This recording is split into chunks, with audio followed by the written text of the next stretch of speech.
Oh well.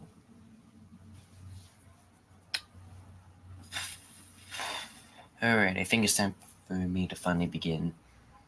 Um, from 2015, I thought of a lot of series I want to make. The Happy Happy series, some sort of weird outside in series. I don't know, from that inside out parody.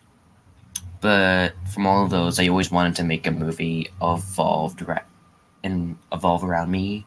Involve around me. And I've always had that idea ever since. And I thought, hey, that would be actually an amazing idea because, it's kind of like about my life. But I was like, I kind of wanted it to be like a fantasy type of way. Like, I wanted it to be, in a way, fantasy, horror, kind of a lot of stuff that also fits me.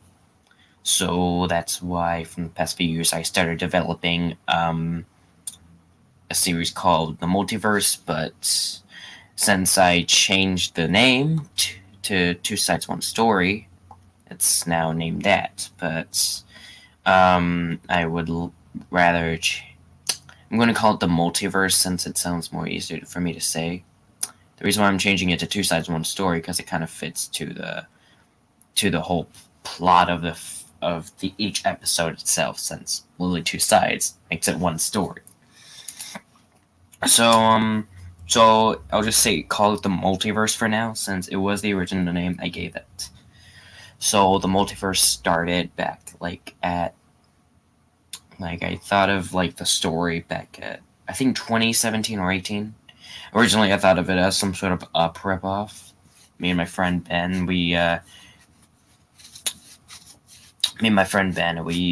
always had these imagination with each other, trying to think of plots for it, and we try not to make it that much of a ripoff. I even had a recording on my tablet, recording the whole thing about starting actually a daily life, but it all went down because I was just mostly copying a movie from Pixar. I'm like, I need to make something more original besides stealing other people's stuff. And my therapist once even told me, you can't even, you're not allowed to copy other stuff because copyright and stuff. So I was like, yeah. So that's why I canceled the thing. It was originally going to be called Up and Down, but it even sounds like a ripoff once saying that. So I decided to go off scratch. I watched other movies, and my god, I actually liked a few of them. There was this one called Ichabod Crane, the Disney one, 1949. Was a huge fan of those old types of movies, and honestly, I can't. I just want to say I'm a huge fan of old classic Disney movies, and it just got me to go forward with this series because I also want to make the series kind of like old-fashioned, in a way. I kind of feel nostalgic to past antagonist or protagonist, and I just felt like that could be a good idea. So I decided to do a few scenes that's kind of like a little bit cartoonish back at the 1930s or 40s. Kind of like what the Muppet Show is doing, because honestly, I like the Muppet Show because of that. And with doing that, I kind of got a few other characters I also wanted to add. And there's a few characters I still added to this day. If anyone doesn't know the story of what I was trying to talk about, the story between each one, the story to it, I haven't even said it yet, but let me explain it. So the story here is that, let's see this. So the story is basically about two brothers going to another universe, having to deal with a lot of stuff along the way, meeting new characters as one of them is trying to come after them. Originally, the original story, it was unoriginal and it just kind of felt stupid. The original one is supposed to be like, as I remember from here, I don't have that. I think I do have a notebook right here.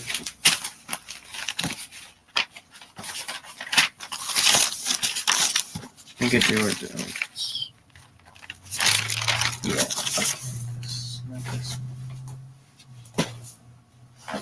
It's right here. I think it's right here. Guess I have the original footage of it right here. Here's the original poster of it. You can see how it's like different. Basically, the original story was all Ichabod based, and it wasn't really original because this was based on Ichabod's story, and this time it was just with two brothers. Basically, just Ethan and Ben just in their town. People say that we're odd fellows until after that, like, we met somebody named Soraya, etc. We were friends with her. And I've had this guy trying to get back to her, and we're like, we view her as a friend, and etc. Hey, Ethan. Hey, we view her as that person. Like, and after that, like, something happens. The guy tells us about Schizo, and after that, Schizo tries to kill us for real. I don't even know. And after that, I wake up after that nightmare. I was missing, but I was actually alive, and now I'm in another town or something. And that's where we get introduced to the whole story. After that, Soraya, ever since the Soraya incident, she became evil or something. Then she went to this underworld, randomly in a forest in a cemetery, and she met Bendy. Ever since, Soraya was like the evil antagonist of it, as Schizo was just looking around the place, and I was like, I wanted to make Schizo's personality like Pennywise from 1990. I don't know, Big Bendy, kind of like an anti-hero, I guess, and Soraya just that, and as the two brothers, Ethan and Ben, me and Ben, also got in there. And honestly, I originally liked the idea at first, since it sounded easy, but honestly, it was kind of stupid, though, because it was unoriginal, and it just felt like more of the Ichabod plots, and I don't want to make it that much like Ichabod Crane, because I want to make it original. Also, I can't believe that Bugmaster and Mia are now in the relationship. Yeah, I was the one that got them in the relationship. Let's just say I was the Cupid. So what did they say if when Bugmaster realized Mia likes him? Well,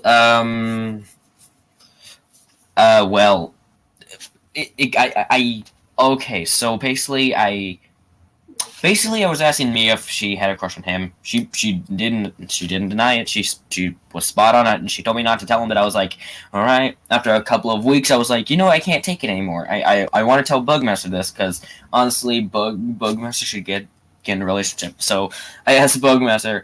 I told him the whole thing. He's like, oh, I didn't know that.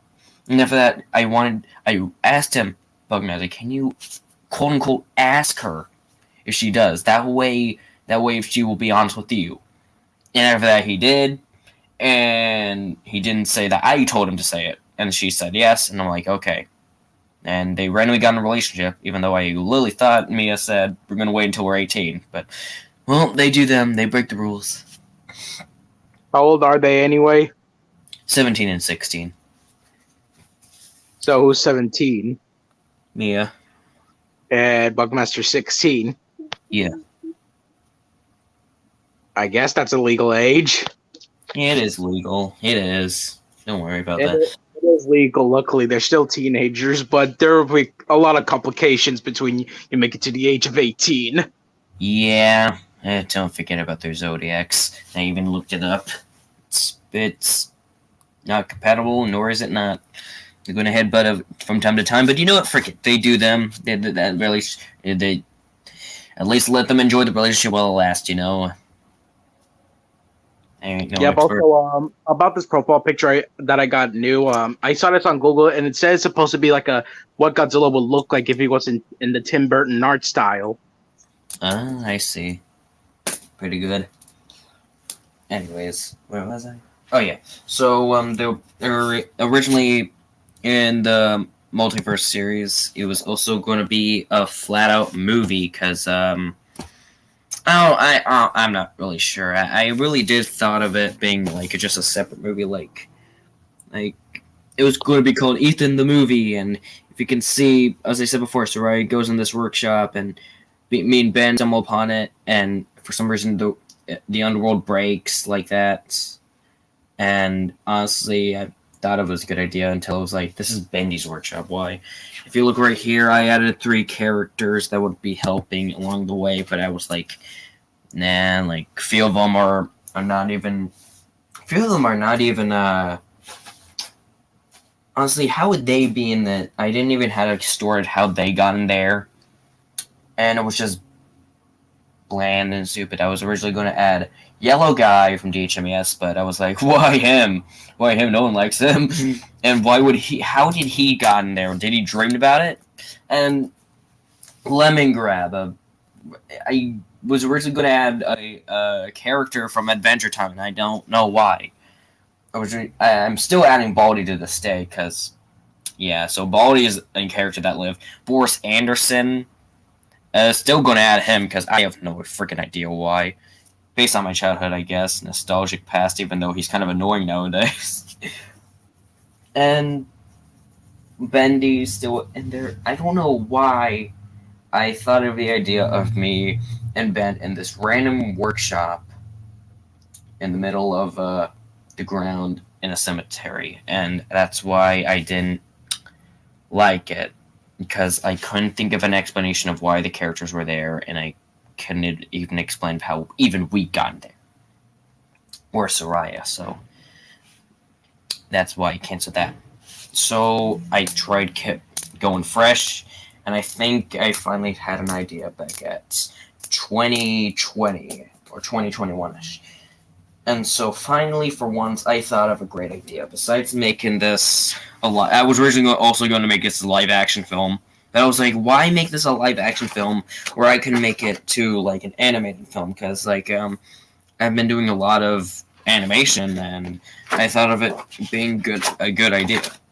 Originally, I tried doing the ink workshop thing, and I really did try to come up with a better story with that.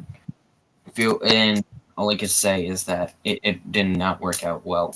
I cannot explain how Soraya got in the workshop in the first place, and will never will, because I can't even think of any creative ideas. Like, does Ethan and Ben randomly get teleported there? Does Baldy get teleported there after saying the word food? I think I finally found who another villain would be in the villain squad. What? Well, it's not from a creepypasta, but an actual kaiju from Godzilla, which I think nobody kind of heard about it. His name is Destroya, which is basically a mutated creature that came from the Heisei era, from the oxygen destroyer that killed the first Godzilla. All right. And I'm decided to maybe make him symbol. Maybe instead of just like adding him, just be there a lot of time. I wanted to make him seem like a symbol of something. Symbol of what? Like making him, the symbol of him will be like total destruction and human extinction. Probably. I don't know how to add him. I already got like all of the antagonists ready for me. Already got a lot of things for them. Maybe you should add it for your series. Probably that could be like the final episode with that. Like with that thing destroying the world. Well, yeah, but to this, actually, he came from Godzilla vs. Destroya, of course, where Godzilla decides that it shows that Godzilla is going to a nuclear meltdown. All right. And if the humans don't stop Godzilla from going to his nuclear meltdown, he'll explode and destroy the whole Earth, including and possibly the universe. Wow. Yep. That is just insane. Okay. I'll think about that. So anyways, I decided to make the whole thing fresh. I still have concept art to what I originally wanted to do in the first place. So, to me, that originally wanted to make the ink workshop thing. Here it is. Also, I guess. Ethan, I also watched I finally got to watch The Bad Guys. How was it? It was great. I got it from Redbox. That's amazing. So here is the first concept art of me. You can see originally it's me during a repair, and after that, like, you see me in a war. See me in the workshop trying to fight off the demons or whatever. Originally. Same with Ben. Originally he was going to do... Originally, like, innocent kid is also going to war. And let's see. Originally I was also going to add Nicholas, but honestly, I don't even feel like showing that concept art. Here's the other characters. Baldy, let me grab Yellow Guy and Boris. Baldy's Baldy's weird. Why does Boris look traced in this? I honestly, really, he kind of really does. I didn't even trace him. I just tried looking at another image of Boris, and like he's doing that one thing. It's like ground. I was like, I need a copy of that. So I was like, put me down, put me down, put me down. And like Baldy's like, what is happening? He's like, what? I'm like, what's happening right now? And that's basically that image. Do we have more right here? Oh yes, I got Bendy. Originally, Bendy was kind of like going to be mutated in every single scene. Like every single scene he's like as the scenes develop, he becomes happy and then becomes depressed as ever. Or something. I want him to be kind of like something inner demon of me, but that didn't turn out. I still kind of like that idea, so I'm still keeping that. But him being all mutated in the end, it just doesn't work for me. I was originally going to do that, but I felt like, nah, too Corlin-ish. Here is the official. Here's Soraya, like another concept of it, and I was like, I like that idea. And I think this is where it was slowly starting to become more of a series than a movie, because I was like, why not make it more of a series than a movie? Because like, why a movie? Like, if I make a movie out of it, I'm going to have to do short pacing, and I kind of want to explain each character's story besides, So this is what's... So yeah, here's one of the other images. Yes, I think you know what scene is based on. I hate the movie, but I like this scene.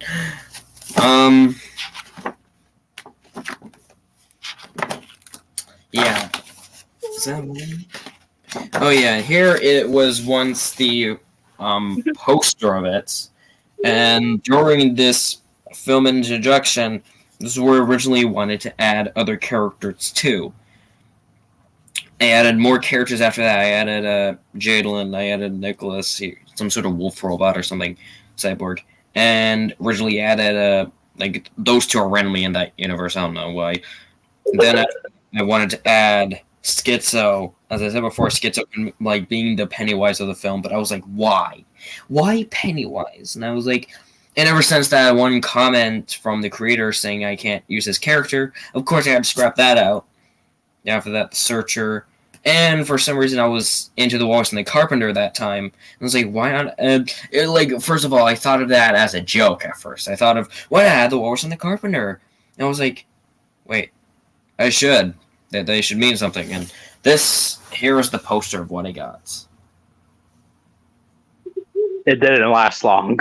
Yeah, and after that, I thought of adding Jesus in this, which is right here. I still do that idea, but I have no idea how I can do that idea. The multiverse doesn't have any toxicity to it in it, except for actual toxic people. Haha. Yeah, I think that's all the images I have in this notebook. So, yeah, putting up this back. Okay, so that's all I had until after that. I officially scrapped the workshop project. That's where I just scrapped everything. I went all fresh. That's when I watched some other series. I watched series from Movie Unleashers. I was inspired by their originality on their parodies and on the few of the videos they make. And I was like, yeah, I think I should do exactly like that. Like, use some characters, but also kind of, etc. And I also thought of the idea of a lot of us. I try to think of ideas which worked. I accidentally laughed. Uh, oh, and the other stuff, I think. And what else? And I after that, I watched some other series too. I watched some movies. Was inspired by a lot. Inspired by Up due to its emotional scenes, and that was I was really inspired by Squid Game. I like that scene due to it actually being like some sort of like a survival place you need to survive from, as you need to play some 6 games in order to win. And I like how each character slowly dies in each episode, and I was like, yes, that's a great idea. Like, in each episode, each character dies, and I thought of the idea. I was thinking, put that in my series to make it more dark. I was also a huge fan of Gravity Falls at that time, and I was like, yes, make kind of like that thing from Gravity Falls. Like, just make it all weird and off, but also make it funny.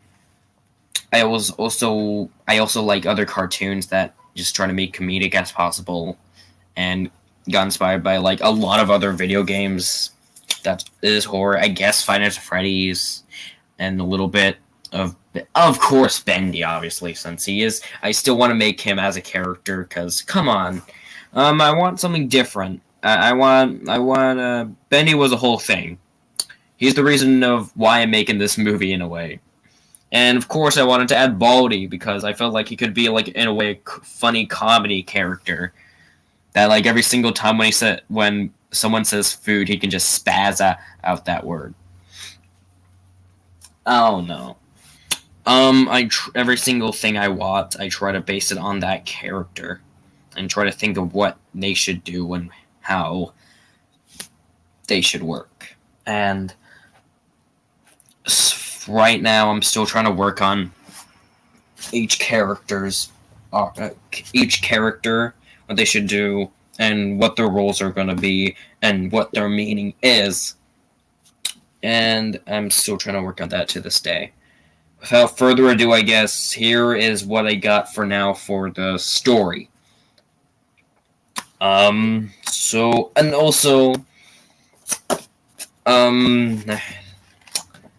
here, but before I do, I think I do have more concept art in each characters.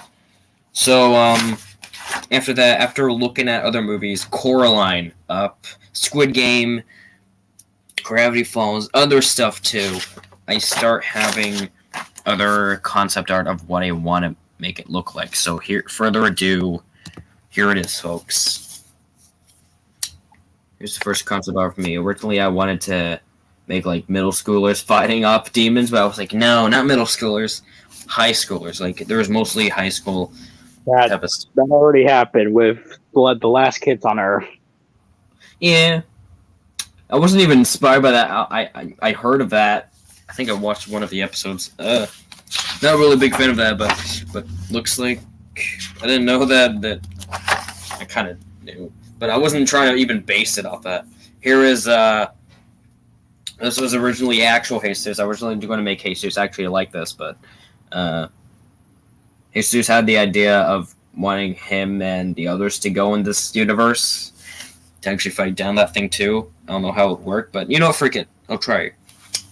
As for here is the old concept art of the whole character, every single character. I removed Yellow Guy, removed Lemon Grab. I kind of just replaced it with other stuff.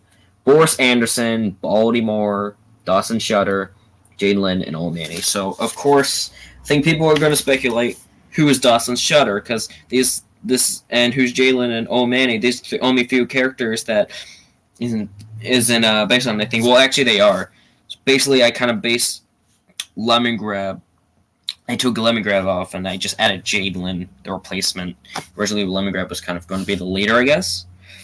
Dawson, of course, going to be the yellow guy of the film, but I'm going to keep it with my personality of what I make a character like, because honestly, Dawson looks nothing like his puppet counterpart. Like, he's a computer. Yeah, sure, you can say the big nose, but nothing else. in his child acts, you'll see how he's kind of similar. An old man. Thought of, as I said before, he kind of wanted an old companion for some reason. I don't know. I don't know why, but I thought that was a good idea.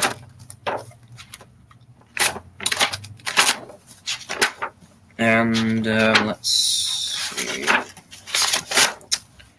Here's another art for the multiverse. Right here. Of this. And that's where I was like slowly thinking other Jesus. I wanted to make another. Because I don't want my actual boy to become like villainous all of a sudden. So I was like, yeah. And just for the fun of it, I guess I can show you this one image that Havana forced me to make. She was like weakened all the time wanting me to do this. So here you go. Here was the original art of this. And I recreated it to Kirby. Kirby. You created Kirby. Like, Honestly, kind of at times, but he just doesn't say anything. yeah. And here is another art on them. Recreated.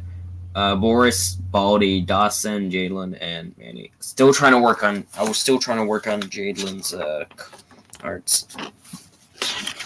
And I think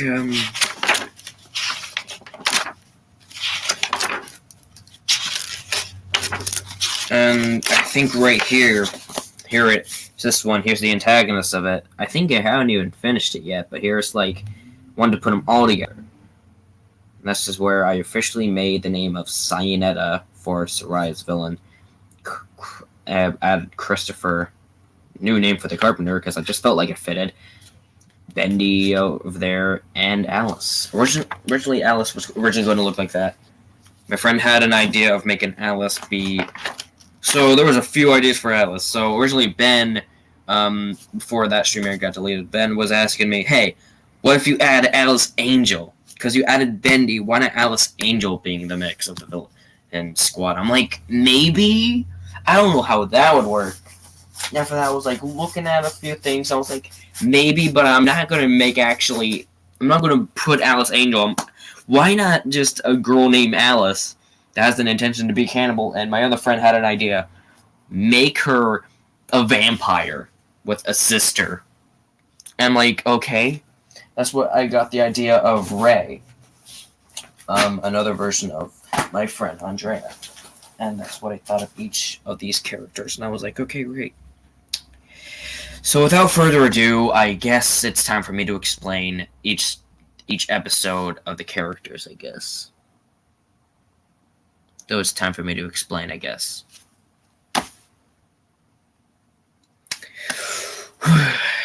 Let me take a drink real quick so I can explain.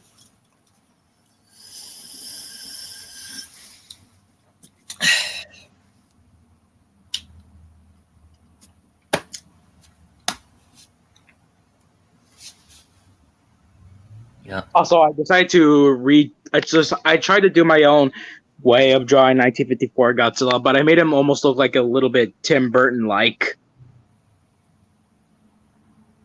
Because I was bored, and I made him look a bit slender. And yeah, I decided to make him look like his eyes would look bloodshot as well.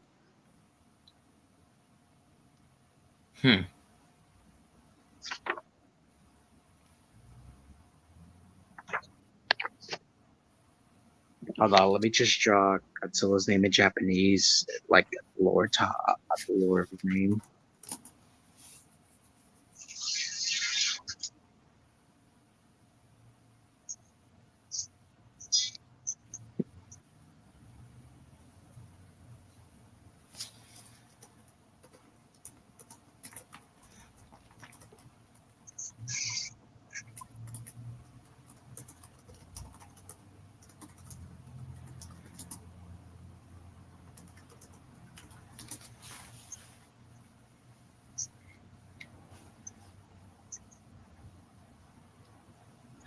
Anyways, I think it's time for me to start.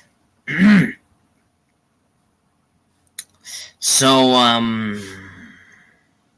think it's time for me to explain it.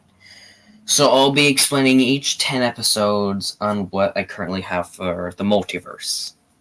So that's 2 sides, 1 story. So let's begin, shall we, folks?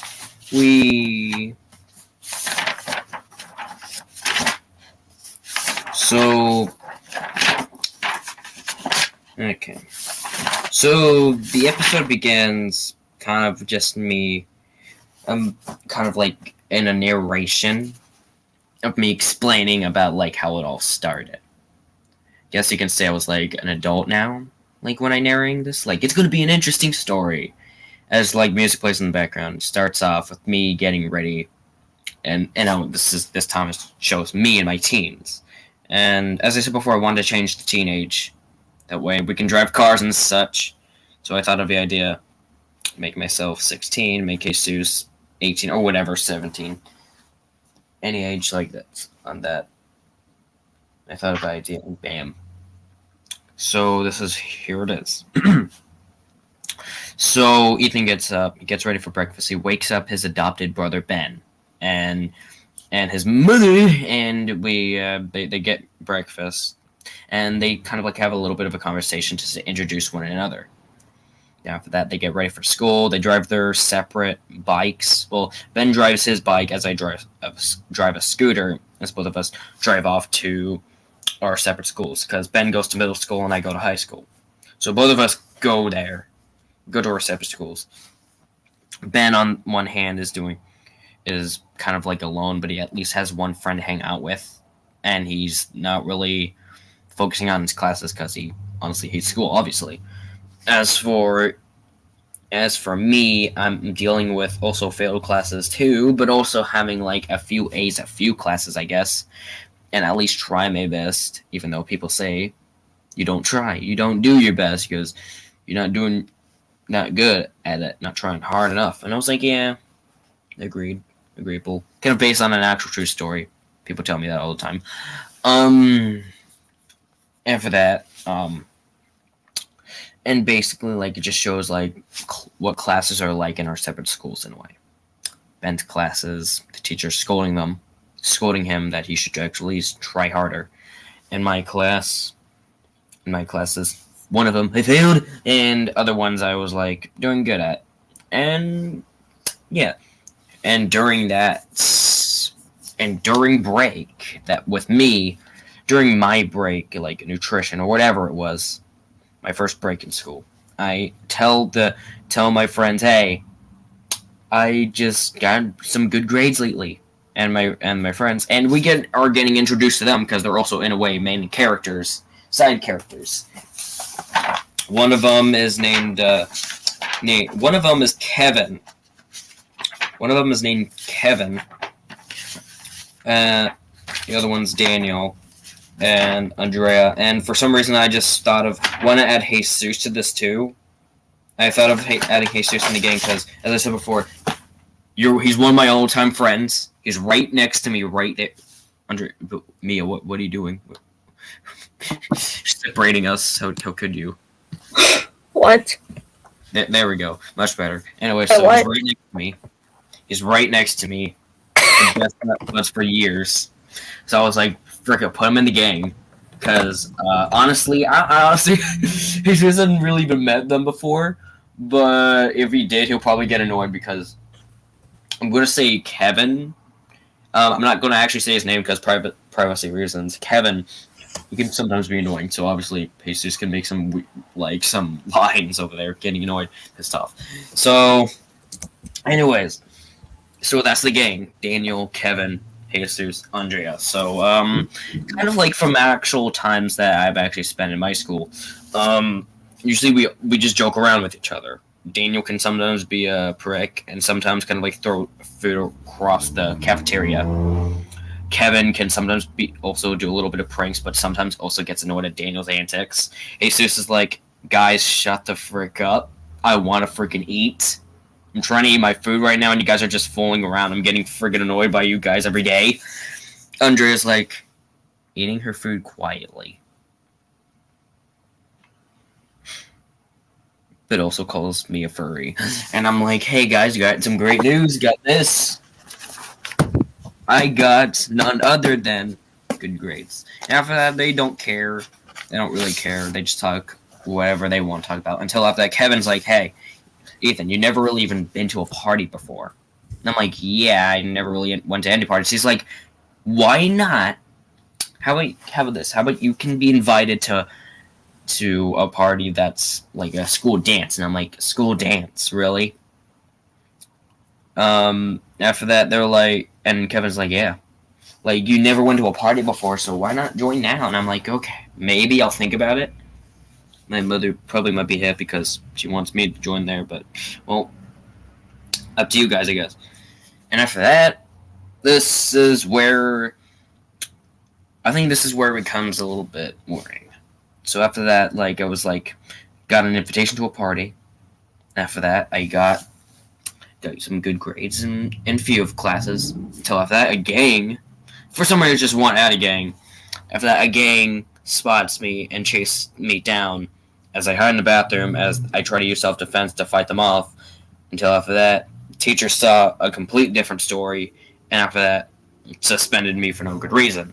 I'm like, wow, they suspended me even though I was using self-defense to fight off some people that was bullying me for my lunch money. My mother obviously doesn't believe the school nor the gang of what I did because, like, she believes me. Later, she picks up Ben, and after that, like, I just continue back to work because I need to focus more on that. So I go on my computer, I just focus on my work, tap on my computer, and try to explain the random stuff on there. As Ben's like, hey, do you want to play the Xbox or something? And he's like, telling me if he wants to play Nintendo with me. He's like, I can't do it right now, bud. Kind of busy since I got work. And he's like, well, alright. Worth a shot. After that, I look at my computer for a second. But then after that, I look at a picture of me, Ben, and Mother. And I was like, yeah. I look at the card as well. Of the invitation card. And I was like, we're going to that party. We're going to take that invitation. We're going. We're going right now. And then it cuts to, I think, episode 2. Like, you know what? We're going to that party. Whether I like it or not. So, I haven't done anything brotherly with Ben for a while, so I was like, hey, Ben, I'm inviting you to a party. But we're going to have to sneak in because I kind of got suspended. because of something I didn't do.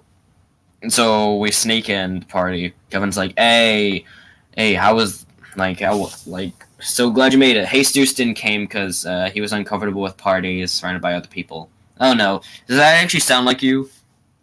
Yeah, kind of in a way, yeah. Yes. See, I'm trying to make it to actually us. Trying to make it feel like actually us in this situation, so beware. This fits every single personality we have. Anyways, so, let me think about this. Let me see. Okay, so we finally go on the party. Andrea's, like, dancing. Daniel's, like, having a little bit of fun. He said he'll be right back for a second. Kevin's like, hey, you're joining the party, right? Yeah, I'm enjoying the party. And until after that, lights, camera action. The same gang that attacked me was like, well, that kid didn't even got suspended. That kid got suspended. Why shouldn't he be here? And after that, like, they were thinking, why not let's give him a little bit of a prank, a big prank. And so they flashing lights. And yes, as I said before, I actually never even said this. So I never said this before. Maybe I said it yesterday. Yesterday, I said it. I said that I wanted to make this series also a musical in a way, making this like full of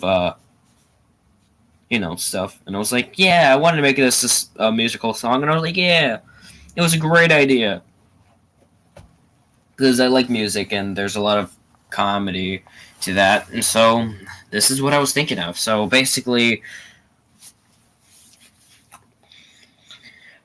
the gang sings a song about a fragile boy. I have no idea what it should be about, but it's basically just talking about me, but like with a different thing and how it kind of looks in the night or something, kills people or something randomly. I have no idea. I just want a song that would scare me to death. And so that gang will be like, oh, he learned his lesson. He's going to learn his lesson after breaking into a party. And after that, people are just also singing along with this because they're like, well, this is a fun song. This sounds jolly. Let's sing along. And I'm like, okay, I'm instantly terrified. And after that, after the song ends, me and Ben just go home, even though it was 12 o'clock in the morning. We go home, mind nothing of it, until after that, that thing, some sort of shadowy demon thing, chases after us, and we try running away with our scooter and bike. Try to go home, but no use. After that, we finally went home. But besides us being school the next day, we decided to, like, take a break because, like, one, I'm suspended anyways. Two, Ben is like, nope, not dealing with that. Like, honestly, he doesn't want to go back to school anyways because he's been dealing with a lot of hard stuff in his school. Like, teachers don't like him. His friend is sometimes busy. And Ben's just mostly alone, so he's like, I give up. He asks Mom if he can take a break, and she's like, yeah, sure. And for me, I was suspended for no good reason, so I was like, you know what? No, I'm not dealing with this. Meanwhile, my gang, my friends are just worried for me of where I've been after the party. They're like, wow. After that, Dana's like, yeah. He's kind of distracted, but Jesus is like, I have no idea either. Maybe he's just sick for a couple of days. That's what Jesus thinks.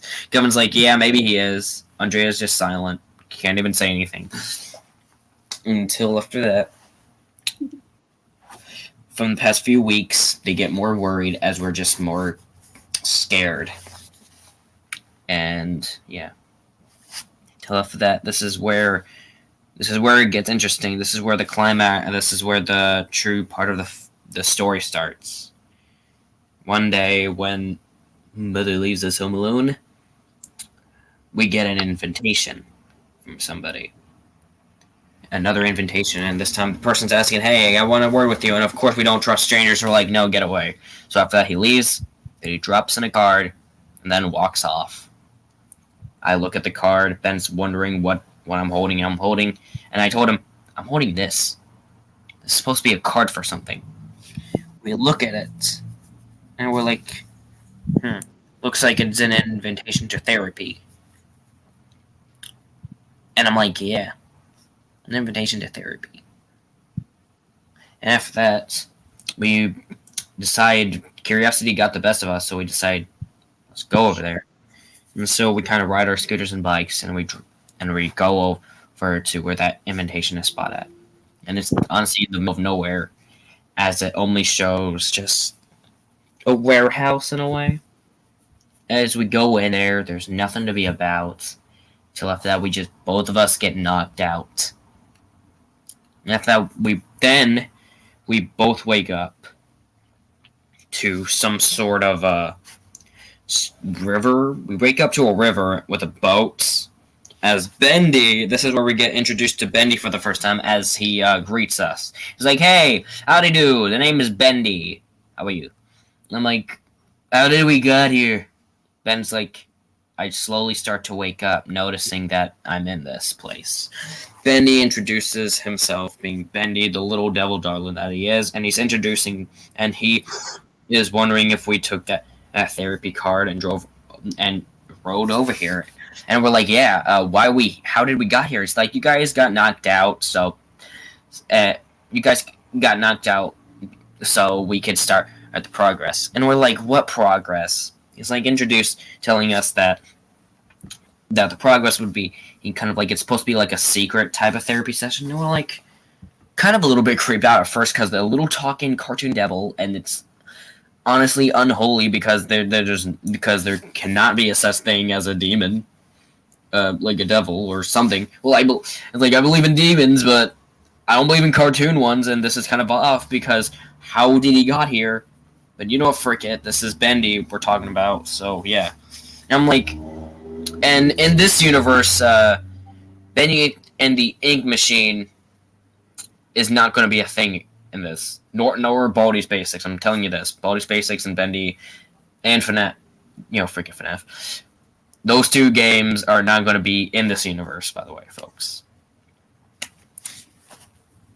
Anyway, so Benny introduced to us about the therapy session, and he tells us that you guys are completely safe because there's going to be a friend of ours that's going to greet you guys to our house. And it's someone named Cyanida. Cyanida. Cyanida. Cyanida. Ulari. Mexicano. It's soprano. I don't even know what I'm even freaking saying. I'm like, alright. Alright.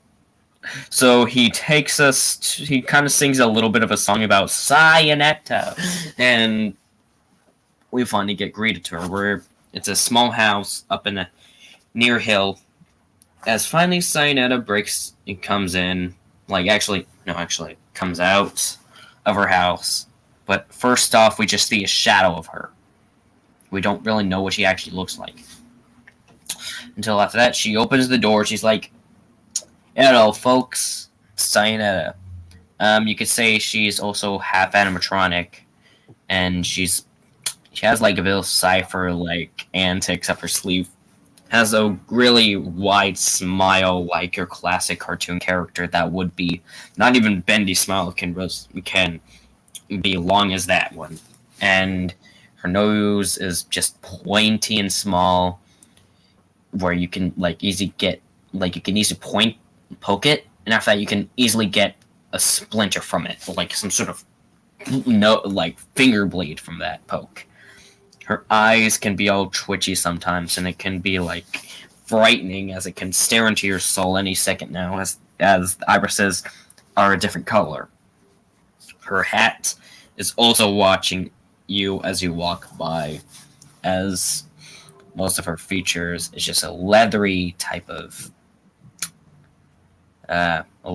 jacket and some pants too, as her shoes are kind of all shiny. Looks like she can clean it for every single day with a cane and with some weird gloves on.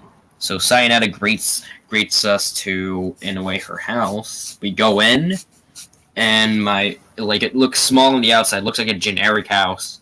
Till after that, it's basically a lot of other stuff than just that. It's everything. It's a mansion. And might I tell you, the place that we're in is insane. First of all, we were in a river. We were in a river stream. That's it. We parked near a hill with a small house. And might I remind you that there's a lot of birch trees than any other ones. The birch trees will be a hint of something very soon. Because if you don't know Gravity Falls, I have no idea what the heck you're missing. Because birch trees are supposed to mean something. If you don't know Gravity Falls, if you do, you should. Okay, if you don't know Gravity Falls, this will definitely not help you. But if you do know Gravity Falls, I think you'll be familiar of what these birch trees mean. If you're an actual Gravity Falls fan, stick to the lore, people. Stick to the lore. Mm-hmm. It can be important at times. Yep. Anyways, so Cyanida invites us to her house, as it kind of just show in the inside. It shows some sort of big giant mansion, as I guess, kind of like a workshop too. I guess I have no idea. Kind of like a mansion workshop, kind of similar to Bendy, but it's not. The mansion is not going to show that much. It's just going to be shown for the scene and for other simple scenes when she's in it. As she tells us, "Hey, you guys seem like nice people. I'm so glad you took that therapy session. And it's time for me to do a repeat singing about me. Cyanida, Cyanida, Cyanida. Oh, I am great. Just look at me. Oh, God. What did I just ate?" Etc. So she, after that, she invites us to her dinner. And so we're yeah, sure. We sit down. She gives us a nice, cozy cup. Oh, wait, hold on. She gives us a Cozy Hut Lapsan Sushang Tea. Yes, you got that from Eggman from Sonic. Please help me. And so she gives us some tea or something, whatever drink she has, some food made by Bendy. She gives me spaghetti, same with Ben, and for herself too. As she introduces us to other characters too. Christopher, also known as the Carpenter from The Walrus and the Carpenter. You could say he's kind of like Western type of character, but also kind of like the deadliest one. He does his job right. He's mostly the construction worker of it, the one that works the most, and can actually work well with a rifle and a shotgun. Any gun he has, he never misses a shot. As for Bendy, never really got introduced to him that much, but he's a kind of little devil folk that's always willing to do Cyanida's bidding and always there to actually do anything he can to try to at least keep her calm in mood and keep her happy, smiling, keep her not mad at all. And as for Alice, since Alice has a new thing, for some reason I just want to make her some sort of weird fangirl, but also deadly as well. But like she has that friendly attitude, kind of energetic, you can say. Energetic. She has this. She's like always poking up at people's faces. She's always poking and poking. She's like, hey, hey, hey, hey, hey, hey, hey, hey, hey, hey. And Ray, she's just silent. She doesn't not say a word. She has a mask on, not to show her actual mouth. And that's just it, just there. Black and white, mostly in the shadows. That's all I can say. After that, we kind of just get weirded out because these groups of people we barely even know invite us, and we barely just got here. As Cyanida is just asking us these questions of where are we from, something. Ben is kind of uncomfortable, and so am I. And I'm like, okay. After that, Cyanida kind of just breaks for a little bit. After when we started talking a little bit more, Cyanida was like, kind of having a breaking point, finally admitting the reason why we're actually here. See, this is not really this for therapy. She says for therapy, quote unquote, we have to sacrifice you. We have to freaking sacrifice you. Sacrifice you. Sacrifice. Why would you need a sack of rice? I don't know. We need a stack of rice from you. Do you have any rice? Oh, yeah. We have it right here. We keep it from my mother. All right, thank you. I was hungry. Thank you. Have a nice day. Oh, wait, what? Like, okay, that was the actual plot twist. That was the plot twist. You wanted a sack of rice. You're like, you'll die if you don't have it. It's like, I do right here. Why didn't you ask for a therapy card? Oh, I did. You guys must have forgot. Oh. Here's your sack of rice. That was the plot twist this whole time. A sack of rice. Okay, here's the thought. Like, what if Cyanida just can't say it right? Like, say sack of rice. Oh my god, that'll be kind of funny. That would be kind of like the comedy of this too. It's like, we need you to be a sack of rice. Hold on a second. Sack. Bendy just walks in. She means sacrifice. Wait, what? He's like, wait, what? Oh my god. Wait, what sacrifice? Wait, what? And she's like, yes, it'll be my sacrifice. You're frickin'. You know what I mean? Don't judge me. Don't judge me on knowing how to talk, right? And I'm like, okay, all right. Probably like talk her. She'll probably like lose her talking right motive, like as she keeps screwing every word up. Like sacrifice. Loading, grammar, loading. You gotta think of something. Grammar. Sack of rice. I mean sacrifice. Yeah, that would probably like to be. It would also be like an adventure movie, but also a comedy movie at the same time. Obviously, Yes. it's supposed to be like an adventure drama survival thing, but also I need a few bits of comedy, and I do want to add a musical to fit. It's basically I basically want to do something Disney used to do. They made they make original movies. They actually don't make original movies. You know what I mean? They make movies. They make animated movies, and after that, they make it in a way adults because of how dark it is. It's magical, it's a musical, it's funny and comedy, but it's really dark. Take Pinocchio for an example. It's fantasy, it's funny, but it has some dark elements to the story, and that's what I'm doing. Mhm. And so yeah, Bugmaster has a point. That's exactly what I'm doing. Yes. Sacrifice! You were right. You were close to be right that time. Thank you. Well, you know me. I'm quite the comedy person. Yep. Oh, I'm about to die. I'm about to die. I'm gonna die. No good freaks, morbidly obese. When he finds your oops, you will say, "Oh please, you will burn in hell and turn into cheese." Cheese. You can eat What? yourself too. Yes! About pyro, roll.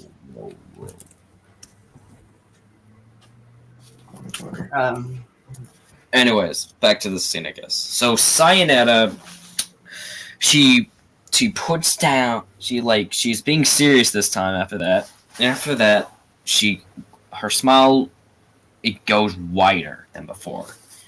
And after that, we officially kind of get creeped out as Bendy's like, "You're dead." And after that, Cyanida's like, "We can do this the easy way or the hard way. You guys can just give up, and we can actually begin your session, as it can be over quickly and quietly and quick. Or you can just run away, as it can always be the cats, as you are the mice. What should it be?" And we're like, "Second option." Run like a wind bullseye.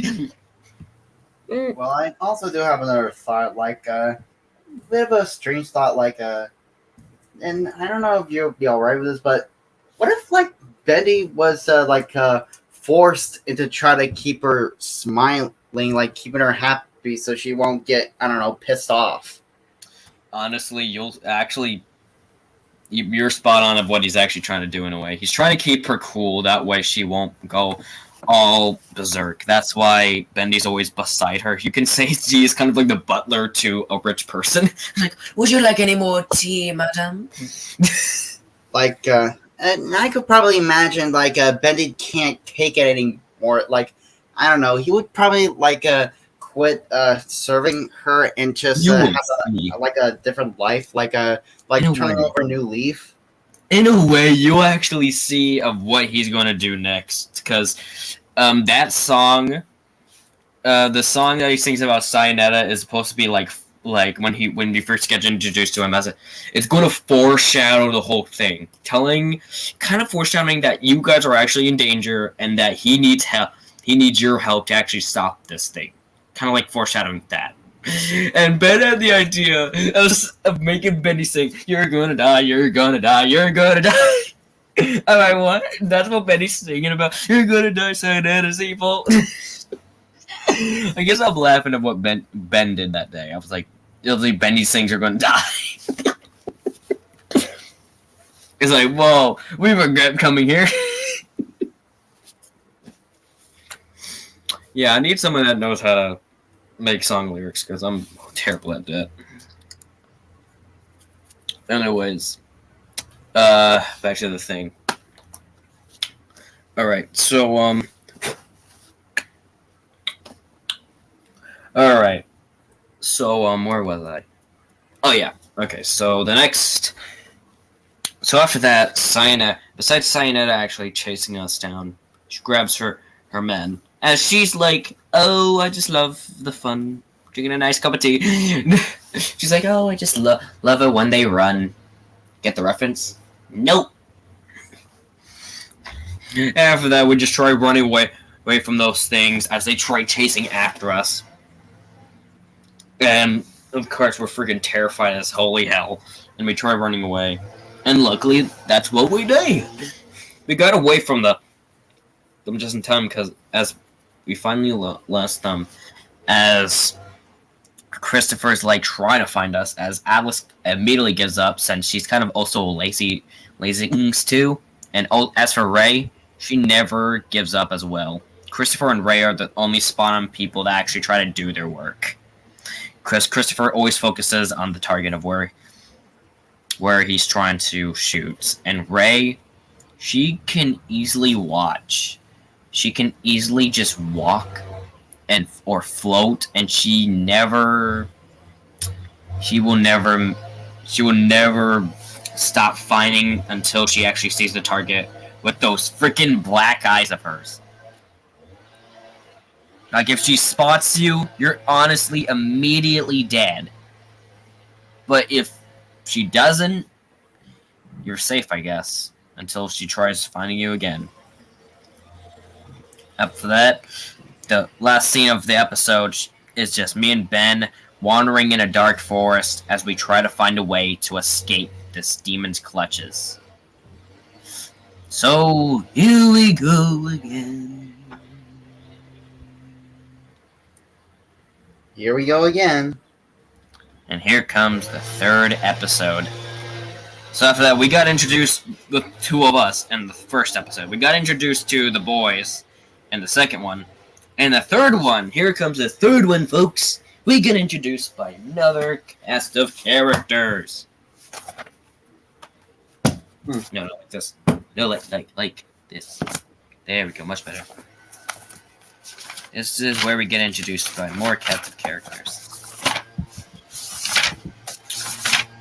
So here it is. The official fish, very good parents. I mean, very good parents. There we go. And here we go. Let me turn on the cams. Here is more concept art. I already showed it to Bugbuster and Mia, but I'm showing it to the people that wants to see more art of what they look like. So here's art of what they look like to the audience. Here is me and Ben. You can see I've explained the ages and their sexualities, I guess. We got me 16, height 6'2", sexuality bisexual. Ben Pop, age 13, height 5'6", sexuality straight. Here, we're just going to show you the characters that already got introduced first, because we want to, keep as a surprise in the end. We got old concept art of Ray and Alice. This is what they originally looked like, until I wanted to change it because I wanted to add more of a design of them. Here is Christopher and Bendy. You can see Bendy being a jolly guy, and you see Christopher being like, I'll hunt for you one day. And of course, Cyanida, ooh-la-lee, Cyanida, beware of her, please. Yeah. You can say she's also, I kind of inspired by Slender Man to do that. Any other ones? Oh yes, and of course, I got it.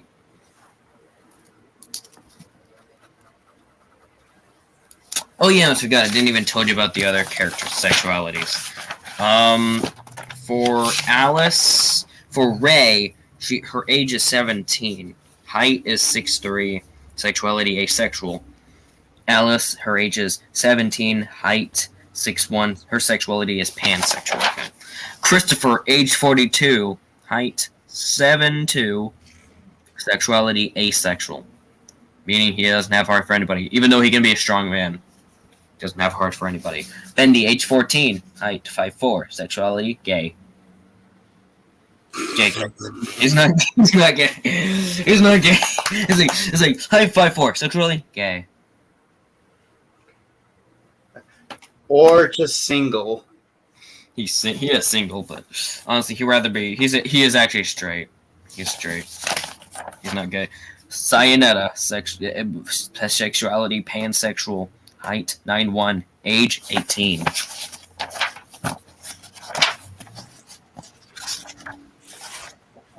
What? What are you laughing at? What, is this something I said? Is it because the Bendy is gay? You know, frick you. Frick you too. Okay. You know, frick it. Kevin. Oh yeah, okay, here is Kevin. Kevin and Danny Boy. Hello. Here's what they look like, I guess. Age 16, height 6'3", sexuality, straight. Daniel, 16, height 6'2", sexuality, bisexual. And lastly, to the other characters that we got, Andre calling me a furry, and Jesus. You're a freak you, Andrea, freak you. Okay. Andrea, age 16, height 6'3", sexuality straight and asexual. Jesus, age 16, height 6'5", sexuality straight but also asexual. And of course, I completely want to show you guys this, but of course, don't forget, here is the official poster to the Multiverse series. That's cool. Yep. 2 sides, 1 story. Yep. Oh, come on! Even she's calling me a furry in this one. Bruh. What is she? A girl that just keeps holding up signs of different things of what she's trying to say? Yes! She's not muted, but she can talk. She's just a shy person. But it looks like she can't still call me a furry. Or even weirder if she was muted. Yeah. Beat her asses, though. Oh, you're Whoa. There we go. And there we go. Huge clip. Yep. Anyways, folks, here's the Mr. Crickle Show, starring fairy godparents. I mean, fairies. Starring fairy godparents. Anyways, time for episode 3. I'm getting vibes from you. How many cans do you have? A lot. Yeah, I drink a lot of soda. Come on, you two. Did you put them in the trash? Yeah, I drink Sprite and Pepsi. Those are my 2 favorites. You know what? Looks like this was me back then. I'm starting again. Anyways.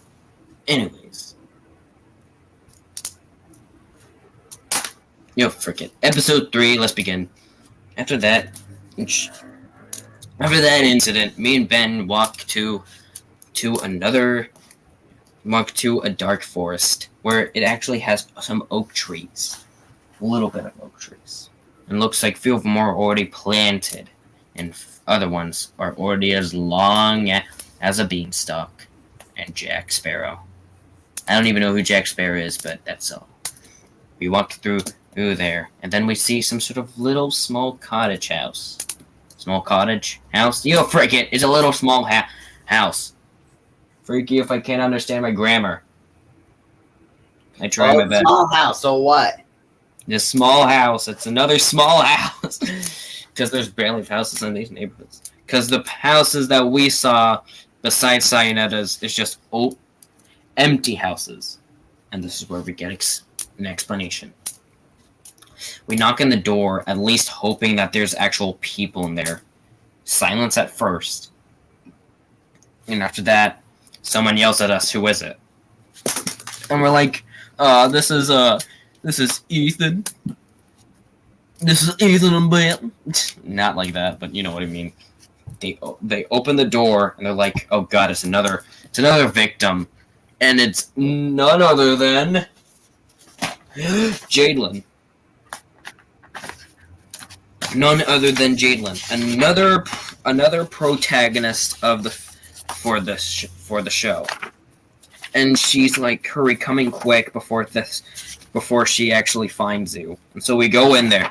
We go in instantly, and we get introduced by another more characters. Jadlin is like the leader of the whole group, always keeping everyone straight and keeping everything up, and keeping everyone at bay until those monsters come back. She's been staying here. Let's just say Jadlin's been staying in this universe the longest, and she is trying to find a way to leave still. And she's been there for like, let's just say 9 months or something. She stayed there for 9 months, and ever since she had learned about survival, and she knows how to make weapons. Let's just say she's been practicing a lot. Wow. Yeah, and she's trying to find a better way to actually escape the hell that's in this universe. And after that, we get introduced by other Jesus, which is Jesus, but not. And I was like, Jesus, is that you? And he's like, how do you know my name? And I'm like, what? And to make this even more interesting, this is actually Jadlin from me and Ben's universe, so we actually knew her. And she's like, wait, I know you. You look familiar. And after that, there's going to be future scenes where we kind of like having the same similarities and kind of probably knew each other back then. So it's going to have that plot. As for other Jesus, he does not know who we are. I'm like, hey, Jesus, is that you? Like, buddy? Like, man, how you got here? It's like, you got the wrong person, dude. I'm actually somebody else. And here is concept art to these guys.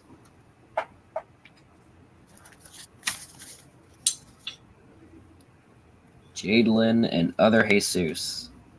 Here we go with them. We see how like Jesus, our Jesus in this one is like all. We see how Jesus in this picture is like kind of like nicely suited. It's kind of like your classic teenager, like you don't try to do everything right. So that's for this one. Is it right here? Yeah, as for this one, he's kind of like kind of more of a nerdy like guy, and he's kind of more serious in a way. If you look at doesn't have that happy expression in his face. And what's more different about these two is because so backstory time. Jesus in that universe, the real universe that me and Ben are in. Jesus in that universe with the group, he tries to do what's right. He's with his parents. That's always they always tell him to do that thing and wants him nicely suited, even though he doesn't want to be that. Doesn't want to be someone fancy nor anything at all. He doesn't want to be like what they want him to be. And he wants to be someone that he wants to be. He wants to be like himself. He wants to be a movie producer. He doesn't want to be some sort of fancy guy in some sort of fancy outfit that goes to parties. And let's just say Jesus is rich in that universe. But as for other Jesus, dealing with a lot as well. He's in kind of like the same problem as real Jesus, but in a way not. He's getting A classes in his grades. He doesn't really have any friends because people bully him because of his race. And it's making him hate life.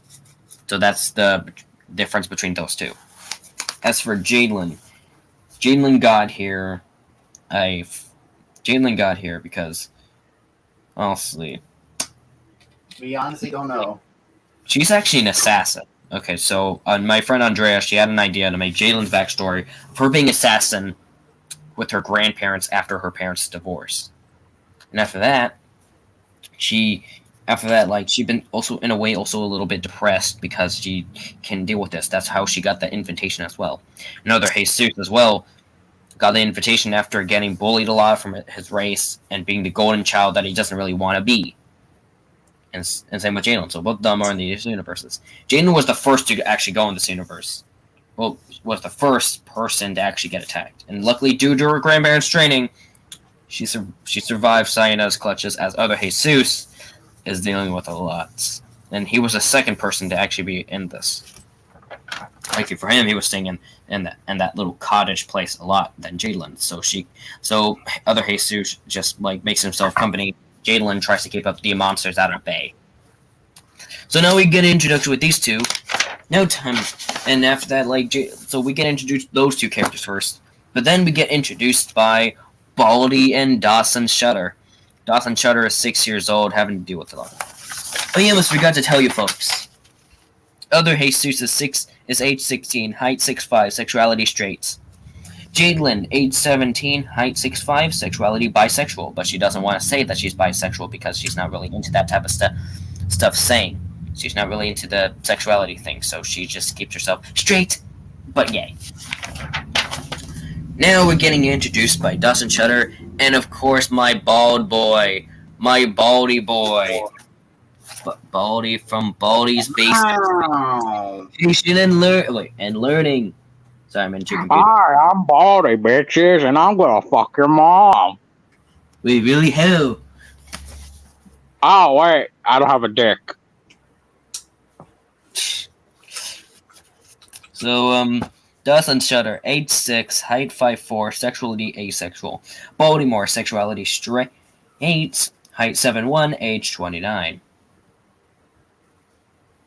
Baldy's 29 years old. Yeah. I don't know. And that's what I've heard. Well, then again, he was 29 back in 2019, so that makes him 29. Wait, hold on. What is 2022 minus? What is 2022 minus 2009? Let me see. 2022. 2009. 13. No. Can't be. I'm trying to think about this here.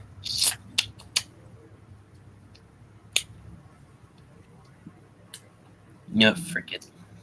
So it's 29. I think he was 29 back at 2018 or 2018, yeah. So that means 19, 20, 21, 22. So that means 29 plus 4. 33? So he's 33 years old currently. I guess so. I'm going to make him 29 in this universe because frick it. So yeah. I'll explain their backstory later because I felt like other Jesus and Jalen was also this topic.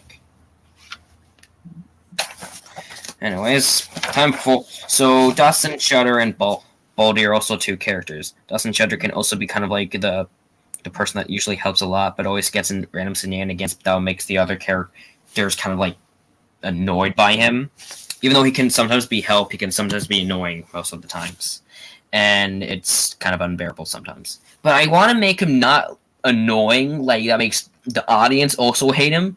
I want him to also be a little bit of enjoyable. That way people kind of see him as a funny character. I don't know how I can make an annoying character, but still funny at the same time. So I'm going to try to do that. So as for Baldy, he's a teacher. And this is what I originally want Baldy to look like. He's still, in a way, going to look like that. But he's going to look more of a teacher and actually be more of a serious guy. I don't really have concept art of him, but if anyone looks at my posts, you can see that Baldy looks different. I guess I can go on Twitter. I guess I can go on there.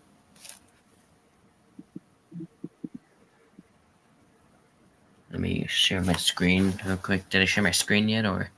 No. Dang it. 1 second.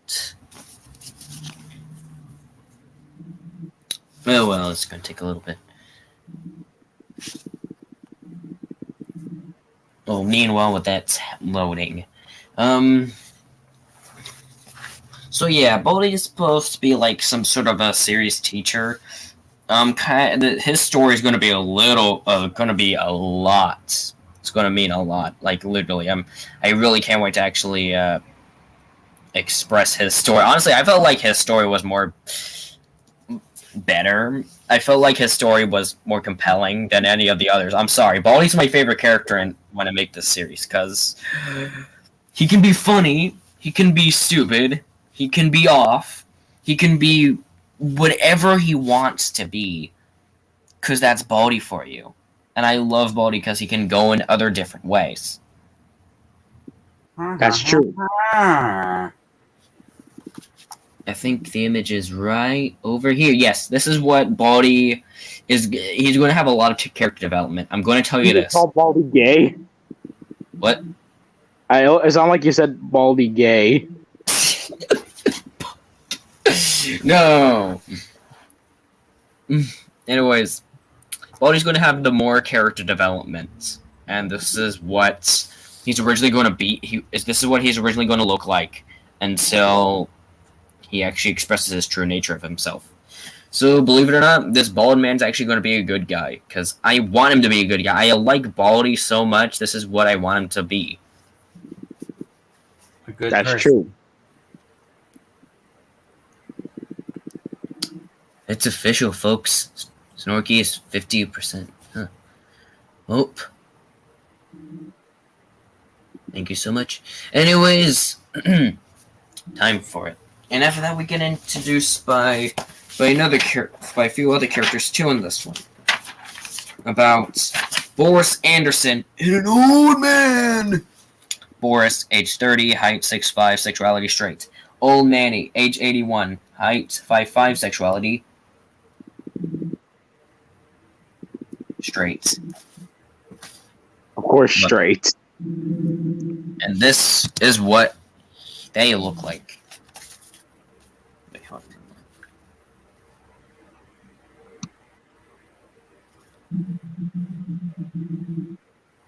Yep. That's what they look like, folks. And this... And let's see, is there anyone else? No, that's all of them. That's all, the whole tree. That's the whole group.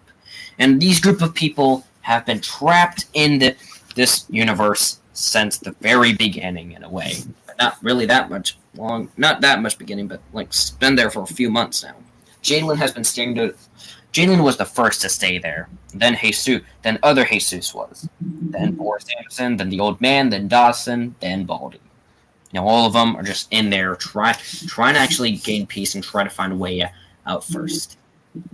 You know, for once and for all, Jalen finally actually had a plan to try to escape. But it's going to be a little bit hard. And why do one of you have Snapchat open right now? Who DM'd you? Looking at you, Bugmaster. You said you had Snapchat. What do you have? I'm not on Snapchat. I'm editing a picture. You got a notification on there? Not really. I didn't get a notification. Alright. Well, that's what happens when I guess. Alright. Anyways. Hold on. Alright. After once and for all, Jalen finally found a plan to try to escape. And luckily, we were the two folks that was there just in time to actually finally have her to figure out a plan to leave. We already on to leave even though we just got here. So in order to leave, we have to destroy every single birch tree there is, even though we're confused why. And Jalen finally admits the whole story on what this multiverse is about. This universe has a dark history, and it lies with everybody here. I'm sorry, I had to do a Willy's Wonderland reference. It's fine. So this is, in a way, the story. So since she was the first one to actually be in here, she was the first one, and so basically, here is the story. So, what in her point of view, she was an assassin. And ever since her parents got divorced, and she's been kind of depressed ever since. And so because due to her parents divorced and due to her living with her grandparents, and the assassin stuff is not really even working for her. Until she got an invitation by Cyanida. She joins there thinking that this might be like some sort of random therapy session that she could actually talk about. Until after that, she just gets knocked down. The next day, she's in this universe, greeted by Cyanida herself. As she's like, okay.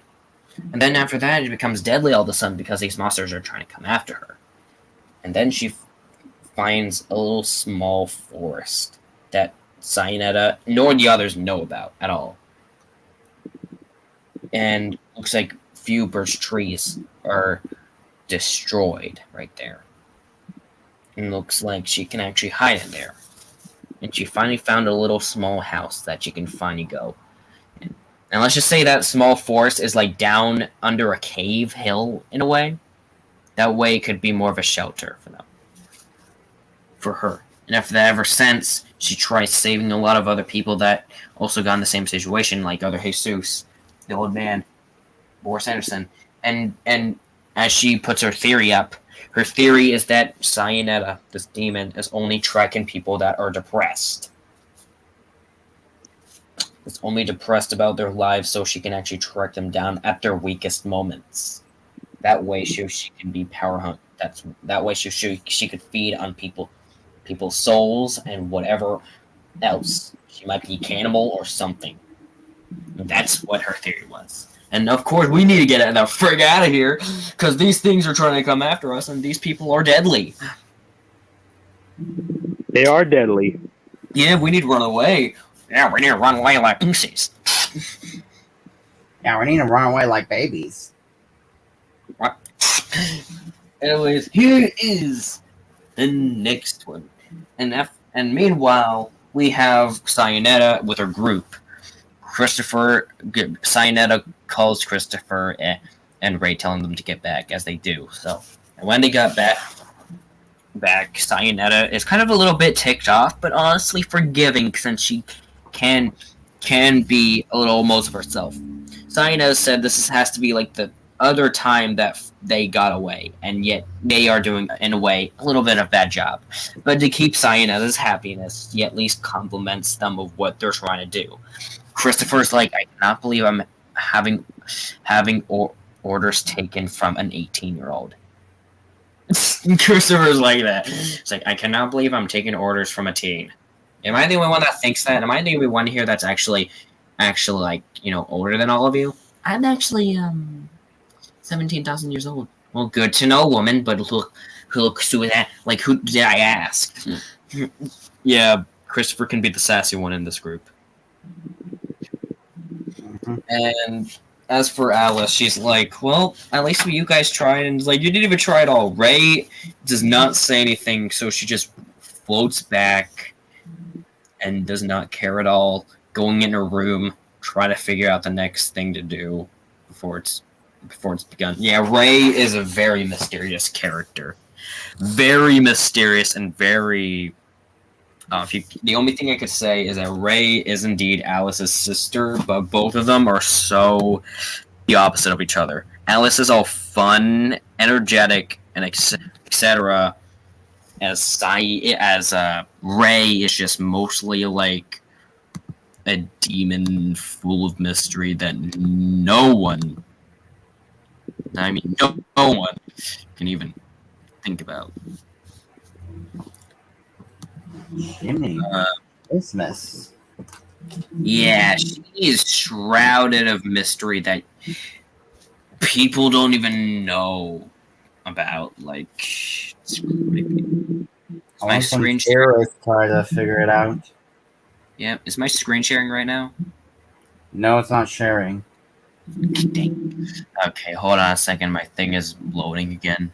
It's going to take a little bit again. What?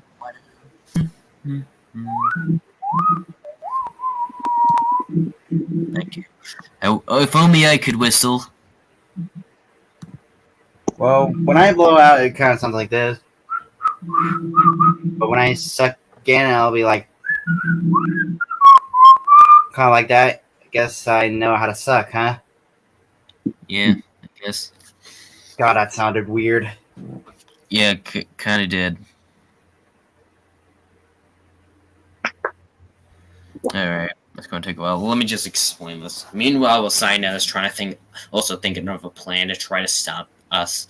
Meanwhile, here comes the real world, where we get more story from the other characters as well.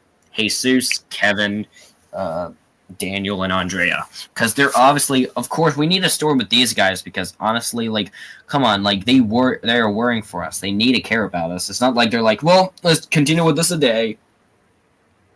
And so after that, one afternoon, Jesus goes Jesus is getting kind of worried, so he decides after school he checks on us to see if we're all right. So he goes to our house, knocks on the door as my mother opens it, crying in tears because she also is wondering where we are right now, as she's already putting missing posters and already printing them so she could try her best to find us as well.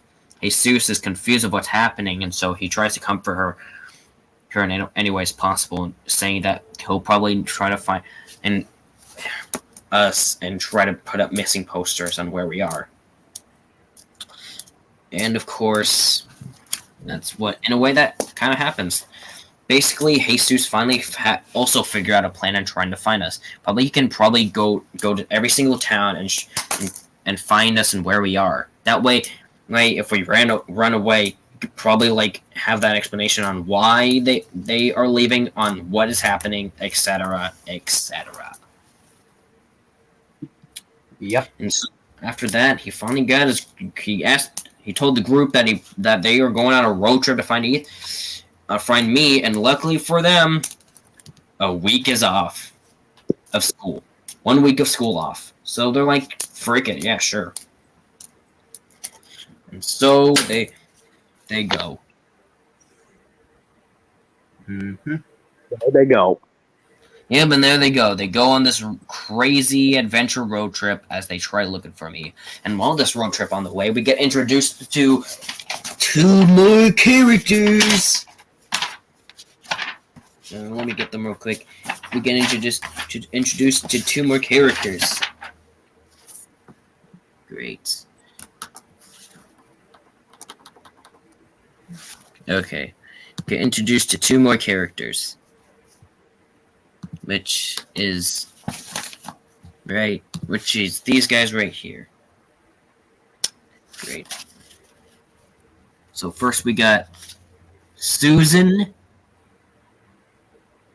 Yes, of course. Well, and it matters. Yeah, and Alexander. So Susan, age. Actually, how old is Jesus in this one? Wait, how old are you in this one again? Let's see. 16. 16, yeah. Susan, age 15, height 5'5", sexuality straight and asexual. Alexander, age 28, height 5'8", sexuality straight and asexual. So anyways, let's begin. So, okay, let me see this. Oh, Mia's back.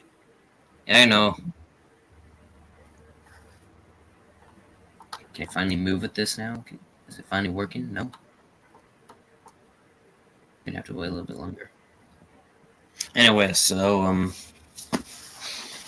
anyways, like I was saying, where was I? Oh yes. So after that, they as they drive trying to find me, and then they're kind of looking everywhere, to every single town. I don't know if I should do a montage or they just. Yeah, montage sounds like a good one, because if they just go in every single town, it'll just be hard. So they try to go in every single town, but sadly they couldn't. And the more they go to town, the more they kind of get far from their home, and they need to go back as far as possible. But sadly, they couldn't. Luckily for each of them, they have money to at least buy gas. Andrea was saving money from her food addiction, and as for Daniel, he has money for food as well for lunch tomorrow at school. But sadly, since they're on the way over here, is this. And Jesus was the only person, and Kevin and Jesus were the only 2 that was actually prepared for this trip, and the only guys that actually had money to at least pay for the gas. And we're like, you 2 need to stop being hungry pigs and actually get some freaking food. And besides eating food every single day, come on, even though we need food, we also need gas. You can't think. Yeah, that's right. And Daniel's like, how about this money is actually for the food when we get hungry, and you guys have the money for the gas. No, we have to be in all even. My parents are going to be mad at me if we don't go home, and sadly we got lost. Don't you have a GPS? No. Well, I have my phone for Google Maps, but it doesn't show me where my car drives to. Oh yeah, now pure silence. Now, are you feeling bad, right? Kinda. Exactly. You guys really need to think about what you guys are doing. You know, one day I'm actually going to save all of your lives, and after that, you guys are just going to feel bad of what you guys did. Basically, Jesus going on a rant in a nutshell. No offense, because it kind of fits, right? Does it fit? Yep. Like a glove.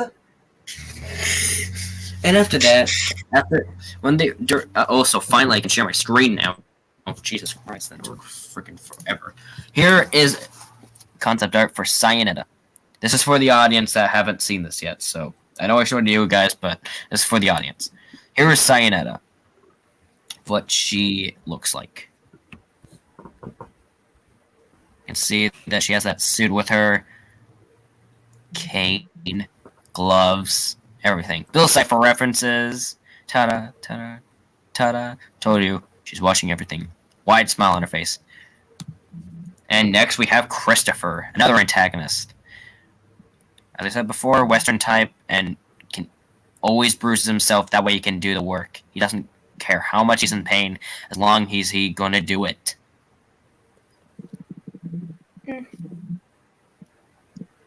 Creepy. Mm-hmm. As for Bendy. Bendy the cute little devil darling, am I right, folks? Yep. Yay. And of course, as everyone wanted to see, Alice. Alice. Based off cupcakes. Alice the killer. Cannibal. Vampire. Half woman. Living, she says she's 17, but really she's cannibal. Vampire cannibal that lived for 1700,000 years. How many freaking Christmas? How long has she lived this far? I have no idea how many years, but she should have been dead long ago. Long gone, Jed. Yep. And here is Ray.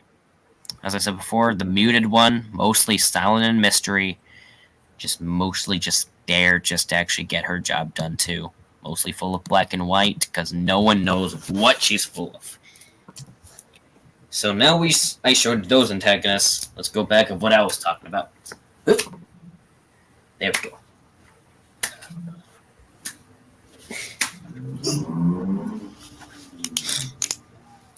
And now it's time.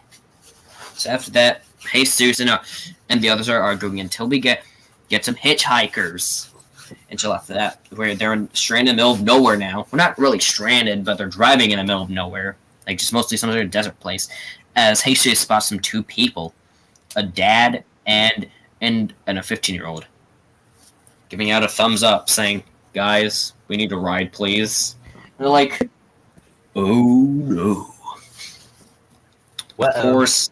And this is where we get introduced to the other characters. Susan and Alexander. And in case you are wondering who these two guys are based on, look closely and you guys can see the similarities.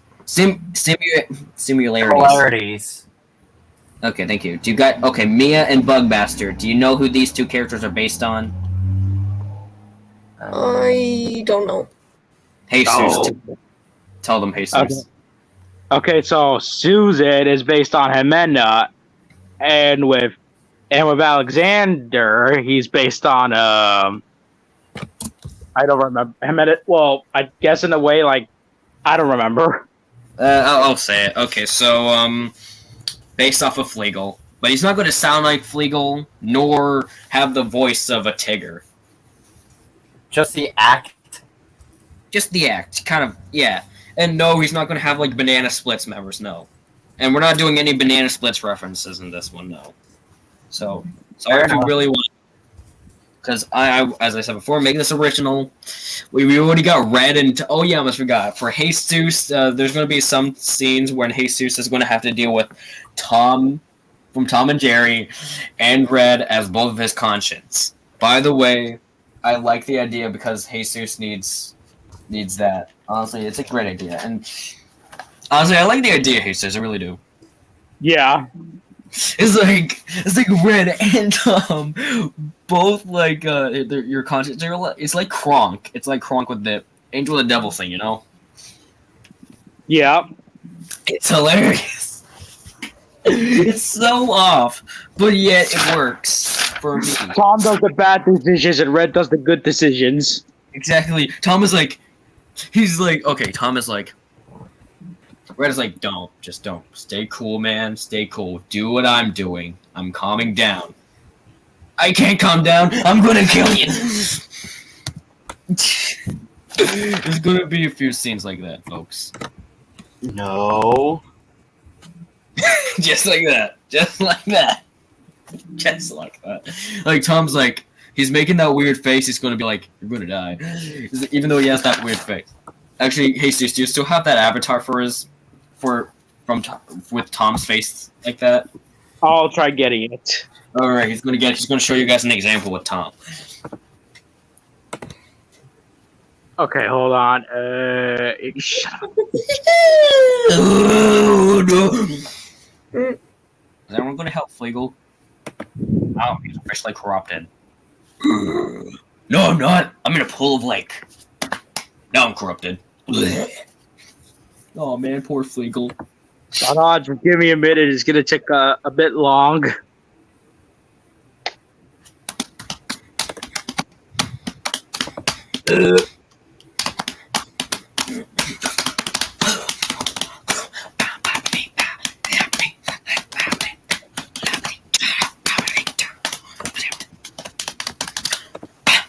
Thank you, everybody. Thank you. I'll be here all night. Hold on. I got it. Here is the face in 3, 2, 1. Sure, be patient. It takes a long time to do it. Oh. All right. Yeah, it's almost there. Okay. And there it is. Baby back. Just imagine Tom making that face, and he's like doing this. Imagine him doing that face. He's gonna be like doing that sign. He's like, "You're gonna die. Kill him down." Everybody's like, "No, keep your calm, man. Keep your calm. Don't listen to him. He's an idiot." And Tom flips him off. He flips Ray off. He flips Ray off. Sorry, I added my other account. Anyways, like we were doing. So we get introduced by Susan and Alexander needing a ride. And luckily for Jesus, he's reluctant and a nice guy to give him a ride. Sadly, they would have to sit in the back seats. I guess that could be like a joke. Like, sorry guys, but you're gonna have to sit in the very back. But Hold on, back. My mom's calling me. All right. It's probably for lunch. I already ate lunch. Oh, never mind then. Anyways, so Susan and Alexander go in the car as they drive off. So we get introduced by one another. Alexander is like an adopted, adopted dad to Susan, as Susan is kind of like just a 15-year-old that weeks like a guinea pig.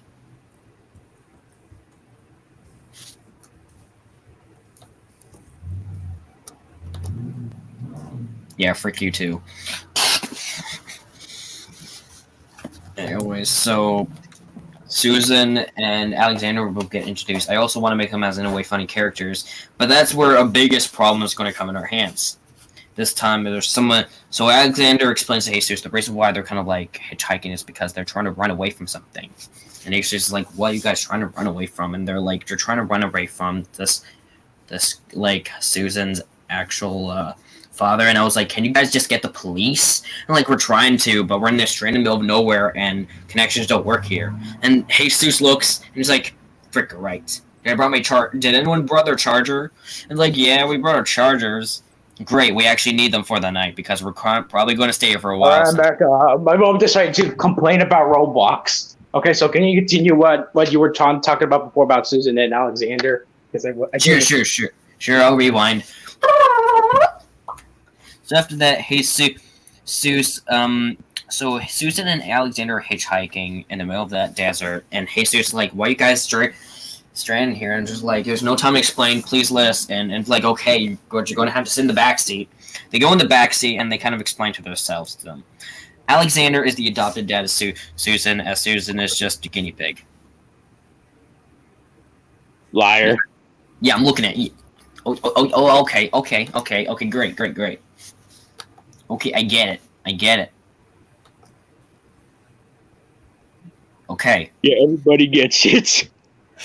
Everyone gets it. Okay, I get it. Anyways, so after that, they explain that someone is actually trying to track them down and trying to look for them.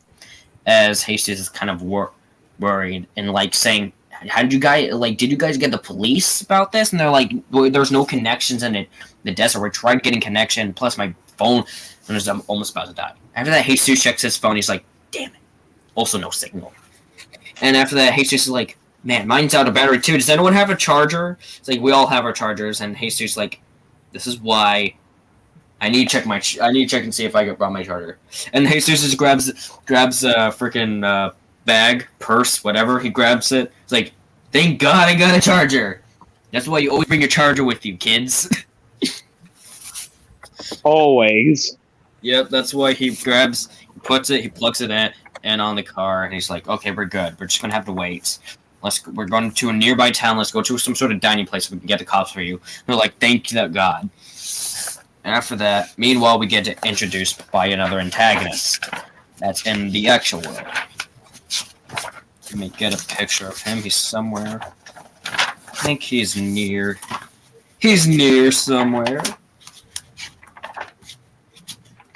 There we go. We get introduced by Susan's biological father. Biological?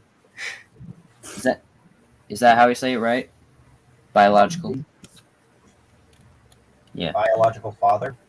Yeah, I think I got it right. His name is Roman Connor, also known as the Insane Priest Guy. So, just out of a joke. Roman Connor, age 44, height 7'3", sexuality gay. He's So if gay. he is Christian, so that means he's also hypocritical. Yes, he's kind of a hypocrite. He's a hypocritical Christian that's kind of like a liar. So most likely a liar and manipulative. Like he lies all the time. Like he's called the lie man. That's what Susan can call him. Like, he's a lie man. He's a really bad man that did so many bad things to me. And like, Jesus obviously just feels bad. After that, Kevin's like, "We need to stick to the topic though. If we focus on this one, what about Ethan? We can focus on we gotta focus on two things, And Jesus is like, "I know that, Kevin, but we also gotta focus on this on the person's on a family death or situation. Who knows what this person is tracking them down for?" And they're like, my dad is just trying to kill us. It's like, dear God, gotta try to find some sort of dining place soon. And of course, and that's kind of like three plots in episode 3. Get it? Episode 3. That's funny. And that's when episode 3 ends right there, in a way. So that's where we get introduced by almost every single character. Woo! Nice. We get introduced to everybody now. Now it's time for episode 4. Episode 4 is when we get the gun. And then it got me. Yep, episode 4. Oh God, get your drinks. Get to sipping, because this is going to take a long ride. Hey, Sus, you got your drink? No. But I do have water. Perfect. You have a drink, Mia? Mm. You have a drink? I got some water. Perfect. Everyone get to sipping, because it's going to be a long 40 ride. Thank you, everybody. Thank you. Let's begin. Woo! Ow. Yep. Alright, so episode 4 begins with Jesus and the gang on the Teist, driving smooth and long. What?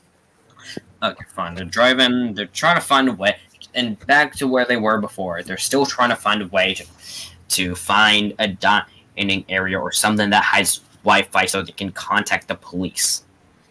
And so far, nothing. Until after that, they found a dining area finally. But sadly, it was a sunset in the middle of the night. And they had to drive over there, and that type of day. And so they park their car. They all drive to they all walk to the dining room. And obviously, since Andrea and Danny Boy over here is hungry, obviously they want food. Kevin is actually being at least a little bit serious, actually more serious about this topic, including Jesus, about this like situation that they're in. So they're like, well, we need to do something. Jesus asked the people that's working in this area if there's any Wi-Fi, and if they couldn't get the Wi-Fi password. They're like, yeah, there's Wi-Fi over here. Follow me. And after that, Jesus finally got the Wi-Fi. He contacts the police, telling them that there's these people that's in danger. As like Susan and Alexander are kind of both scared and frightened by this, but kind of glad that these teens are actually willing to help them along the way. After when Jesus is done with the call, he's telling them that the police is on the way, but Susan can't help but wonder why why they were in the road in the first place. Like that's what Susan thought straight then. Why were you guys in the road in the first place? Like shouldn't you, like this is kind of like you guys are stranded. Like were you guys in a party or something? And it's like he's just like, no, we're trying to look for a friend of ours that got missing a little bit. Like, oh, that's upsetting. After that, yeah. And so after that, they had to wait for the dining area to wait for the police to come. But sadly, they never really came. So they got their food, probably just parked in the car and tried to wait for a few next hours, like in a parking space. It sucks, but this will do. Andrea's kind of getting frightened because she also needs to call her parents to let them know that she's going to be probably like gone for a while. So she lies to her parents saying that like she's just hanging out with a few friends and they're having a sleepover for a week. Daniel also, since Daniel doesn't really care about his family, so he just doesn't really listen. Kevin, on the other hand, is kind of worried because he needs to get home soon because his parents will be worried about him, but then again, he hates his mother. As for Jesus already has this all prepared for himself. And as for Susan and Alexander, they're just worried that, like, Roman Connor will find them. And meanwhile, sadly, he did. For somehow this crazy man found them. And in a creepy twist, he's literally stalking them and saying, hey, honey, I'm home. And after that, Susan's just scared out of his mind, and Alexander yelling at them to get out. And in kind of like a dark way, Roman Connor's like trying to just be like, you're not her real father, and it's like you are a demon from hell that I need to get rid of. Like some like twisted Christians would say. As Jesus is like, well, guess what? Jesus Christ compelled you. You're the real demon. You're stuck in this poor girl. Yeah. As he's like, I don't care who the hell are you. It's like, I'm the police. Jesus lies about that straight. Like, I'm the police. I'll have you arrested on the spot if you don't get out. It's like, you actually think you're the police? Then where's the thing on the car? And Roman tries every single way to actually try to open the door. As Andrea thinks is a great possibility, but actually beat the crap out of the guy. Oh! And after that, got beat out cold. It's like Jesus, like, you don't frick this. We can't wait for the police any longer. If we gotta just drive off. Why can't we just take the body and just like bring it to the police station? We don't even know where the police station is, Daniel. But then again, no! Let's get out of here. They drive off. They both drive off. leaving Roman on the floor on the ground. As the dining person's like, we got number 15 again. They're sleeping on the parking lot this time. Like, we got some sort of random homeless man sleeping on the floor. Didn't even saw what even happened. That's even funnier. And meanwhile, in the multiverse, it goes back to that. It's just that Jadelyn and the others are finally walking their way out of there, as they're trying to find a way to actually escape. Yep. As they're trying to find somewhere they could actually at least go in. And luckily for them, they're after going after a lot of other birch trees, they found in a way more houses and a whole giant neighborhood that's filled with hollow houses and not even anything at sight. It's even more freaking bizarre because like it looks like people used to live here until after that. There's no doors, no windows, no nothing. There's like these random houses for sale that homeless people can live in. As everything's just all yellow. The sky is all purple as the grass is just yellowish color, like as the houses just fits with the sky. As the birch trees fit with the grass color. It's even insane. It's like random colors all mixed together. Let's just say Flumpty Bumty's getting tired of this. He's like, well, time to ruin the world. They're much better. Nice and colorful. Brenda Blam walks in and is like, what are you doing, Flumpty? Why are you... Shut up, Brenda Blam! Shut up! Ow. Yeah, kind of like that. Not really, though. Not really. That could be a funny scene, though. It was like... That could be funny. Alright, need another sip.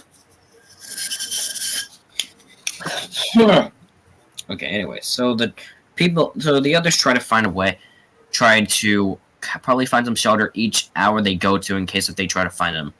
Meanwhile, with Cyanida, she's already step ahead for them, as she has an idea just to wait patiently and let them go to a few steps on trying to find a way to escape. As Christopher and the others will indeed try to find a way to kill them. Ray, Alice, and Christopher, and this time actually Cyanida forces Alice to actually go fight them because she's honestly getting tired of her. So obviously she's like not happy about it, but she's like, well, I'll do the job, loser. So she goes over there, does her job finally, and actually tries to look for them. Alice goes with Christopher and Ray, but even though Christopher, Ray are trying to actually go like their separate paths to try to find them, but Alice is like, guys, can I come with you? I was like, we're going in our separate ways. But what if we work as a team? You know, something that I can do perfectly. Okay, listen, I'm not here for a threesome, kid. And as I said before, Christopher's asexual, and he's kind of getting weirded out by this. He totally is. Like, kid, shut the fuck up. Do your job. You're 17,000 years old hunting for a 42-year-old man. Isn't that kind of, pedophilia? And she's like, no. Get the frick away from me. Just get away from me.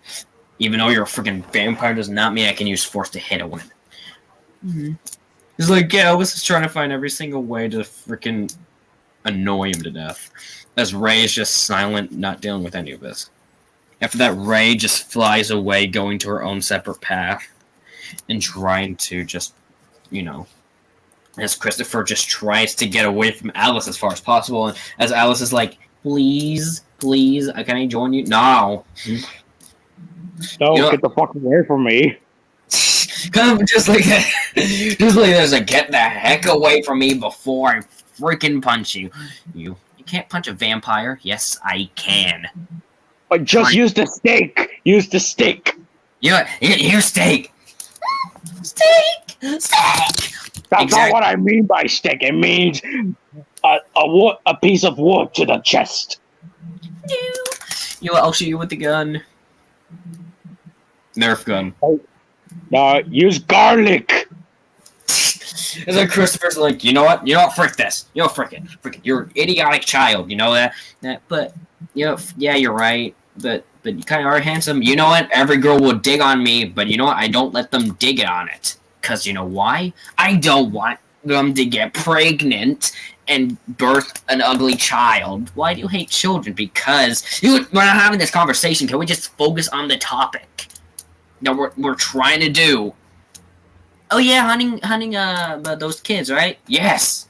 Dear Lord, dear God, girls are so idiotic. Christopher's just getting annoyed by Alice easily. It's going to be kind of a little bit of a running gag in a way. Anyways, yeah, you can. I honestly, everyone can see that. Everyone can see that could be a running gag. I'm going to try to make it less annoying though, because I need a lot of people with help on this. Anyways, after that, it's the middle of the night now. The sky was originally purple, but now to a bluish greenish color, like an aurora borealis. An aurora borealis. Yes. And this time of this country, and this time of this year, salutation to aurora borealis. Yes. Can you get out of my house? No. Here, let me give it a try. Aurora borealis. In this time of the day, in this time of the month, in this part of the country, localizing is what's happening within your kitchen. Yes. Can I see it? No. Okay, here's my turn. An aurora borealis at this time of night, at this part of the day, at this part of this universe, localized entirely in a purple dark sky. Yes. How did that happen? I'm not telling you. No, anyways. They try to hide some shelter in, and they try to find a place they can at least a little bit hide in. So they try to find some wood they could use, and they cut it out. And they used the birch trees to at least bore down the doors. Luckily that worked for them, but they couldn't really do anything at all anyways. So they try to think of a place. Boris is like, you know what, I'm kind of tired today, so I'm just going to go outside. And meanwhile, Cyanida got Bendy to at least look around the neighborhood to see if anything is strange. And sadly for Boris, he was the stupidest character to go outside in the middle of the night when these monsters were looking. Because you know what? He just got here as well, and he was unaware of what's happening. So, literally, Ethan and Ben are like in their mid-teens, and they understood the danger that they're in. The Boris is like, I don't give a damn. I'd rather smoke cigarettes and stuff. Bruh. Oh, sorry, that kid. Well, sucks to be that guy. Was he always like this? I don't know. I just met him. He called himself the good-for-nothing grand. I have no idea. None of us are going to feel bad about him anyways. He just got here. Well, time to take a walk and stroll. Hey. As for Bendy, since Cyanida's plan was just to make the people alive at first, that way they'll find out that they'll never escape. As Christopher and Ray actually try to hunt them down whatsoever. Meanwhile, Bendy's actually going around every single neighborhood in this universe to find out their premises. And sadly for Boris had the worst opportunity to be outside. Well, time to stroll along. And looks like Bendy is with his little boat stream. With wheels. Because frickin' boats used to have wheels back then, I'm telling you that. So that way it could go on the ocean and swim. So, fun fact, people. Oh, crap, I'm dead. Holy shit. Why the hell did I came outside in the first place? Why are you freaking doing this to me? I didn't even do anything. Holy shit, this is insane. And, of course, long story short, Boris is the first person to go in the kill count. Oh, no. Because Yeah. he's really stupid. Pretty stupid. The dumbest character that I thought it was a good idea. It's like, well, it's time to go outside. Time to go outside in a day like this. Yeah, like literally. I also like the idea of first off, I want a character that gets run over first. The first character to die has to be Boris, because honestly, does anyone really care for him? Does anyone care for him? No, nobody cares about him. What about you, Bugmaster? What do you think about Boris so far? Does anyone really care for him? Which Boris are you talking about? The dog or the human? Human. Oh, well, I really don't know much about the human thing, so pass. What about you, Mia? Do you care about him? About what? Boris Anderson. Don't know, so I don't really care. No one cares for him. So It's because I don't know. okay, Boris Anderson. Let's just say his whole character is to ground his son for no good reason. Yeah. Oh, yeah, don't care. Yep. There we go. We count as one of the a-holes on the list. He counts as an a-hole, so yes, he does in a way deserve to die. For some reason, he took the. Why is he depressed? I'm depressed because I don't get to ground everybody. You deserve to die. No. You're really one of the most irrelevant characters, Boris. Holy shit, why is this thing coming after me? Why is there a demon? Why am I here? Holy shit, why do I sound like some sort of weird voice text robot guy? Was I secretly an animatronic? Maybe. Hang on, I'll be right back. Alright. I have to use the bathroom. Alright. Once again, Anyways, after when he gets ran over by Bendy's boat thing, Bendy had an idea to take his body somewhere. And for once, Cyanida is waiting just for Bendy in the right time. Bendy tells her that he found one of them, and it shows Boris unconscious but still getting ran over. And Cyanida, it shows, and this scene, it kind of shows that she is in a way more deadly than anyone else thought. Literally. After that, in that night, Boris wakes up unconscious as Cyanida slowly walks towards him. As he's like, what are you gonna do to me? Easy thing I'm gonna do. Rip you apart from shreds, and then after that, hear your screams. It's not like anyone cares for you. You're just a good-for-nothing grounding father. Please, I'll make sure to be good. I don't even know what you guys want from me. Everything that I want from you is already taken. And after that, Cyanida unleashes her tentacles and rips out Boris's limbs. In a cartoonish special way, he doesn't bleed. Yeah, because he's a freaking animated character. And the cleanse lines on the where his limbs cut off, the cutout sides, we're gonna make it blank because it's humorous. It's humorous, and besides that, it's Boris. He's honestly, it is. His Go Anime character is Comedy World. And yeah, and I guess Family Guy gore instead. Yeah, I guess that too. Yeah, why does that Family Guy even add gore anyway? Oh no. Well, that job's done. That was nice. Thank you, Bendy, my cute little devil darling. Anyways, go back to hunt for more, please. Yes, Oh wait, I wanted to Bendy say this, but you just teared him apart like if he was from Family Guy. Exactly. Okay, I'll go. And after that, it continues. Meanwhile, with Ethan and the gang, just wondering where Boris is. And after that, Jaden thought it was a good idea to actually go out there and try to see where the hell Boris is, because it's getting late. Till after that, all they see he and the dead ends road, trace of blood, and she's like, "Well, no one cared for him anyways." They just walked out.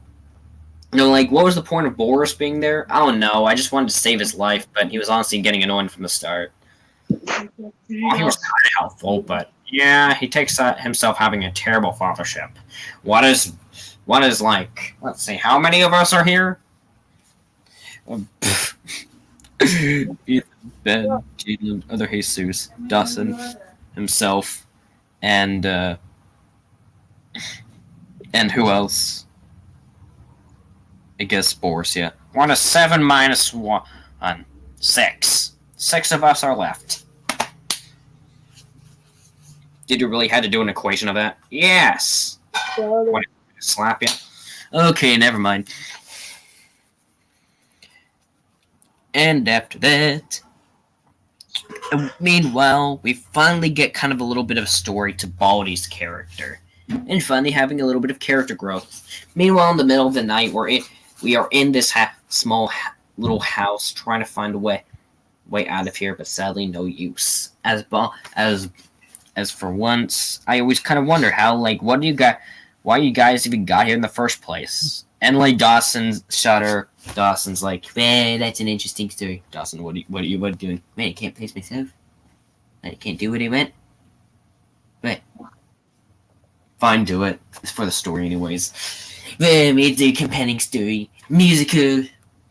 Yes, and there's a whole entire musical with Dawson, but this time with Baldy. Baldy's kind of like stepping in because he's like, you know what, I have nothing else to do. Why not start do a musical as well?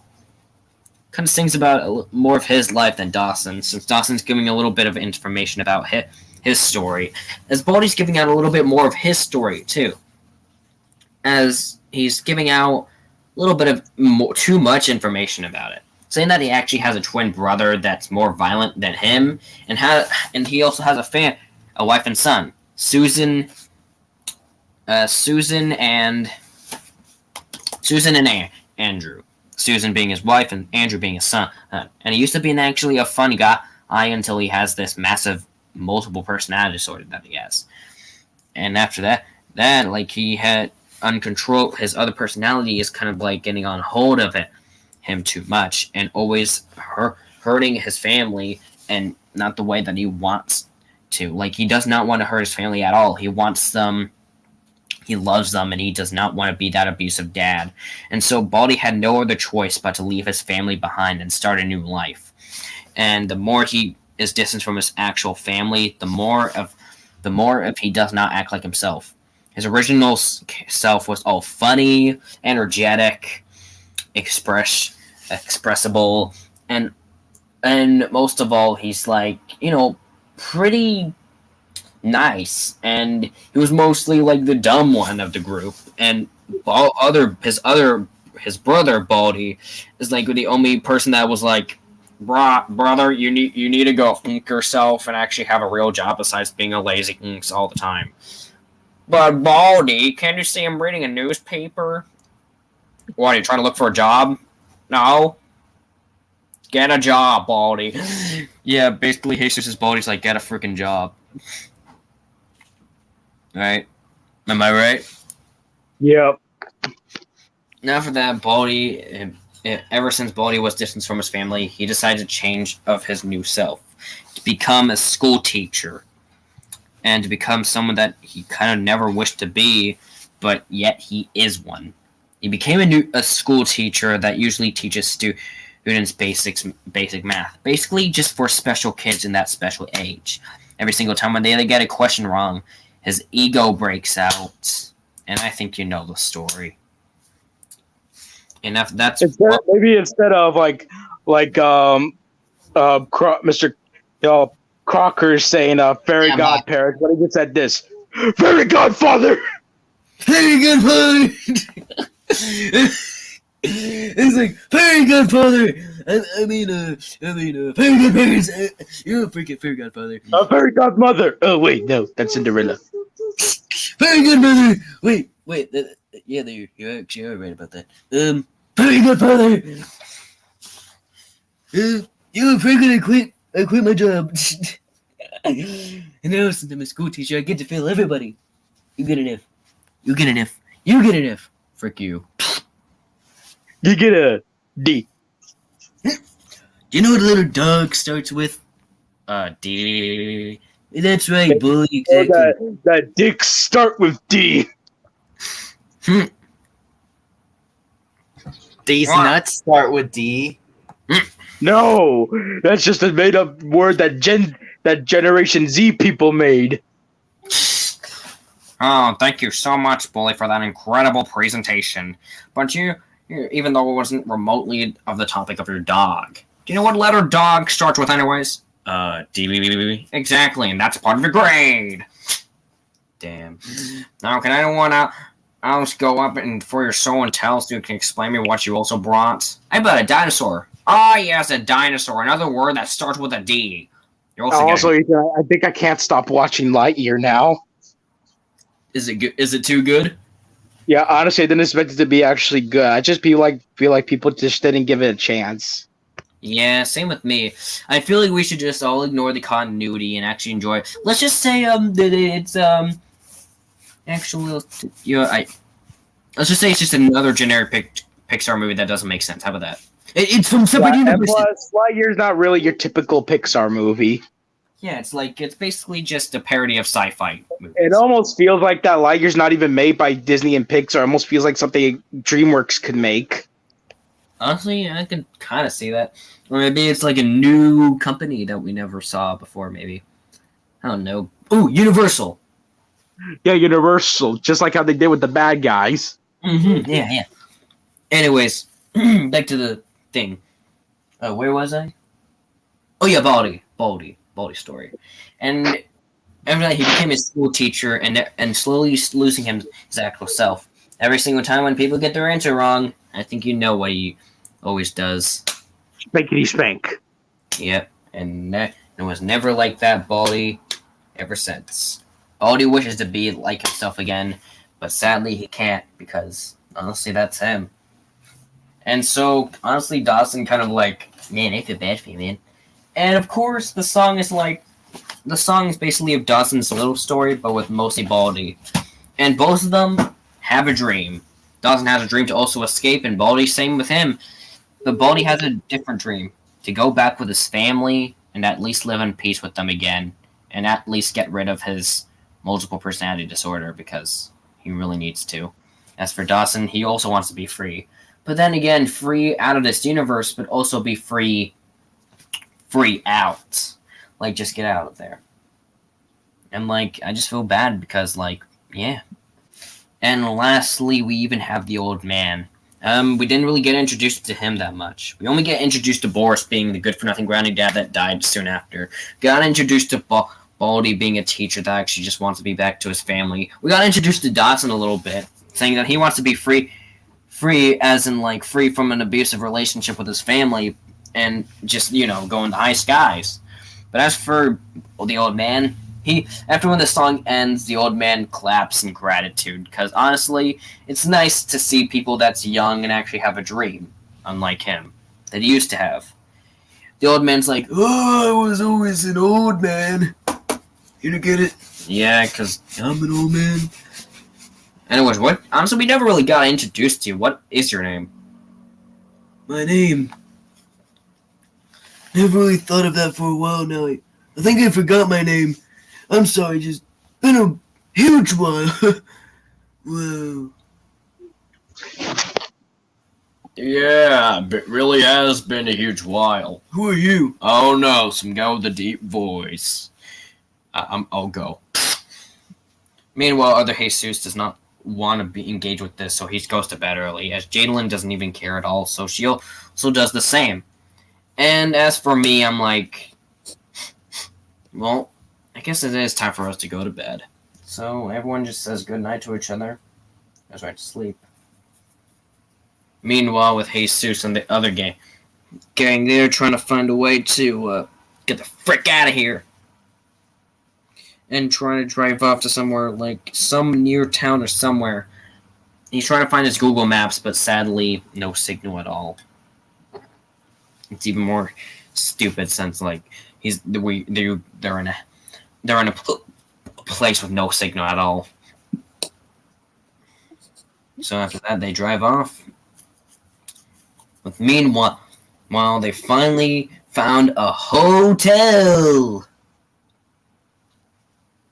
Yeah, they finally made it. They finally found a hotel they can actually sleep at.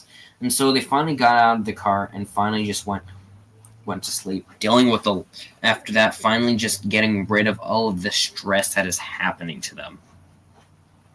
And finally, they just went to sleep, ending episode 4 with Boris dead, with Baldy finally explaining himself, and with the old man kind of a little bit of an introduction, and with Rowan Connor's introduction to being that insane father.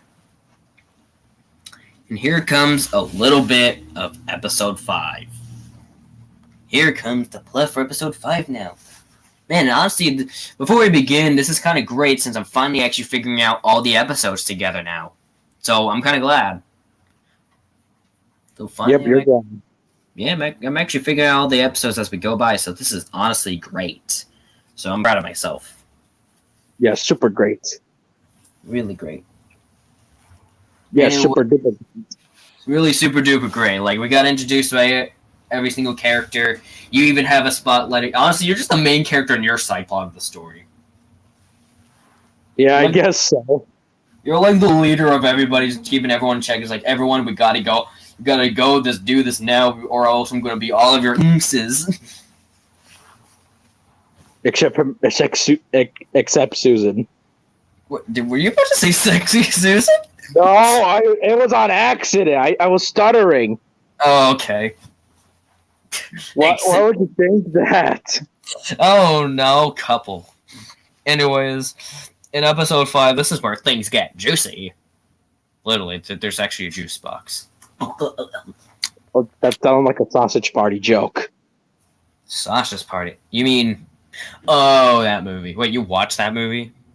No, not really, but I did saw some people keep recording shit on it. Oh, don't watch it. It's weird. It's garbage. It is. It really is garbage. It's very weird. Hitler's in it for some reason. I don't know why. Yeah, honestly, Seth Rogen, what were you doing, man?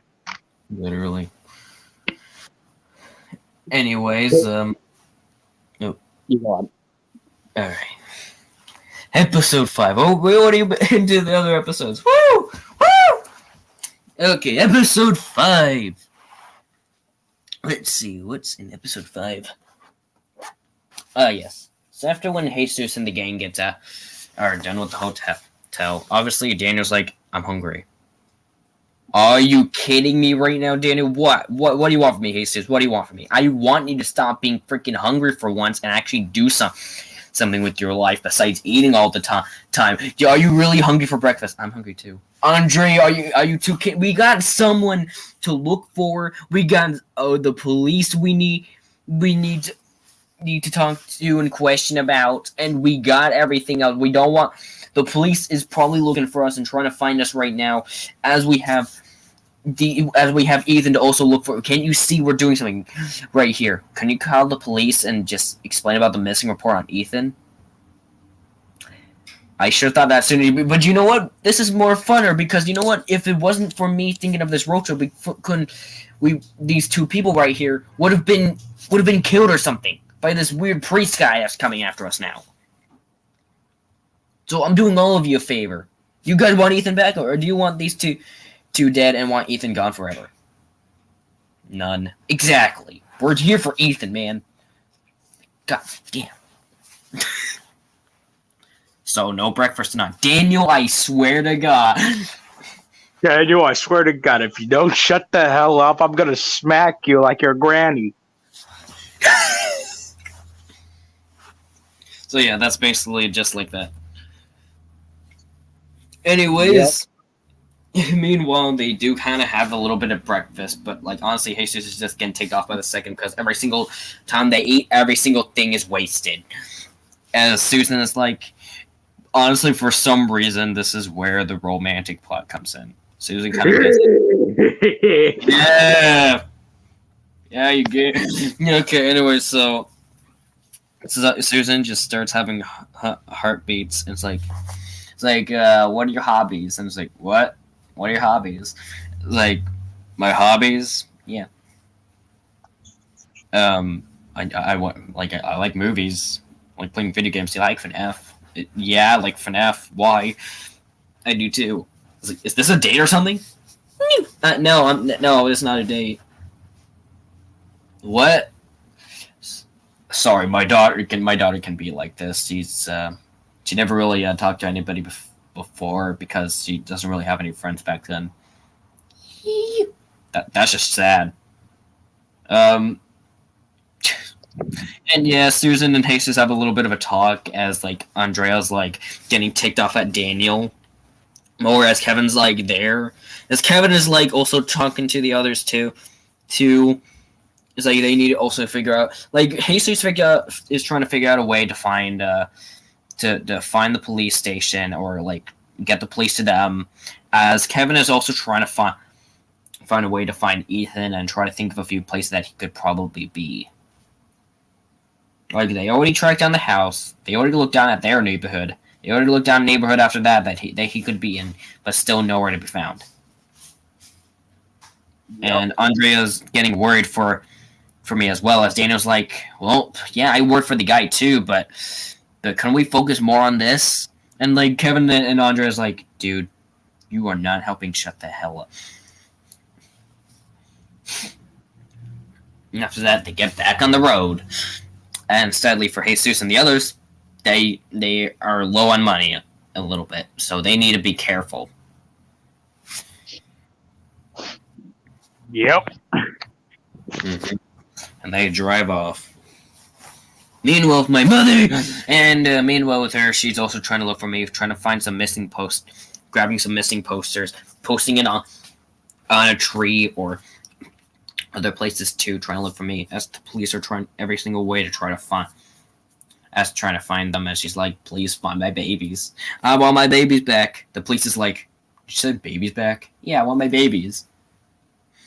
I'm so sorry, ma'am, but I'm gonna have to do this. Like, what? Baby back, baby back, baby back, baby back, baby back, baby back, baby back, baby back, chilies, baby back ribs, barbecue sauce. 5% off. Oh yeah. I guys too gonna freaking select. Oh, sorry, man. We're just so obsessed with that song.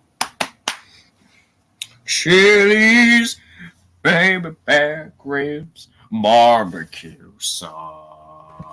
Baby back, baby back, baby back, baby back, baby back. Chilies, baby back ribs, barbecue sauce. Baby back, baby back, baby back, baby back, baby back, baby back. Chilies, baby back ribs, barbecue sauce. Why did I sound like Elvis Presley was singing that song? I have no idea. Maybe his soul went directly to you and singing it for you. Ugh. Maybe. I'm gonna be the new Elvis Presley, everybody. But too bad, I'm not gonna sing anymore because I have a filmmaking career. Oh dear Lord, man! I'm gonna teach everybody what Hollywood is doing wrong. Oh no! Yeah. Oh, why am I a South Park character? Yeah, what? Oh no! I thought you were the Kool-Aid man. Play with me! Oh no! Oh yeah! Oh yeah! Oh no! Can everybody stop saying oh no so many times? Because the fucking Kool-Aid man burst out of the wall out of nowhere every single time. Okay. News and cut. Hey, we have breaking news and cut. We have bad news and some good news. The good news is that I have my hat on, but the bad news is it's going to be a nuclear launch. in 10 seconds. Oh no! Oh no! But don't worry. Oh, Ethan, I gotta tell you this. Well, you know about the Bikini Bottom theory. You know about nuclear things. Well, about Bikini Atoll. I don't believe it. I know, but guess what? What? That nuclear explosion actually inspired Godzilla as well. Ooh, cool. Yeah, because the one boat incident that happened in Japan, the boat was called Lucky Dragon 5. I see. And the people thought in the boat, and the people in the boat thought they were going to be far away from the nuclear bomb testings. Well, they were wrong. The explosion from Bikini Atoll, it caused a massive explosion, which caused catastrophe to the boat, and the people were tested positive for radiation poisoning. Damn. Also, when the explosion happens, Godzilla. Jackie Chu, how did he get there? I don't know. That's dark humor for you. Godzilla. I mean, it's true. Godzilla is supposed to be a symbol of nuclear weapons. Yeah. Anyways, back to the episode. So when they're done with breakfast, they went back on the high road to look for the police station. As we kind of get a side plot from the police as well, trying to look for the people in the car. They call in Jesus' number to ask them where they are because they were in the gas station of where they were left, the dining room of where they were left in, but you guys weren't there. It's like we're driving currently. We're trying to find a good place for us to park so we can try to at least be somewhere safe. We're terribly sorry of you guys being. Hold on, I'll be right back. What?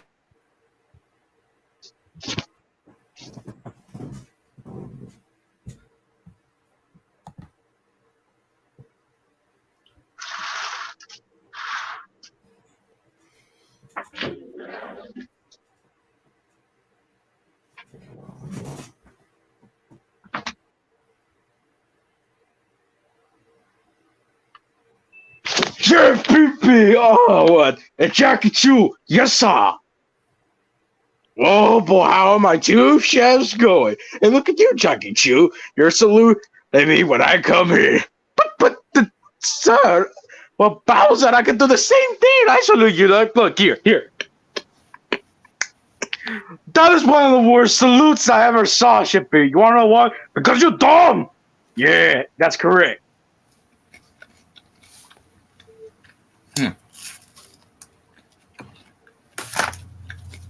So, what do you do when you got nothing to do? Start tattoo us? No. Cause you dumb!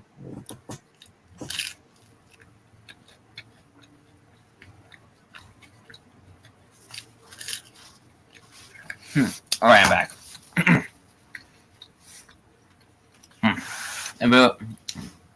And folks, we will be right back today. Because I'm eating something.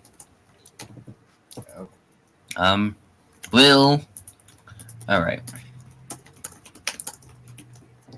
And for now, we are going to do we're just going to talk or something. But for right now, we'll be right back. We'll be right back after these messages. Hey, Ethan, I think I got a new project idea. Uh-huh. What is it? I've been thinking of an original idea ever since I started to think about the Iron Giant. What is it? Well, I decided to make it more something that's kind of like mixed with Japanese and also American called, with a little bit of American romance called My Boyfriend Became a Kaiju, which is supposed to be something about a cheesy title, but it has a deep meaning to it. I see.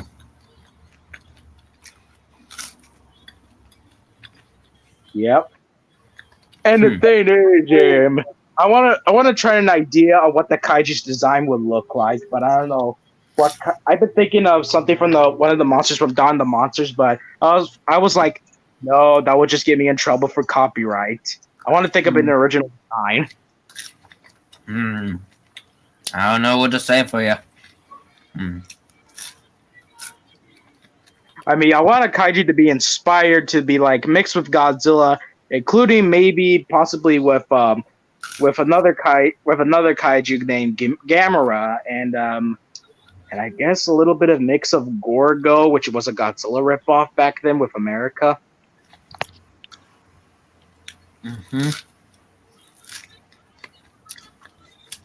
I don't know. What do you think? I'm still planning on the design of the kaiju. Well, if I have any ideas, I'll share it to you. All right, and maybe some concept design for the kaiju on what it should look like. All right. I've been thinking of, instead of just looking like the the boyfriend becomes let me tell you how on the origin. Well, I think I should start with characters. It will go like this. Well, there was this two couple named Zachary and I guess Samantha. They've been in a relationship ever since middle school, and they now make it to high school until that one night a meteor struck and he did saw what happened, so he decided to go to the meteor. For some reason it sprayed on him with some type of purple toxin, but instead of killing him and transform him into some giant reptilian like kaiju. All right. And this time I don't want the kaiju to be like a big, like super big. I want it to be more somewhere like the height of 128 feet. Wow. Yeah. And I really want to add some character arc in it as well. Alrighty. Okay, maybe not. Maybe I should change Zachary's name to something. I guess I should call him Jason, maybe, or. I actually like Zachary. That'd be good. Yep, I guess it could work.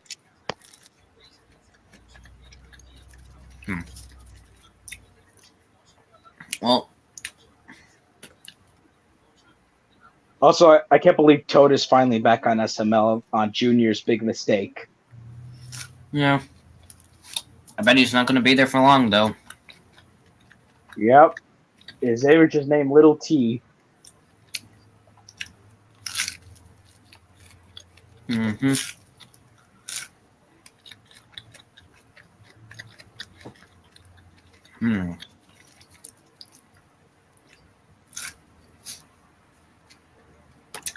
Well, anything new?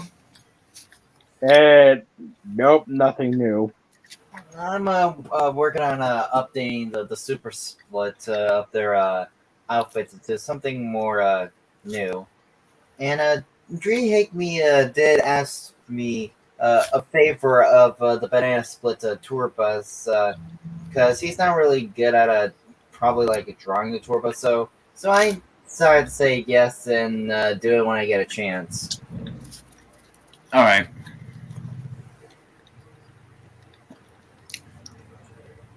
No, what is this? Hey, babe. Hey, dude.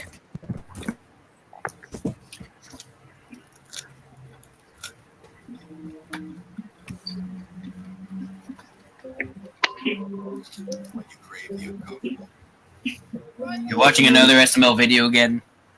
Yeah, but it's Call of Duty Blackout. Oh. Oh, Charlie Brown, don't tell me that the new Call of Duty game came out today. Come on, man, quit playing! That's all we heard every night before bed. It's starting to feel like Jason Blum was the perfect fit for what you have to the way he was with us. But today, all the week of the anniversary of 5 minutes ready for Jason. I was gonna say, if Black Yoshi ever makes a return, do you think he might try playing a different game that's not Call of Duty, but this time he can actually play Battlefield? Maybe. And it's exciting. I think it should go like this. Mario, I got something to tell you. What is it, Black Yoshi? Well, see this, Mario. I've been thinking that maybe I should try playing the different games. Wait, why? Well, see this, I think I might have lost interest to Call of Duty because It's not that interesting anymore. It's just a boring old thing. I mean, the Godzilla vs. Kong update did good for Warzone, but it just didn't do enough. It's just... So I've been thinking if maybe you could try giving me some Battlefield. Wait, why do you want Battlefield, the Black Yoshi? Don't you say you hate that game? Well, I mean, I only said that because it's, my friends forced me. Oh, your friends forced you to say that, right? Yep, that's cool. That's cool.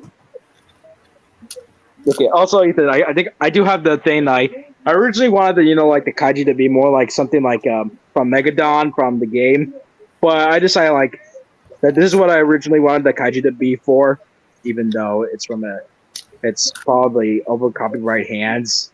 All right. Nights of Freddy's fans, we were told months ago that we were dangerous to some news about the upcoming Five Nights at Freddy's movie, and that's all we heard every night before bed. Dangerous. It was starting to feel like Jason Blum was the perfect fit for William Afton for the way he was with us. But today, on the week of the anniversary for Five Nights at Freddy's, Jason Blum... But he's not Brit. But he doesn't have a British accent. First look into the animatronics being built for Five Nights at Freddy's.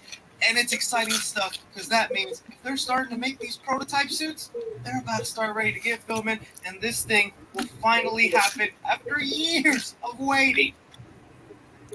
Prototypes? Mm-hmm. That means we're finally going to get some news? Down below what you think of these animatronic suits, what do you think it could mean? In the Well, I mean, the animatronics are just going to be people in costumes, right? Yeah, I think. This thing is not canceled. I still get those comments every day. Movie's not happening. Movie's canceled. And then something like this pops up to make us feel like it's still happening. Alright, so just jumping into it here, Jason Blum, who's basically just been giving us the breadcrumbs for all this stuff concerning FNAF through Twitter, tweeted out today a picture with the caption saying, "It's great to be working with Jim Henson's Creature Shop. Their experience and expertise with animatronics is absolutely killer at Blumhouse." And I have Jason Blum on alert, so I saw this photo 0.7 seconds after it was released. So I really didn't know what I was looking at just yet. I know I saw the word animatronics, and I instantly thought FNAF, but then I was like, well, there we go, a whole bunch of other horror movies. They got things lined up. This could just be a random tease for something else. Maybe even the Megan Dogs. I still want to see that movie, Blum. And then my eyes gazed over at this little prototype suit that they had on the table, a bow tie, a microphone in the hand. I thought to myself, it's that, without a shadow of a doubt, is freaking Freddy Fazbear being mocked up by the Jim Henson Creature Shop. Like, wait, a question. Why the frick is the... Can you share your screen? I need to see this. I need to see that video. Alright. Alright, let's see. Oh my god, it's true! Is it true? for one, we gotta be excited that this is the people making the Five Nights at Freddy suits. I actually don't know if this was ever announced or maybe it came out a long time ago, but I don't remember them mentioning it was the Jim Henson company making these suits. I mean, if you just go to the Wikipedia page, it's not a news company. Animatronic puppet work that they've done in the industry, and it's some really good stuff. Most of us obviously know they worked on a lot of stuff with Alice in Wonderland. They also did the animatronic for Jack Frost, that Michael Keaton Snowman movie. I remember that looking good as a kid. They did some of the creature work for the Flintstones in Viva Rock Vegas. Oh, those dinosaurs look realistic to me. But the thing that is most close to Five Nights at Freddy's, the Jim Henson Company worked on the Country Bears movie. Look at this footage and tell me you don't see FNAF in here. Microphones on a stage, animatronics moving about. That Not right really. there is who you want working on these puppets. The nightmares those Country Bears gave me. And it wasn't just because they were singing country. Oh god. But going back to analyzing this photo here, now that we're looking at stuff that is supposed to be in the Five Nights at Freddy's movie, you can pretty much bet your booty that FNAF fans are inspecting this photo like crazy, trying to make sure it is as accurate as possible, because there have been countless fake photos. Why don't you hire the guy who did some accurate Five Nights at Freddy's shoots on Twitter and YouTube? Yeah, here's the other question. Why are they basing it off the Freddy Fazbear characters from FNAF 1, even though, like, you gotta admit, they don't really look scary. like if you like it can't like why are you like I feel like this should be rated R. Probably because people are now giving more respect to the original because it feels like that the other new ones they don't seem like they capture the way more spirit to it. Yeah, you're right, but I just feel like they should at least be also creepy in a way, to make it like make it horror. Like I really want FNAF to be rated R. That way, it could be like full of gore. Come on, it is a horror game. That's true. Really hope. I swear to God, if it's PG-13, I quit. Well, but that's what Blumhouse usually do with other movies. Make some PG-13. Well, usually at times, no, and they do have some director's cuts. I see. Five Nights at Freddy's over.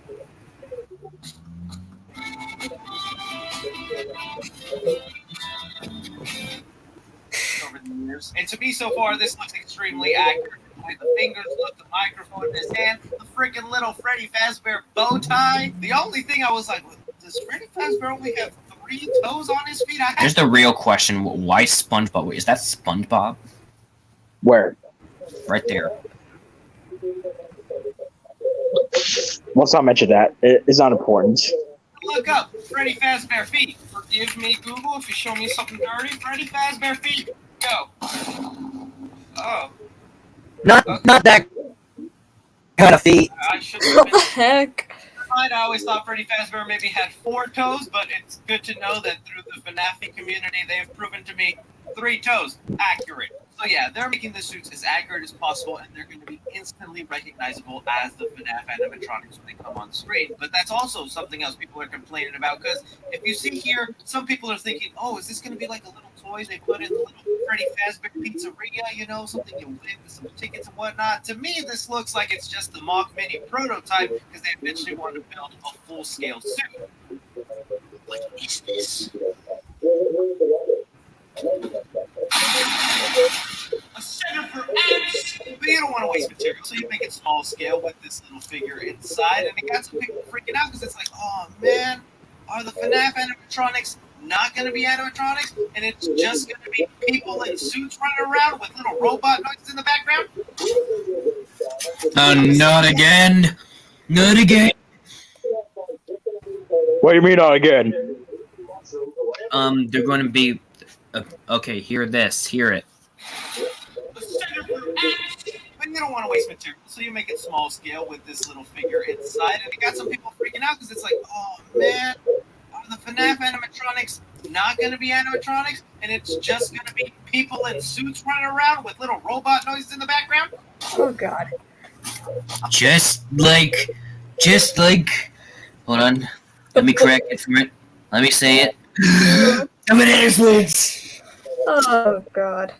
Say Not yes again. and no at the same time. I mean, Jason Blum said it here in this tweet. They're working with animatronics. They are going to build some robotic-like endoskeletons and shove them into this suit. And Oh, okay. most likely will just be part of the movie where Freddy and his friends are on stage swinging back and forth, old Chuck E. Cheese style. But maybe later on in the film, when it involves them walking around, peeking their heads, doing these moves that are kind of hard for animatronics. I know people just want them to do robotic stuff, but Blumhouse does make movies on the cheap. That is how they remain extremely profitable. And also, animatronic puppets are just so unreliable. They overheat. They misfire all the time. I think there was a kid who was bitten in 87 or something.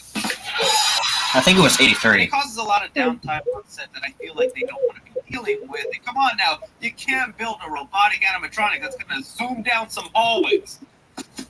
I do just hope, though, whoever they get to be inside these suits for those moments, they have robotic-like movements, because it's so easy to tell when it's just a person inside a suit pretending to be a You robot. motherfucker, hope you die. I still think Willy's Wonderland did it pretty good. Yes. For yelling Yeah, out, yeah, oh yeah, oh yeah. Yeah, Willie still got it. so easy to Still tell there. a person inside a suit pretending to be I'm that. Banana Splits movie. I still think Willy's Wonderland did pretty good, and you guys were yelling at that movie for not building real robotic animatronics when Five Nights at Freddy's gonna end up doing the same thing. Besides, isn't it part of the FNAF lore that you're able to get inside the suits, like Willem Afton gets inside Springtrap? Yep. And die.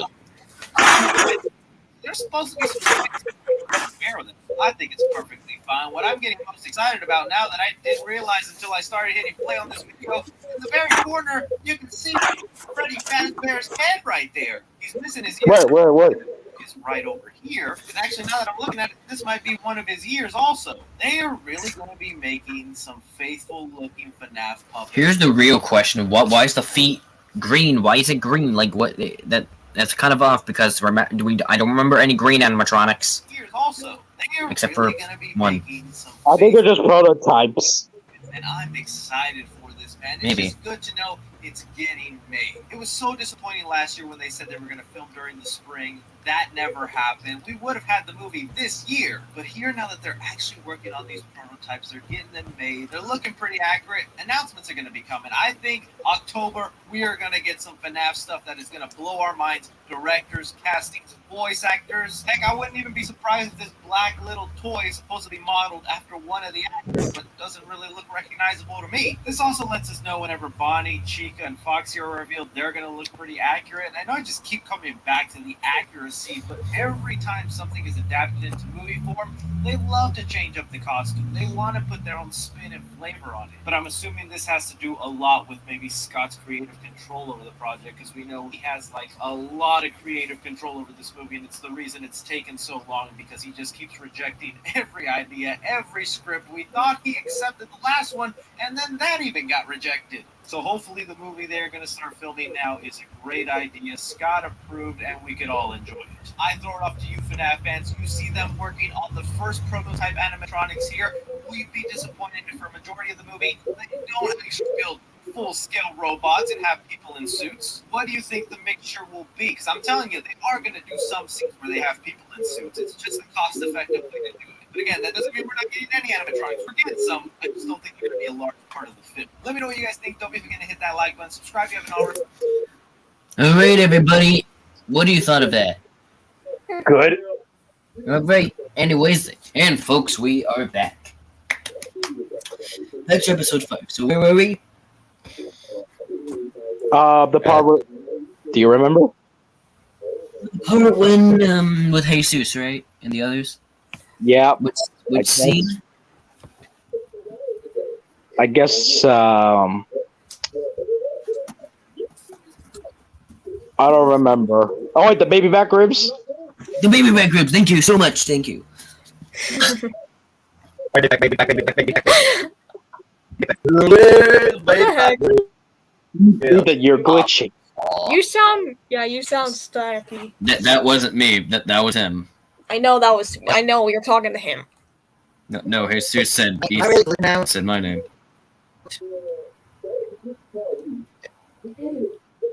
Yes, you are glitching out. Yes.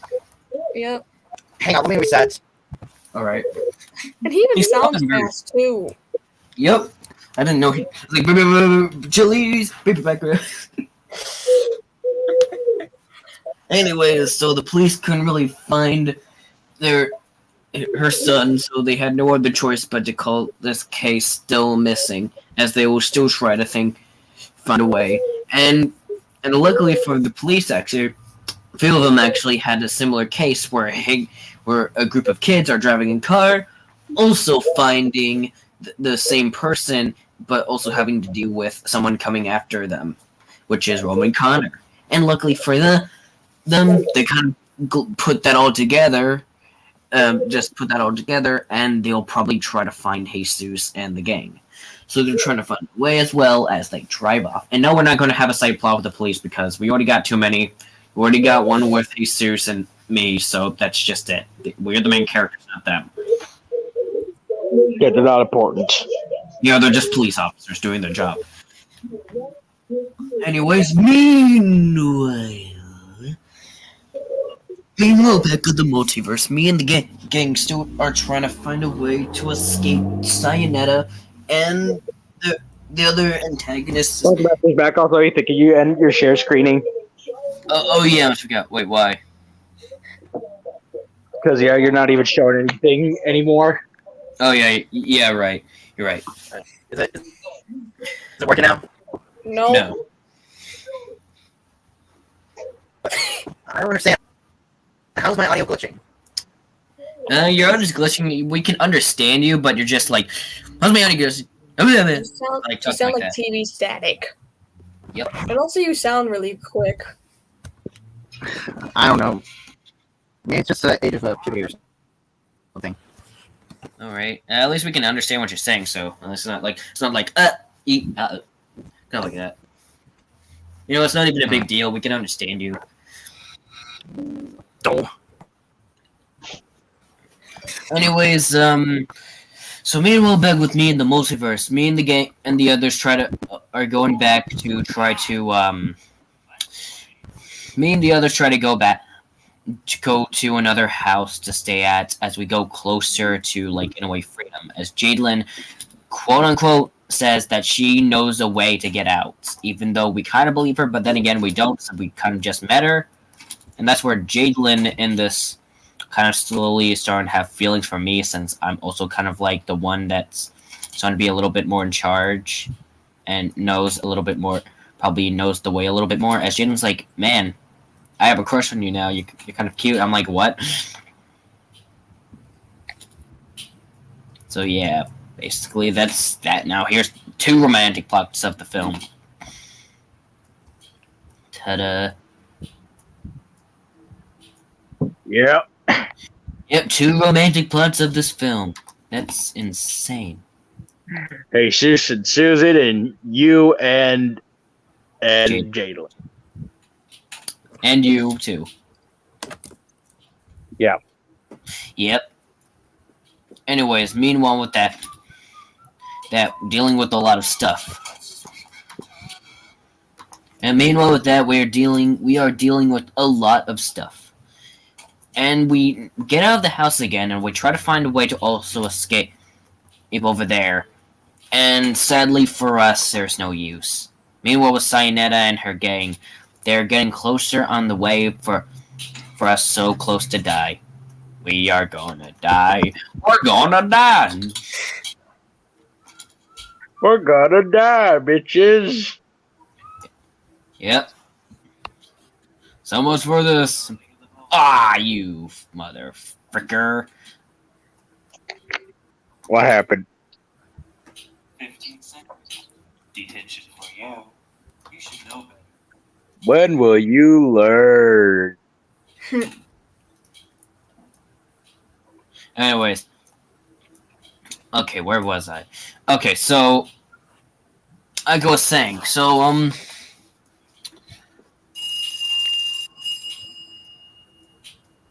oh crap. Anyway, so like I was saying before I got interrupted by Principal over here. Yes, I'm playing Baldi. Who cares? I love Baldi. I will never stop loving this game because it's my favorite game I've ever played. So don't judge me. We're not judging you. No, I'm at the audience. I don't think they judge you either. Alright, great. So anyways, meanwhile, we try to find a way to get out. So we go out of the house, grab our stuff that we kind of kept in this house while staying one night over there, and try to look somewhere else. This time we finally actually found like somewhere to walk, as there's no neighborhood, no city, no broken down schools. So we can finally just go somewhere where there's no forest at all. An empty stream. As meanwhile as Dawson kind of messing a little bit of things up that makes other Jesus like, can you shut the heck up? Yeah. As he's like getting tired of his shenanigans and he's like, shut up. And after that, honestly, Dawson's like does not really have the best social skills ever, because one, he's a freaking robot, like who knows what he would do. Hey, tell me the truth, you have no good social skills whatsoever. You have no bitches. I'm glad I don't. Good. Anyways, meanwhile, they try to find a place, as Jadelyn has like a map. Has like a map to try to... No, not really a map. No, not a map, because that would mess things up. She grabs out like something that she could find that could work for her. As like, of course, we keep messing up and just makes her pissed off more. But then again, she for some reason randomly forgives me, but kind of hates Ben for some reason, which makes Ben confused. Like, what did he do wrong? As for other Jesus, just mostly not caring, but he's just mostly getting ticked off at Dawson for every single thing he makes. Even though he's trying to cheer up the gang in the situation that they are currently in, but with Jesus, he really does not care for that at all, and just wants to be like, "Shut up, man! Just shut up. My life is more important than you. Go to hell." Kind of like that, I guess. That's kind of cool. Just reminding you to be in my class in 4 minutes. Check your map to see where my class is. Yeah, sure. But who asked? Yeah, that's the real question. That is the real question. Who did in fact asked? Okay, yes, okay, I asked. Okay, I'm out. Anyways, so after that, meanwhile, they've kind of finally found somewhere to actually go hide out again, but sadly, because of all Dawson's fault, Christopher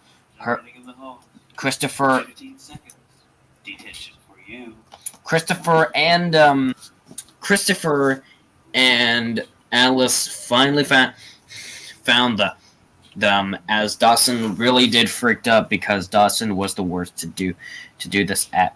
He just did this at a very bad time. He was the worst person there, and honestly, everyone was ticked off at him. Everyone was ticked off at him for what he did because he wasted almost everyone's time and kind of just got everybody in the wrong.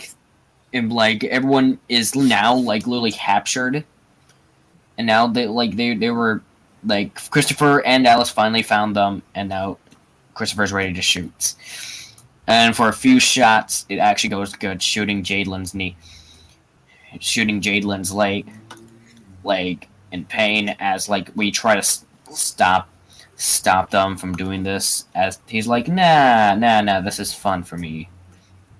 As Alice is trying to at least like, I guess you could say she's trying to like go after her too. Like she's trying to like eat her or something. I have no idea. She is a cannibal, so what do you expect from a cannibal? Yeah. So she's trying to kill the others as they try to run back away from her. And so after that, they finally escape. But everyone over here is literally pissed at Dawson for what he did. And Dawson was trying to be a good help, but like everyone's like, no, you're not a good help. You're a waste of time. You're a waste of us helping you. You are just bad luck. You're nothing but just bad luck, and you're just an idiotic child. And that's what we are saying to him. He's like, he's not a bad child, but it's the truth. He is. He is indeed a bad child, and like Dawson regrets what he did. And so after that, he runs off. And he's like, we don't care. Yeah, because he did some terrible things. Yeah. 20 seconds detention for you. Yep, and I hate this principal. I hate him. I hate you. And anyways, after that, Dawson runs off. We finally...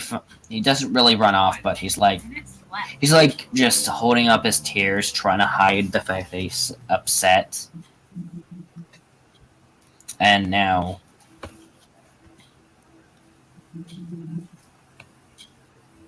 yeah. And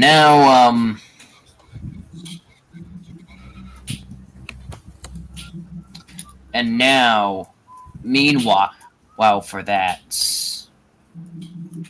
Meanwhile, we finally found another house we could probably stay for a little bit.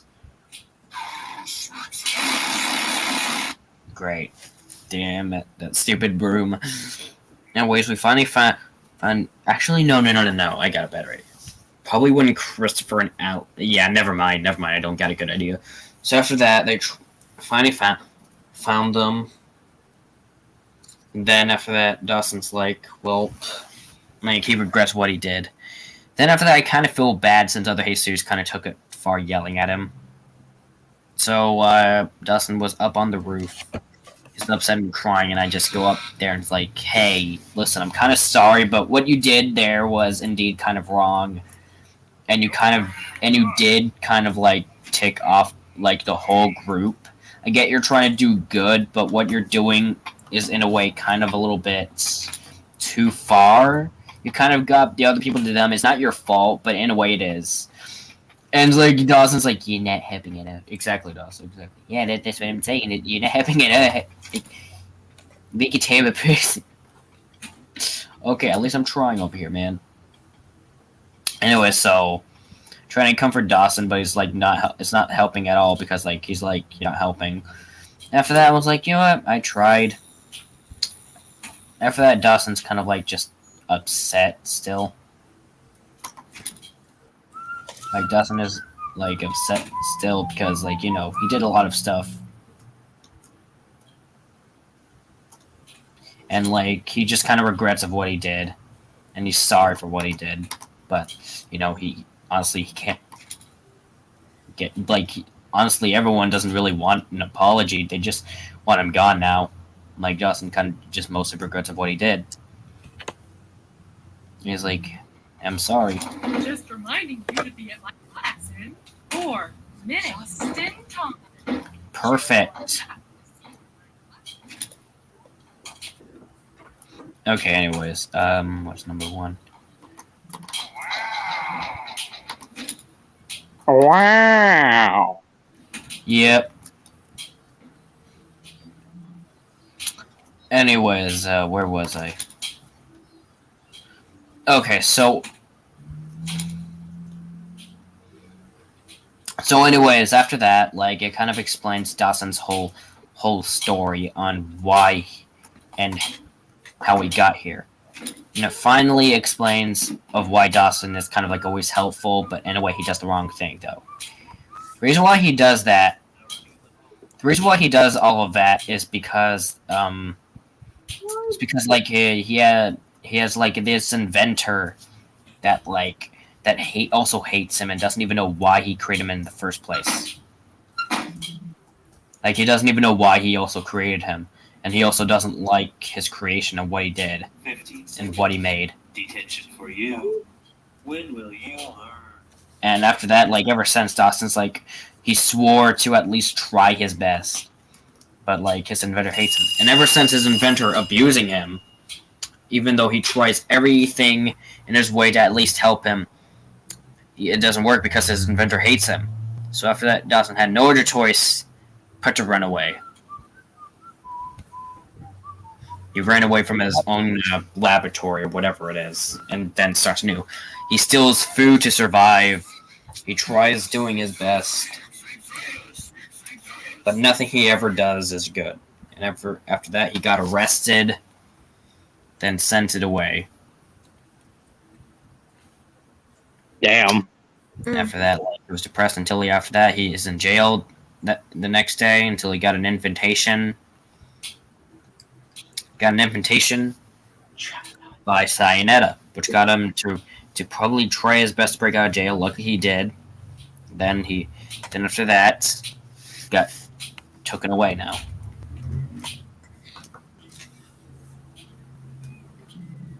And that's Dawson's story, I guess. And after that, like, I just kind of feel bad. Like, he at least did try his best to be good, but, like, no matter what he did, he kind of did bad. So I kind of gave him a chance. Having a little bit of hope for the guy. Dawson's like, thank you. And we head back downstairs, and we finally had, a little bit of a good night's sleep.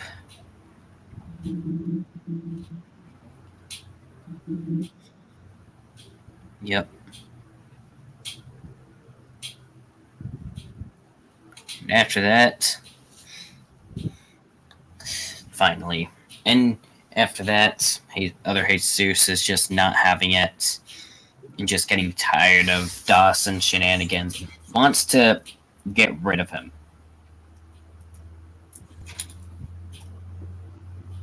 And yes, he wants to get rid of him. For good. Yeah, he wanted to get rid of him for good because he's also tired of his shenanigans. And he's like, I want that prick dead. I don't care what you have to go through. Make it happen! Wait, wrong movie. Yeah, that sounds like something from the Iron Giant. How? Wait, how does that sound like something from the Iron Giant? I don't know. Probably from the fucking villain himself. He's a douchebag.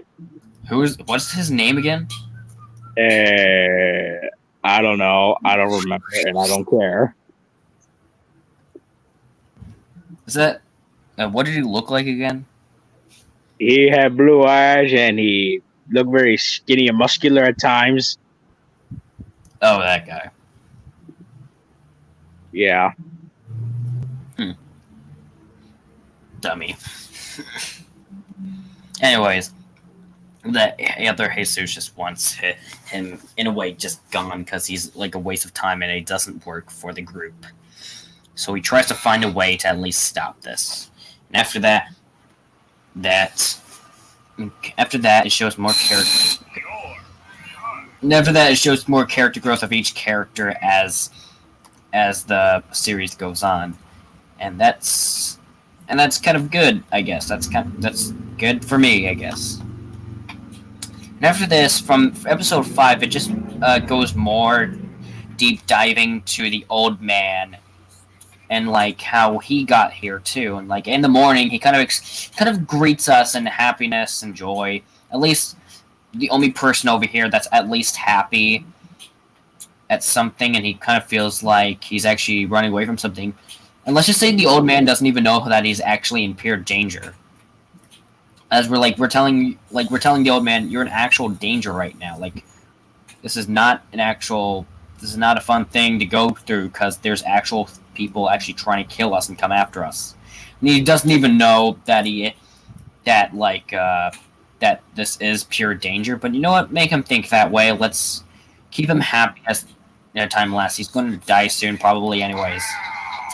And as for Ben's like, well, what are we going to do? That guy's like, he's thinking that he's not going to die even though he is. And we're like, we don't know what to do. We can't stop him from thinking about that. He is an old man, and Ben's like, yeah, you're right. But, like, it's going to come sooner or eventually, And I'm like, yeah, but, just let him be happy at this time, because he's old for his age. Like, we're just contemplating about the whole thing.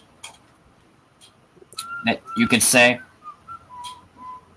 Yep. Like, we're just all contemplating, you could say, and like, yeah, you're right.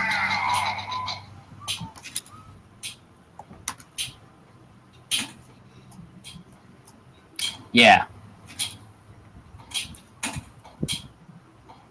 And that's basically it. That's what you could say for a story. No, you stupid woman! Get... Oh my god. Oh, jeez. That woman sucks. She does. Wonder why she was added in the first place. I have no idea. She wastes everyone's time. Anyways, in the morning we get introduced more of the old man, and me and Ben are just unsure about him. But you know what? Like me, Ben thinks that he was a pedo at first, but it's like I have hope for this old guy. Like he seems nice. Like come on, who knows? Then after that, Dodson's waking up in the morning. He's still not happy from the last days prior, as other Jesus tries to avoid everyone as possible because he does not care and wants to leave. As for Jalen, she's getting way too clingy towards Ethan for some reason. And I'm like, what are you doing, miss? After that, here's the thing. And after that, bada-bam-da-boom. After that, me and the others are again trying to find a way to actually escape. And, like, we think of a plan after another, and it always fails. And, like other Jesus is getting tired of it. It's like, we need to come up with actually something before we get killed. This is getting annoying. We're just doing one thing and another. We gotta get out somehow. Like, do you have any other plans, smart geniuses? And after that, Jaden's like, well, I don't see you coming up with any plans. smart guy. Like, do you have any plans to actually get away? It's like, no, but I thought you were the smart one. You're the smart woman of the group. What about you? Like, they just keep arguing, and I'm like, this is stupid. You guys are annoying me.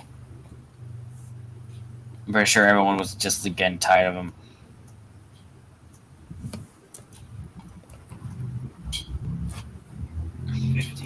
And after that, we're like, everyone's like, wow. It's like, what is happening right now?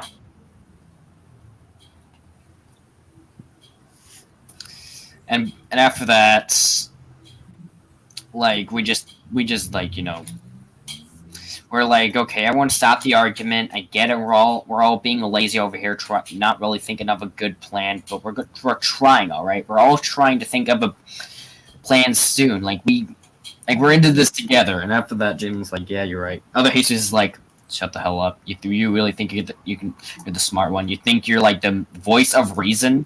Who knows what you did? I'm like, what? You know what? Never mind. Other Jesus is like not having it at all. I'm not having it. Like, other Jesus is just not having it. It's like, I hate every single one of you. I want you all to die. Like, I want you all to die. It's like, I can't wait to see you manslaughtered by a demon. It's like, whoa. Whoa.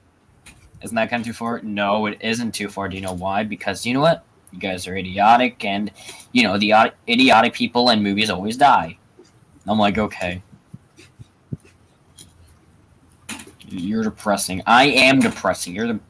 Like, you all make me depressed. Whoa. Is he always like this? Yeah, like, even though I just met, even though I barely know him, he does really act like this most times. I'm like, wow.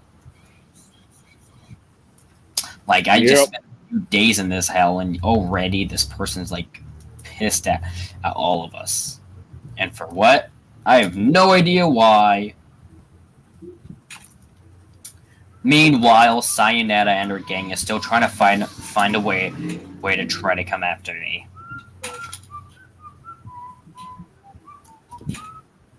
Yep, still to this day, she's trying to find a way to come after me. And after that Cyanida's kind of getting tired of this and tired of being lazy. So she gets Bendy to take care of this house while she's gone, as she goes for the prowl. Bendy's like, will do, ma'am. After that, we kind of see Bendy kind of a little bit tick. Not as in tick as in mad, but like tick as in slowly not surely wanting to do this anymore. As like a hair pinches off, I guess. As Cyanida does not notice at all. But only Bendy does, because like he's kind of tired of doing this, and hurting innocent people is not what he wants to do now. Even though he is a demon, some demons can have a little bit of a good side, and that's what Hell of a Boss, and that's what Has Been Hotel told us. Yep, I guess a little bit. Yep. That's what that show told us all. So anyways, yep. Yeah, not all demons can be evil all the time. Yep, and that's what's Bendy telling us. Anyways, meanwhile with that good old Cyanida is still trying to find a way to come after us, and now she's mad. In a way, she's also kind of a little bit ticking off since her henchman or whatever is not even following her deed. And so after that she goes on doing the job for herself. And that's what she does, because she doesn't want to be that lazy character that just stands there waiting. She doesn't want to be Maleficent nor Gaston or anybody. Like, who wants to be Gaston? It's like when most people said, when you want something done right, you have to do it yourself. Yep, and that's what she's doing. Yep. And that's what she wants to do. She does not want to be that antagonist that just waits patiently for her stupid henchmen. So she's like, you know what? Frick this. I'm done being patient. These guys are not doing it for me. I'm gonna have to do it. He's kind of impatient. As she slowly grows and goes more. Getting more angrier every time her grin starts to become more bigger and bigger.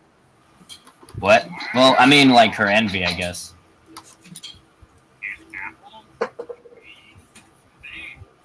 Yep, you're welcome, loser. Yum. Yum. Yum, yum, yeah, daddy. Apples. Man, he sure does love apples. And that fucking monster won't stop killing me so many times. God, I hate this thing. Oh. It's like if it's the ultimate god, but in reality, it could still die. That's how Schizo thought he was immortal, but he's still the weakest one ever. Yep. Wait, hold on a second. Did you just make fun of me? Yeah, because you're nothing but edgy and completely a waste of time. Listen. And plus, there's other creatures who are stronger than you that are not even creepypastas like you. How was I a creepypasta? Was I a creepypasta? No, I wasn't. I was not a creepypasta. Do not call me. You were one of those edgy teenagers drawings that somebody used to draw back then. Okay, you actually are right about that. My creator is, in a way, an edgy teenager. I was right. Okay, listen, at least they tried, alright? Okay, everyone, we're getting off topic. Anyways, meanwhile, Cyanida does the job for herself, as Christopher and Alice always trying to find a way, as, like, Christopher is just getting annoyed. Meanwhile, while we are walking, we stumble upon Ray, still looking for us. Uh-oh. Yep, and after that, like, we stumble upon Ray, just standing there doing nothing until she charges like a demon she is. Yep, she's running like a demon, like she is. After that, we start running for our lives away from this thing, away from this creep, and yet she's charging. After that, luckily for Baldy has the strength to actually do to actually help out this time and actually fight off these things, as Baldy tells us to run, as he can handle this. Luckily for us, we listen to Baldy as we make a run for it.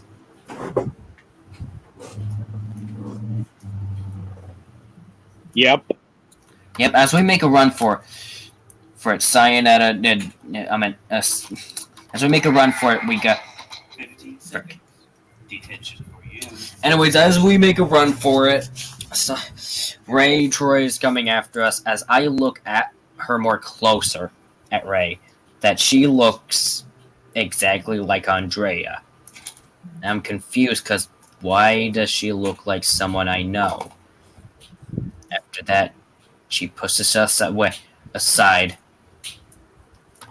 and then throws us out after that finishing of what she wants to do by killing us. And after that, we finally make a run for it again, even though we already know that we're already slowly getting hunted down ever since Boris's death. So it's no use for us to run, but we're still running anyways because we want to live.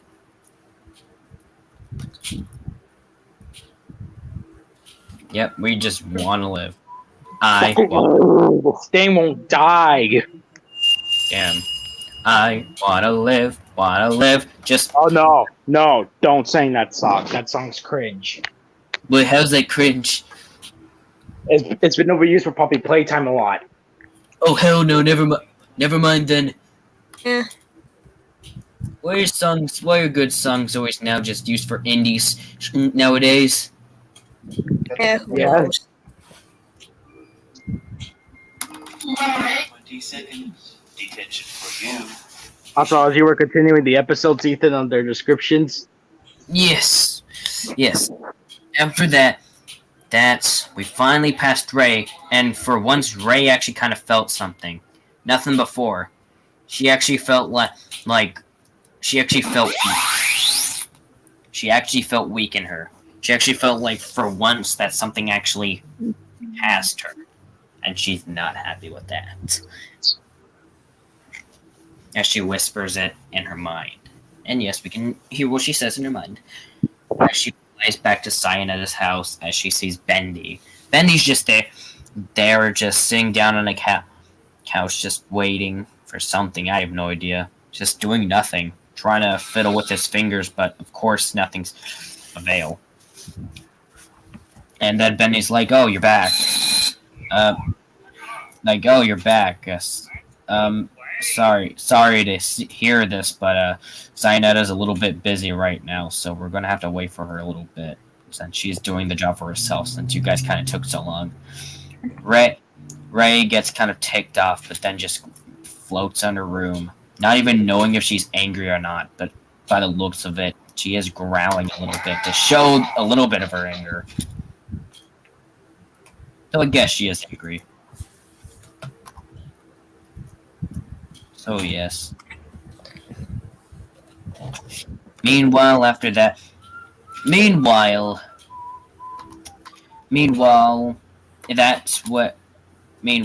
we still try to find somewhere until me, Jadelyn, and the other spot something. A car. Yes, it's a car, folks. It's a car. A mother freaking car.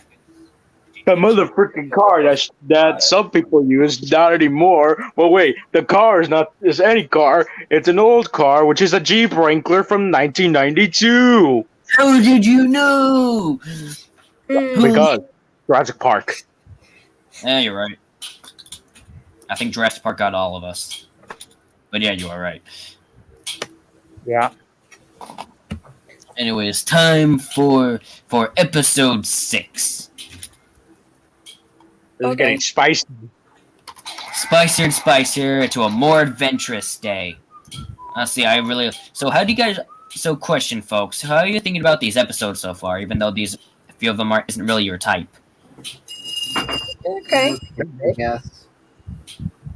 What about you, Jesus? What do you think? What do you think about these episodes so far? They're going great.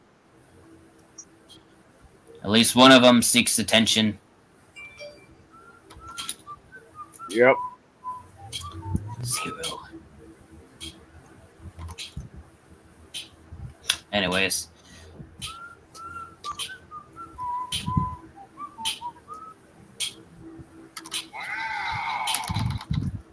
Oh, time to die.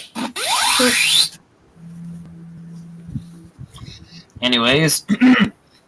Here comes episode 6.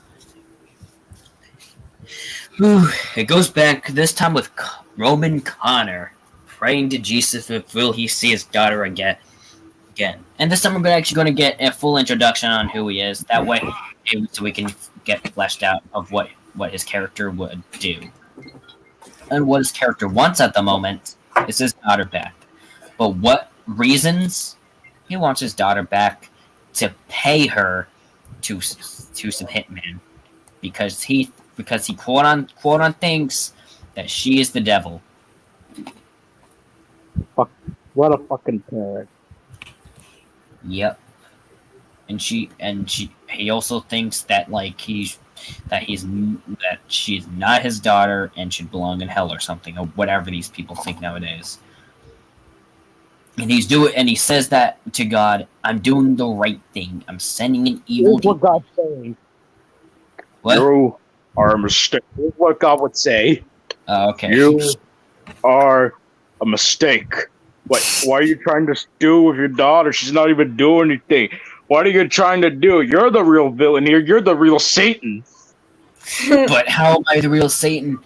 My daughter's from my wife's side, and my wife is so toxic. I'm doing what's best for her. She's still a normal pussy. She got it from you, but you keep treating her like she's still the same, like your wife. Oh my God, you're not a real Christian. You're a faker. I am pure Christian.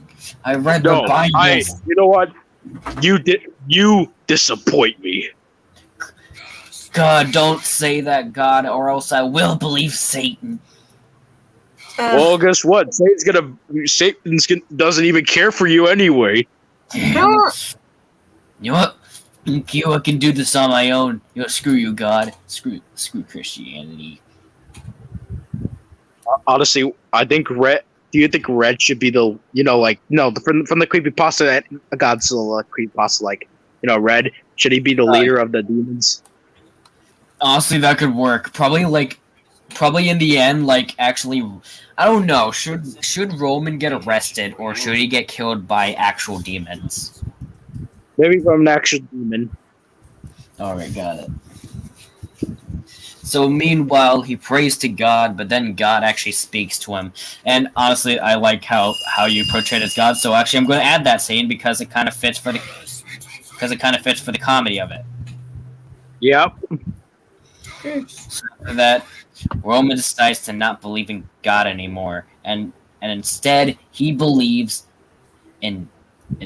Actually, never mind. He still believes in God, and he's saying, "You're a fraud." And he's like, "I'm God, so you must be a fraud because this is nothing what I do."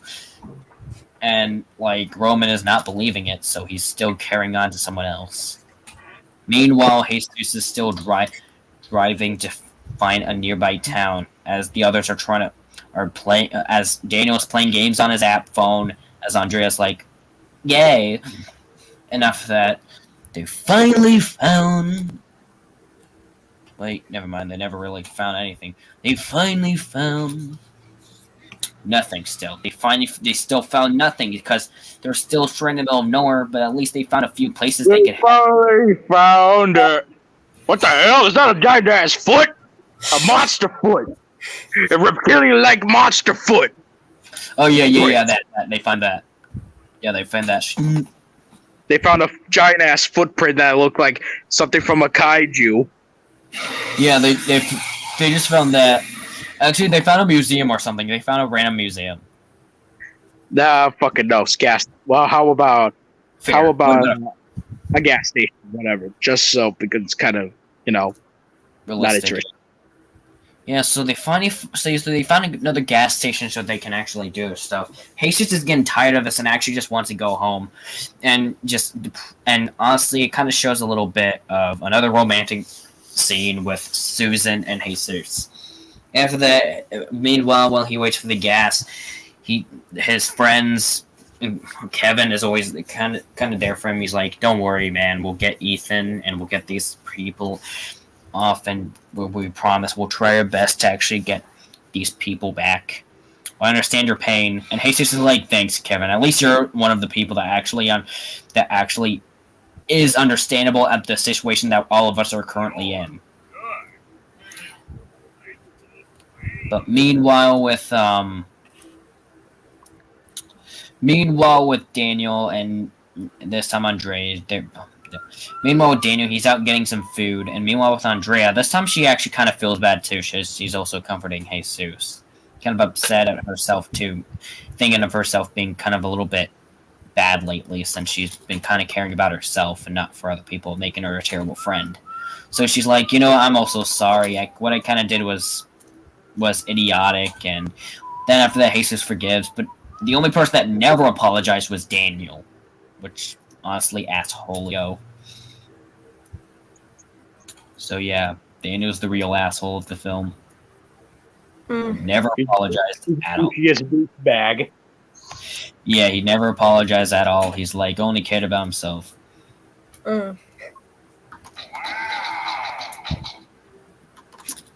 Yeah. Meanwhile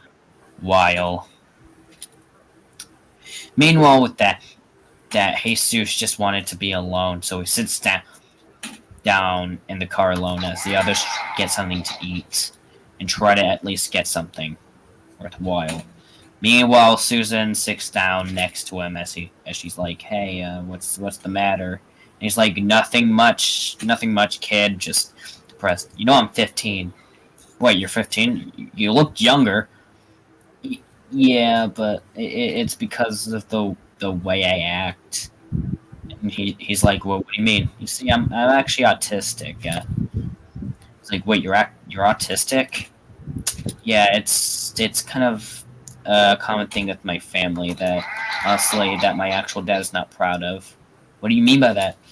My dad, you see, the reason why he's actually wanting to keep me because like I pay some good money for him to or something, and he only thinks that I'm a demon because like I don't care about him, even though I try my best, but he never even tries to actually be a good father figure to me, and he's like, "That's just terrible. I'm so sorry. I'm so sorry you have to go through that." And she's like, "It's fine. It's my daily life, anyways." And he's like, "Can you do anything to help?" It's like, "Yeah." It's like, "Yeah. Please try to find the cops, because I'm getting tired of living like this." It's like, "Of course." And after that,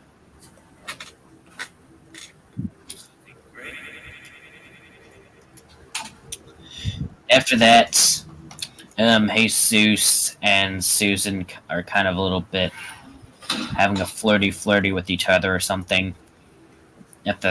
They kind of like say, "Have you dated anyone before?" And he's like, "Not really, never, not. I haven't really dated anyone before, actually. So, will you go out with me?" I'm like, "What? Wait, what do you say? Will you go out with me?" I'm like, and he's like, I don't know."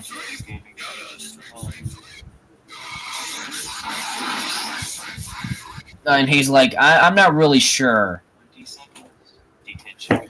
Like, and after that, Susan's like, "I don't know, you kind of seem cute. I'm sorry, I don't really have the best social skills. I've been single for my whole life." And he's like, "Oh, now I'll think about it," Jesus said, as they kind of did cuddle with each other. And he's like, "I'll make sure that," and as Jesus said, "I'll make sure that your dad will be arrested or something." As finally it cuts back currently. Currently, Ben, and the others are still dealing with something. And after that, finally we have a rusty car that we can drive in. So that means we can still get the frick out of here, and we can finally drive away from these things. So currently now we are trying to find a way to actually drive somewhere besides just driving to random places. After that, other Jesus tells me, "Okay, kid, how about this? Since you're so cool, drive the car for us." I'm like, "I actually don't know how to drive." He's like, "You don't know how old are you?" 17. 17, and you don't know how to drive? Oh, I'm sorry, but I don't know how to drive. I cannot believe you don't know how to drive. No, I don't. I'm sorry, sir. You just call me sir? Yeah, well, what? Listen, I don't know. Dude, learn how to drive, please. And I'm like, "Well, I'm sorry, but like, you can't tell me that." And after that, Jalen's like, "Okay, other Jesus, shut the funk up. Shut up. If he doesn't know how to drive, he doesn't know how to drive. Let him do what he wants to do." After that, she drives for me, or something like that. And after that, we kind of drive off somewhere. Meanwhile, finally, Cyanida finally found us, as she's now as she now finally found her target after a while now. And she's like, "Well, time to hunt down for some children." That sounded like what a pedophile would say. Yeah, you're right. She's 18 anyway, so you're not frickass. She says, "Time to hunt down some motherfuckers." Yep. There we go, much better. So she says that as she runs off, trying to find us. Well, actually, trying to chase after us and kill us. As we're like, "Crap, we need to get the frick out of here, guys." And they're like, "What do you mean?" "What I mean is that thing is right over there." Oh, crap. Cyanida is running in speed, chasing after us, trying to grab us and trying to get her tentacles to go towards us, as we're like, "Oh, hell no, we gotta get out of here, boy." We gotta get the fuck out of here. So we drive out, and she's like trying to chase after us, and every single place we got to, every single place we go, it still grabs her closer and closer, like Baldy from Baldy's Basics, until Baldy, actually not Baldy, until after that, actually the old man has an idea. I got an idea. What about? Oh, please make it quick. I don't want to get killed. I got it. Ugh. Why did you throw your teeth out? Oh no! How is that supposed to help with anything? Oh no! Cause there's germs. Now I see why you're called an old man. Yay! You're not helping at all. You're not helping at all. But after that, it actually did help because Cyanida does not like germs on her. It's supposed to be so freaking funny that the old man actually did thought of something right. And she's like, germs! As finally we drove off, driving down somewhere that she can't find us at all. And then finally, we are gone. We're out of here. We're done. And then after that, we're going down the memory lane. We finally escaped from their clutches, and we finally found another house. And then after that, other Jesus is like, finally, we're in another house. That way you don't have to. That way you can finally sit down. Besides being in that terrible seat in that house, like who in the world would want to stay there? I'm like, dude, you need to chill out. And he's like, no, I'm getting tired of this. Like we've keep driving, and we keep going to the same place. Can we just take a break this time? And we're like, okay, but we have a demon to go to. Another he's just like, yeah, I want to escape as well, but I can't do this. And for that, we take our break. And after that, we take our break. We finally relax, sit down, and then just try to think of something. Try to think of something actually good this time, besides something stupid like last time. And that's where we couldn't think of anything of what to do. We don't really know that much of this place except for Jalen, and Jalen has been mostly in the house because she needed to keep guard of everyone else. And then we had places that she knew was just abandoned houses and broken down schools, and lastly, just a freaking just nowhere at all. And she could not help at this time because she doesn't know. And that's where everything was getting all lovey-dovey with. And after that, everything started being randomly lovey-dovey with. After that, for some reason, everything was starting to be lovey-dovey with her and me. And she's kind of like, Ethan, I know you don't really remember me. I'm like, yeah, I don't. You kind of do look familiar, though. Like, you have the same name as someone I know. And she says, it's probably because you do know me. Maybe you just don't know that much on what happened. I'm like, what did happen?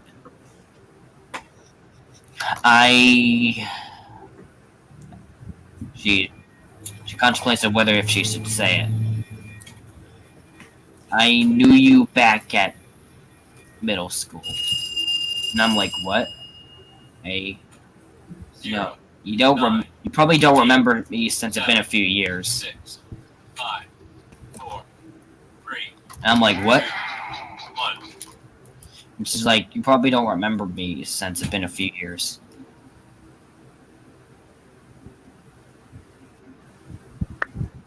And after that, she finally admitted her feelings.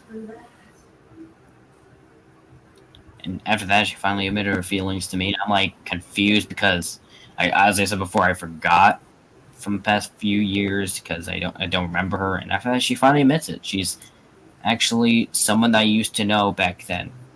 Someone named Jadlyn. And she then took her glasses off to show who she really was, and I was shocked to say that it'd been how long? Years. Been years. Mhm. And after that, it was just crazy ever since. I'm like, I'm sorry, Jalen, but I honestly don't really like you that way. I just only view you as someone helpful. Like, after that, Jalen's like, I thought we had something with each other. I'm like, well, I'm not really sure. I'm sorry, but I'm not trying to be mean or anything, but you seem like a nice person, but, like, you're not really my type to be exactly. I'm sorry. And she's like, oh, I see how it is. Detention for you. And after that, Jalen just walks off.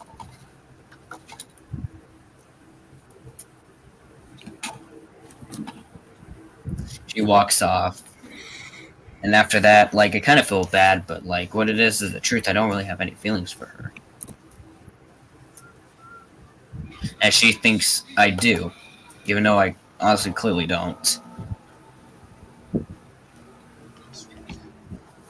After that, Jalen leaves. After that, I wonder, where's Jalen going? And after that, in the middle of the night, out of nowhere, Jalen gives up. She tried everything, but she kind of felt like she was awful for the team. And after that, she's like, you know what, guys, I'm just gonna go. I'm sorry for doing this to you all. I'm sorry for everything. And she's like, you didn't do anything. And she's like, she felt like she did. That's when we finally get a closure to Jalen's character as she leaves. In the middle of the night. Just leaving without a trace. Just leaving all of us behind. As we're all like, bruh, you're literally the leader. And she's like, she tries her best, but she's failing at doing so. After that, she left all of us. Other Jesus is ticked off, now having to deal with this and now having to be the next leader of this group. And he's like, you know what? I'm getting tired of this. Everyone hits here right now. Now, let's do this till we can get this over with to try to escape this place. Then after that, other Jesus has, in a way, a brilliant plan. But not a plan that everyone will be happy with him doing, but he'll be happy for himself, because he wants to kill someone that he does. Actually, no. Kind of like that. Actually, no, not like this. Not like that. Cyanida was getting tired of this as well. She's kind of fed up because every single time she tries, she keeps messing up. So she has no other choice but to be in someone's dream. After that, other Jesus is trying to think of a plan. And you know what? He just wants to get out here. He wants to survive, but yet he has nothing. So he's like, you know what? I give up. So he just goes to sleep. Just doesn't even care anymore. Not even wanting to deal with this crap. Not even want to deal with this. So yeah. After that, for once, Cyanida thought of another plan. As she goes ahead and goes in other Jesus' dream. She goes in that dream as other Jesus is confused by what's happening right now, like what's going on, how did you get here, etc., etc., etc. As Cyanida's like, I'm not here to hurt you this time. In all honesty, I'm here to tell you of what you're facing right now. And he's like, I already know what I'm facing. I'm facing some sort of crazy wish demon. Like, what do you want from me? And then she's like, no, I'm here to make a few things for you. I like you, and you seem decent. I want you... And you have been facing a lot of hard time in your life now, didn't you? Yes, I did. I was wondering if you can do a favor for me. You know, all of your life you've been dealing with a lot of racism and a lot of hate by your friends. Honestly, I don't like seeing people with that type of torment. So why not me helping you escape from your little hell? You mean you're actually letting me out of here? In exchange for one simple thing. Kill off little bits of your team members for me and my friends to actually hunt down and kill. Please and thank you. If you want to get out of here, you have to at least kill off people that you found as your friends. That way, so we can do the devil's bidding. How's that sound, sport? He contemplated on this first, but then again, there's no one I like here anyway, so I'll do it. After that, Cyanida is finally has her little plan working out. Now Mother Jesus is working for her.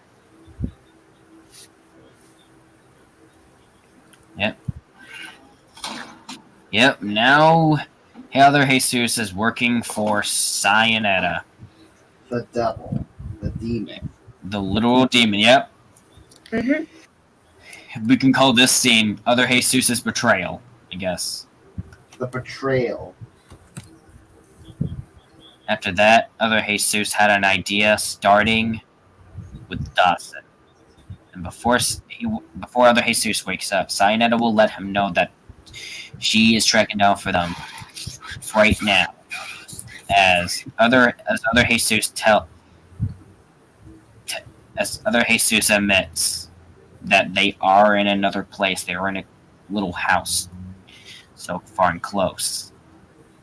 As she is incredibly thankful for him telling her that, and now she will be on her way with her goons right now. Christopher knows the information now. So does Alice. And now they're going straight. Other Jesus is like, thank God, I'm getting tired of this. Then after that, bam. Other Jesus wakes up from the dream. Then he starts off with Dawson. After that, he's just had enough. He's just fed up with everybody. And after that, he wakes up all of us. He tells us we need to get going. We need to get moving because Cyanida knows where we are right now. And we need to get the frick out. And we're like, what? Wait, she knows where we are? And he's like, yes, he freaking does. She freaking does. We need to get out. And she's like, he's pushing all of us to leave. Then after we get the frick out, we're trying to get out of there. But after that, Jesus' last words to Dawson before he leaves. I hope you die, you bastard. And then he walks off. After that, me and the others get worried because we're missing Dawson too. And he's like, he's in the trunk, all right? He's in the friggin' trunk. Nothing wrong with Dawson being in the trunk, right? He is a robot after all. He was sleeping, okay? And we're like, okay. Isn't that kind of wrong, though? And he's like, no, it's not wrong. He's okay. He's in the trunk. Another Jesus just looks down on himself. He knows what he did, but he doesn't care.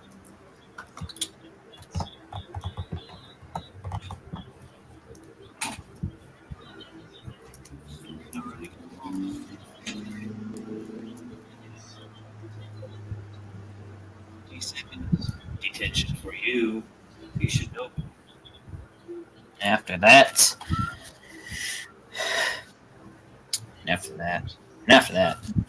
Dawson wakes up in the morning. He's fine. He finally got up and he's like, well, time to start my day. And after that, he's wondering, why is everyone gone? He yells out for my name, Jadelin's, Jesus, Ben's, everybody's. And then after that, he opens the door to see that the car drove off with him being alone. As he enjoyed his last night's sleep, as he enjoyed the last breath as he finally shed his last tear before he dies. Oh God! Yikes! That goes Dawson, the second character to die. That took a dark turn.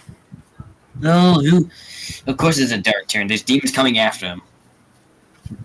It's going to get more darker than this. I'm good. And start being Doomslayer. Starts to become more darker and crazy. After that, another Jesus put the perfect plan in open hand. Besides us hearing the gunshots, it just cuts to already other Jesus, already knowing what he did. Yep, all of this just to escape the hell. And it ends like that. After when it cuts to other Jesus with that gunshot, because he knows what the frick he did. And he does not care one little bit, because all he cares about is getting out. But who can really blame him? He never had friends, and he did it with a lot of racism in his school. And forced to be a class student. But as for Dawson, he had to deal with a toxic father that never liked him. But yet now he's dealing with pure karma from his mistakes, which is death. Feel sympathetic for Dawson or not. You could say he deserves it. But another way you can say he doesn't, because he is 6 years old. That's even more darker because he's actually a 6-year-old robot.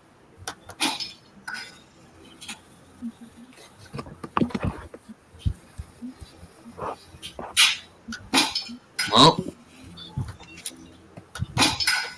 anyways, time for episode 7. Okay.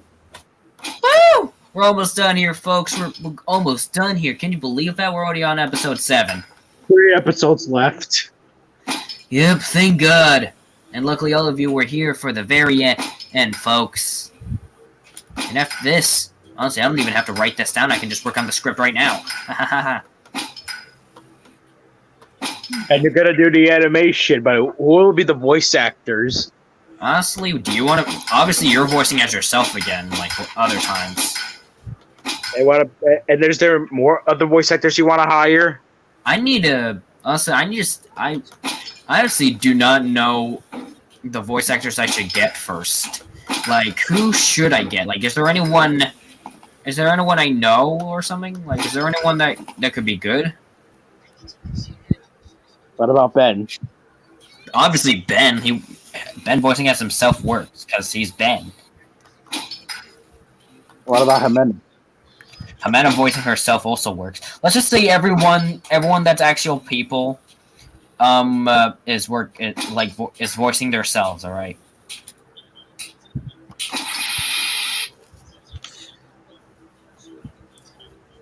Anyways, this next thing. Oh yes, episode 7. It cuts to Roman. It cuts to Roman again, as he's like having a plan having an idea on trying to kill us all because we're people from hell or something. Then after that, he goes out there in his car and tries finding us. Meanwhile, Jesus and the others wake up, noticing that we need to get out somehow. But this is where everything goes in a very darker turn here. As they drive off, they finally found a city, but not a city that's remotely familiar to their home. And instead, a city that's all foggy and full of clouds. As the others are confused because they never remembered this part. Then again, they never went to Earth. They never went to any other towns than the towns they go to most of the time, so who knows? Jesus checks his phone of where he is, and honestly, it picks nowhere. Picks us nowhere of of where it is. It doesn't show anything at all. Like, it doesn't even say a city, it doesn't even show a city, it just shows nothing. And they're confused of why there's a city right here, even though it's not even a city at all. And he's watching if other cars are seeing this, but they're the only car that drives here. As they drive by to this ghost town or something, they look. Jesus remembers of what the dining people said a few episodes back, and I forgot to say that. One of the people was talking about how sometimes that there's like this ghost city, that a floating city that actually knows a little bit of what you're trying to find, and if you keep saying it so much and trying to find it, they probably might know the answer. And Jesus just shrugs it off, originally thinking that's a joke. But now, since they actually made it, they are finally here. And now they drove in, and Jesus does not believe it with his own very eyes. But it's here. So they drive in. They look around the place. They're like, is anybody here? No, there's no one here. There's no cars, no nothing. Except for one thing glowing in a distance. A little light. A crystal ball of some sorts. As Susan and Alexander are confused. And because, like, what is this? Like, they're confused of what's happening, and they're kind of scared about this. And then... bam. And then after that, Jesus is about to touch the crystal ball till Andrea is persistent about this. She thinks she could try. And after that, Daniel makes a joke. Ladies first. Daniel, shut the fuck up. Daniel, shut the fuck up. You're not helping. Like, ladies first. Shut the fuck up. You're not helping at all. Shut the hell up. Yeah. Let's just add a Dragon Ball Z joke. Yeah. It's like ladies first. Yeah. And the crystal ball, I think I should use some kind of Dragon Ball Z joke. I should set this up. At the wall, and I was like, fuck, it didn't work. My dad lied to me. Come here, me. My dad lied to me. Yeah. It's like doing that for just randomly happened. You just randomly did that. Yeah. Even though it's not the only topic of your dog. Anyways. Alright. So, what I was saying. Okay. Andrea touches the crystal ball first, as it speaks randomly to you. It says, "What are you trying to look for?" As Andrea says, "Ethan."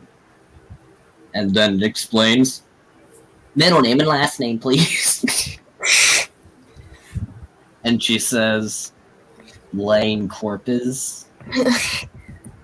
It searches. And then it depicts where it is and what universe it is. As the floating city is glowing, and its glowing light flashes. As for some reason, something's happening.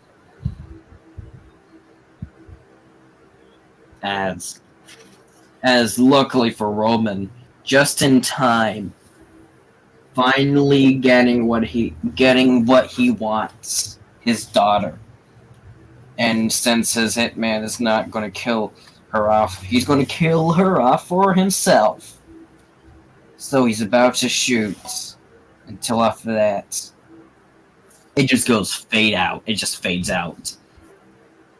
It teleports the city, and the others teleport away as Roman lost his chance. Plus he's flabbergasted on what the f*** did he just saw. And also, if you guys may wonder, why is that floating city not having any news arcs or anything about it? Because no one really drives to that road unless if it's necessary. So that's a special road that these guys crossed on. And how does the yellow brick road? Yeah. Yeah. Follow the yellow brick road, and you see you see a diabetic monster, a diabetic dinosaur. Yeah. And as for Roman, the reason why Roman can track Susan is something that Susan does not know, but he had a tracker that can locate where she is. It's even darker that way. You'll see soon in episode 9. Alright. And after that, Roman cannot spot her anymore, sadly. Meanwhile, Mia's brother breaks in her room and then annoys the out of her. Right? Just like that. I mean, nothing.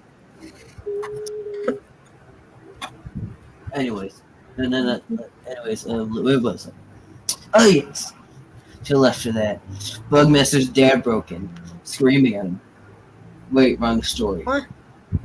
Oh, nothing. What? I'm sorry, what? Oh, nothing. You were gonna add him? No. No. What are you doing? Oh, sorry. I'll go back to the story. After that, Mia's brother breaks in her room and screams. I mean, rise above the fire. Just get on with it, boy. Then it cuts to me, other Jesus, and the others parking in the parking space as they see Dawson. Or should I say, quote unquote Dawson, Oil. And after that, I just got scared, and everyone's else like, "Well, that's the last we saw of him." After that, I was like, "Oh, Jesus, what happened?" Oh no, I guess he went out of the trunk or something, and looks like Oil's left. We should go. No, if we do, they'll try to find us. We can't do it. And we're like, the only thing we have to do is just go forward, and besides backwards, because if we go backwards, they'll try and find us. I feel like there is a way to escape. Just try to follow me, all right? We follow other Jesus. There's nowhere else to go. As probably something going down. Baldy finally is in a way having a little bit of character development, and I forgot to say this, but each few other episodes, he removes a little thing about himself, like the suit, glasses, his expression, and it slowly starts to become like his old self again. And this is where it happens in episode 8. As Baldy, and as we finally go to another place that we try tracking down to. Still nowhere to go as we are just held in there hostage. Sadly. Like, still in this universe where there's nothing to escape from. There's nothing but broken down houses and birch trees. And nothing but anywhere else. Another Jesus tells them, it's like he tells them something. Guys, I think there's something in my mind telling me that we should go in that house. And we're like, why? Because probably this could be another shelter we have. We can stay there for a little bit until the monsters try to find us again to make us run again. We're like, this isn't like you. And he's like, what are you talking about? Of course it is. You guys want to be safe or not? Because if you're not committed to this, you tell me. Right now. No one cares.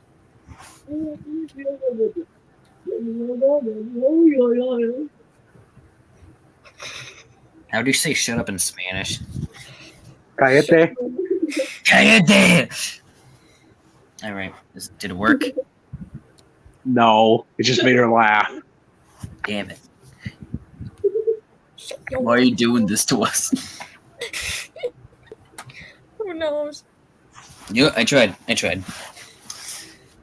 Anyways, so we finally go to another house. Actually, not another house. What should we go there? What should we go to next? I want it to be house after house. Hotel. Yeah, not a hotel. Probably staying some. Ooh, a cave. No, Okay. not a cave. Just a random bookshelf. A random bookshelf. Yeah. No, freaking cave it is.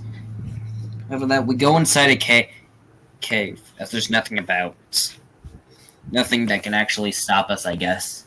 Until after that. Until suddenly the next scene pops up with Jesus and the other gang actually teleported themselves randomly in this universe.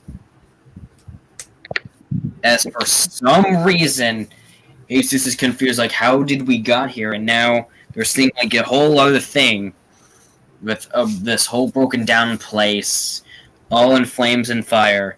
Like, hellfire, dark fire, this fire in my skin, this burning desire is turning me to sad. Thank you. I'm here all night. It's not my fault. I'm not to blame. It was the gypsy girl who wished to set this flame. It's not my fault. I just got planned. He made the devil so much stronger than... My mom's calling me in for dinner. I just pause for a bit. Alright. Break time. Break time, folks. We'll be right back after these messages. We'll be right back. Ooh, I cannot believe it. How many episodes are we in? Episode 7, right? Yep. Maybe. Holy crap. Only 3 more episodes left, folks. I already got the whole plot set it out. Looks like my teachers were right. I really was thinking too hard. Yeah, you kind of were. Mm-hmm.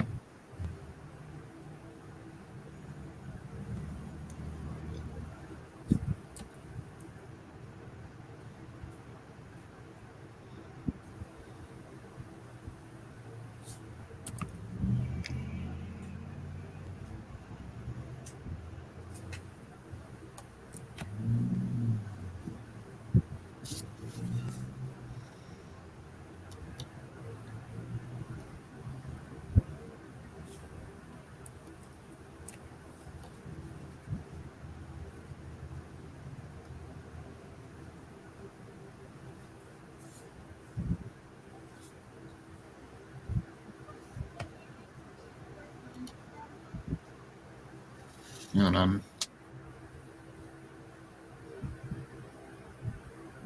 Mm-mm.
me just get this. Here we go. Harmony. That I'm re-updating her superhero outfit to be I don't know, like, kind of almost like I don't know, some sort of a superhero plane or something. Oh, that looks really cool. Yeah. I'm trying to do a little bit of an update where most of the costumes are a little different most of the time. Yeah.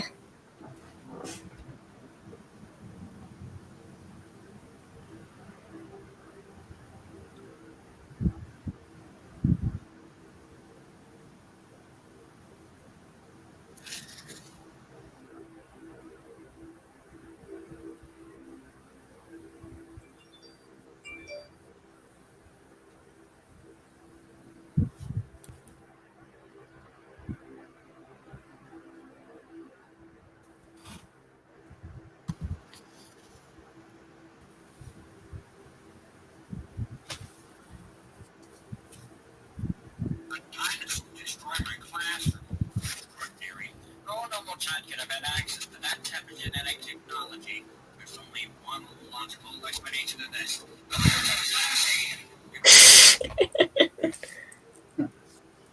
That's short. Mm-hmm. There can only be one logical explanation to this. That's not it. Mm.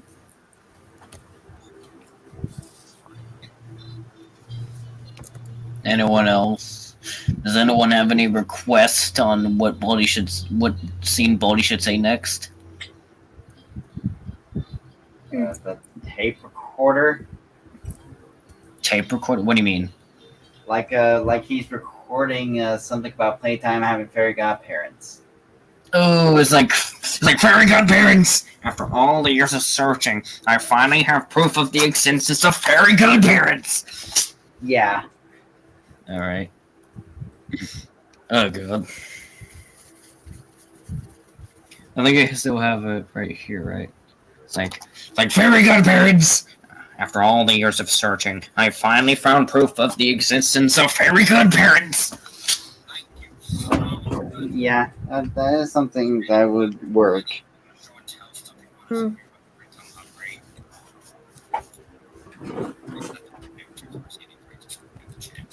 Please just someone show us what you brought. Well then, what do you have in the box? Ah yes, a dunce. Another word that also starts with a D. Mm. A Tyrannosaurus Rex. A dinosaur destroying my classroom. Sort of maybe.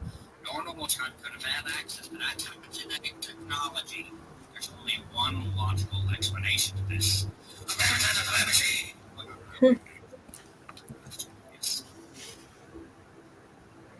Aha!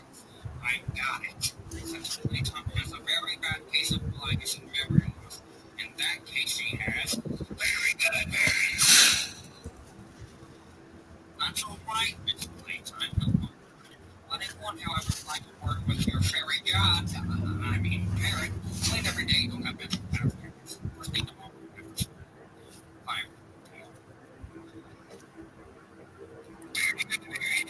After all years of searching, I finally found proof of the existence of fairy godparents. Only magical creatures could have created that dinosaur. Now it's my chance to watch the stench of fairies don't exist on me forever. Whether it was Harvard, Baltimore Community College, or right here in your school, I've always been the butt of many cool jokes into my so-called big explanation theories. And the existence of fairy godparents.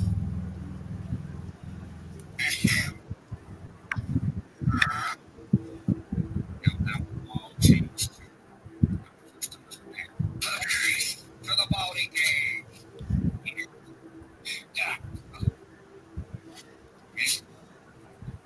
It may be just a janitor's closet. What? Well, but after I capture playtime fairies and harness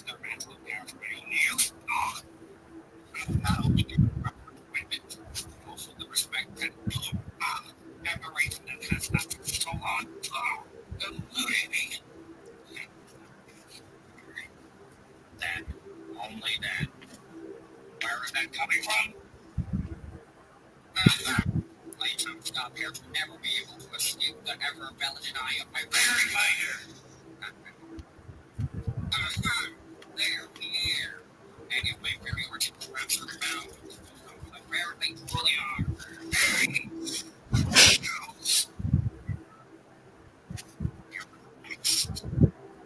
Hey, do you hear this late? Ah, yes. Playtime T-Rex. Playtime's parents and I are having a conflict. Why don't you bring a T-Rex to me, and I'll give her T-Rex for you. And in return, you receive power. And back. And we are back on the show. Not yet. Hold on a second. I need to watch this. Parents, Mr. Mr. Playtime. Glad to meet you. The furry? Oh, yes. Wait, why do you sound like you said a furry? Because that's what he actually said. For real? Yeah. A furry. I need only to get them to sit in my special electric fairy detector chair. If they survive, they're fairies. If they don't, I No, use you said furry. my electric fairy detector chair. If they survive, they're fairies. If they don't, I have yours in prison. If I don't, I'll find some furries. I am honestly bad. So tell me, Hey, you thought I actually said fairy, but I actually said furry. No, you said furry. Why is Baldy trying to investigate furries? He hates them and he wants to get rid of them. Because they're ugly, disgusting people in the world. Yes. I could see. You know what? I'll be right back. I'm going to love the dead skin. Any coffee with your cake? Say, would you like any cream, sugar, magic? Sure. My beautiful wife, Susan. Why, maybe Andrew does need a friend. Well, right this way, Miss Playtime. Follow me. Here you go. Give her an order. Give her an order.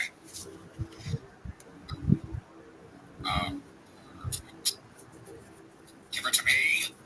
Think about a beat. You from your gun tricks. A seat on the food bed. New food order. Hey! Give me that. Finally, after all the years of being locked, and all the years of fairies don't exist. With this, I, Professor Voldemort, will prove one control for these two future playtimes. Very good, Mary. What the?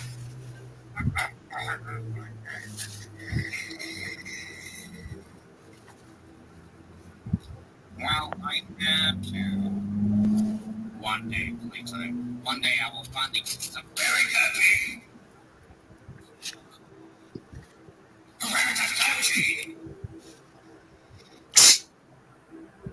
I don't know, I liked it.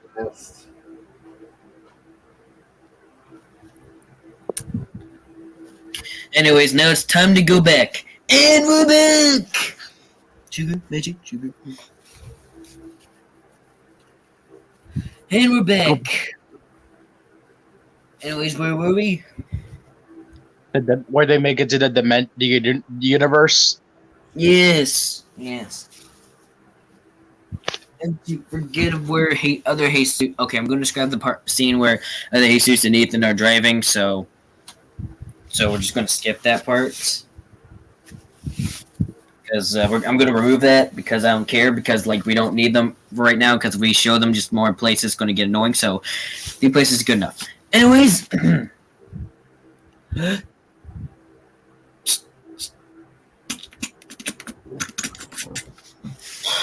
Okay.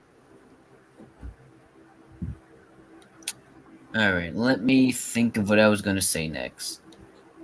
Alright, now I know. Okay, so after that, Jesus and the others teleport to whatever this place, what the place that they're in is. The universe, the multiverse thing. as they are now confused of where they are at this moment. Confused on what is happening and what is even real anymore. And if this is where Ethan is, then here's the real question. How did he got there in the first place? And that's what they're now trying to think of. But what are they trying to think? What are they trying to do now? Well, they can't even think of where to go, because like they just got here and now everyone is kind of just weirded out, and Daniel finally kind of in a way breaks it because he's confused. And what is actually no. Wait, actually, no. Scrap that for episode 7. Scrap that. Scrap all of it. I got something perfect for episode 7, actually. Something way much better. Besides them going to a floating city and Andrea touching a crystal, they stumbled upon another person, Jadlin. So episode 7 starts off with Jesus and the others still driving until they find Jadlin. Yep, they find Jadlin, even though she was at the multiverse. So how did she escape? Huh? I don't know. But the others are like confused, like, Jadlin, is that you? It's been like middle school. And she's like, no, I have not enough time left. I need you guys for something. And after that, Jadlin, and after that, Cyanida tells Jadlin that, actually, not Cyanida, no. She knew that they were finding Ethan, and he was like, how do you know? And she's like, I know where he is. And they're like, well, hop in and show me. No, you guys need to get out of the car first. And they're like, no, I'm confused. Why do you want us out of the car for? It's something important, I swear. What do you even need? What do you even want, Jadlin? And she's like, listen, I know where Ethan is, but it's going to be hard for you guys to believe me. And he's like, okay, then what? Just follow me. After that, the others follow until she randomly knocks them out. Yep. Then it cuts to Ethan and Jesus and the others driving, and they're like, where we're supposed to go? And then other Jesus is like, I don't know, but I do need to check the gas real quick. And I'm like, okay, let me help you. And he's like, you don't need help with that. And after that, we open. And then after that, I see Dawson. Well, not really Dawson dead, but we see oil tracking all over the road. Then after that, everyone gets scared and frightened. Because one, the oil could probably let the monsters to us. And two, Dawson's dead. And other Jesus is like, don't worry, guys, I got this. And he's just in a very calm mood. Not like anyone that should be terrified of demons, but looks like he's too calm. As I get a little bit suspicious of him. Too suspicious. But you know what? It was just me, so I'm not judging him. So I'm not judging him first of all. Yet. Anyways, the next thing, you know, other Jesus, real Jesus, and the others are now stuck somewhere. Yep, they're stuck somewhere. And where are they? They are in pure blackness for some reason. They don't know where they are. They're actually in a cage. And after that, they are actually captured by Jadlin?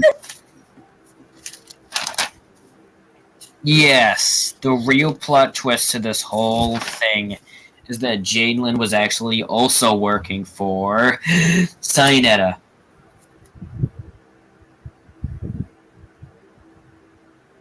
Are you guys shocked? Are you guys shocked by this? No, we knew it at first. Wait, how did you know it? Because I knew it was going to happen. Wait, how did you know it was going to happen? I don't know. You just... Let me guess. You would kind of do that? Yeah. Alright. So anyways, yes. What I'm saying is true. Jadlyn was actually working for Cyanida this whole time. But why is she doing this? The reason why she's doing this is because ever since her grandparents got her to be an assassin, she decided to do one simple thing to end all of this. She decided to actually at least just move on and actually start something new. And she was indeed depressed, but that's where she got an invitation from Cyanida. Not an invitation to death, but an invitation for someone that could help with her own bidding. And she regularly did it. And then here's the real truth. She never had a crush on Ethan, but instead she was actually trying to find a way to manipulate him / me for her to at least use me as a target for manipulation, but sadly that didn't work. The reason why she actually left because Cyanida actually gave her a call in her mind, just like the others, like Christopher. Actually, no, she called her. She called her with a phone, freaking phone, telling her that what Cyanida's seeing is that there's people actually trying to look for me. And since Cyanida can actually go world through world, just like Bendy, she knows she was watching this whole time. But how? I forgot to tell you about the birch trees that Jesus and the others were driving through sometimes. And what I mean by birch trees? I think it's time for me to finally address what the birch trees is finally supposed to mean. If you look at actual birch trees, it looks like there's eyes, You see that it looks like there's eyes watching, right? Mm-hmm. I'm saying Cyanida was actually stalking everybody, and she knew everything they were going to. Huh. I'm looking at you. Okay. And this is a pure example, actually. Minecraft. Not Minecraft. Hold on a second. Oh, this isn't a pure example. It looks like these have eyes watching you. See that? Oh, Birch. It looks like just like Bill Cipher. Why are you using Yahoo? Why are you using Yahoo? What? Why are you using the website Yahoo? Nobody even uses it anymore. Well, why can't we? For the shit. Anyways, here. That's what I mean by eyes watching. Yep. I actually used to have those trees before they got taken down. And that's what I mean of why Cyanida is... It's literally weird core. Mm. What, we can't use other websites? No, I mean by the tree. Oh, the tree. Oh, I thought you were still talking about Yahoo. Well, I must say, yeah. Why can't you use Google instead? I do use Google. I just use other websites too, like Yahoo, Bing. There's other websites besides Google. Alright. There's also Dailymotion and Vimeo. I don't have to use YouTube all the time. Okay. Anyways, like I was saying. Like I was... Mia left. Yep. That's what I was saying. I'm joking. Okay. Anyways, after that, Jesus and the others are tied up as Jadlyn was actually working with Cyanida this whole time, admitting that she was actually trying to manipulate me, and actually he's somewhere right now at the moment with other Jesus, as they are manipulating him to work with us. As Jesus is like, wait, another me? Wait, what? She's like, yes. Another version of you dummy. But this is impossible. Why are you even doing this anyways? What did we do? I'm just doing my job. It's not like I'm doing anything bad. Yes, you are. You're literally sending a little demon sending us to hell. How is that good? Pure silence and walks off. Bro, you don't even care here anyways. You don't even care for Ethan just doing this. Oh, I do care for him. That's why I wish him the best death. You mother. frick, we're all tied up now. What are we even supposed to do anyways? Yeah, I'm not even sure either. After that, Daniel and Kevin, Andrea, and Jesus is now trapped, not knowing where to go. Meanwhile, other Jesus is sending us straight to death. But this time we are in a cage. Just joking. We're not in a cage, but we're in a cave. We drop off to a cave. In the rough. Drop in a cave as it's secretly a trap for Cyanida and the others to drag out. Then after that, me and that's all I can say for us. Like, we're just in a cave hiding there. But meanwhile, with Christopher and Alex, finally we're having something. Finally, they were having a little bit of something. Yeah. Finally, they're dealing with something, and Christopher finally, after Christopher killing Dawson, he's now going for somebody else. And now after that, meanwhile, with Christopher and Alice finally know our place, Ray is watching Jesus, Daniel, and the others as like a hawk. That way they don't leave at all. As Andrea spots something, that she looks like me. She freaking looks like me. It's like really a right time, Andrea. But she kind of does look like me. I'm not gonna lie. Yeah, she kind of does.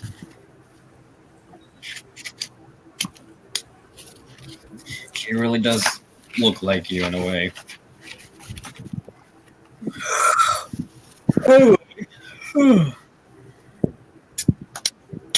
Sorry for that. Talking for a while now.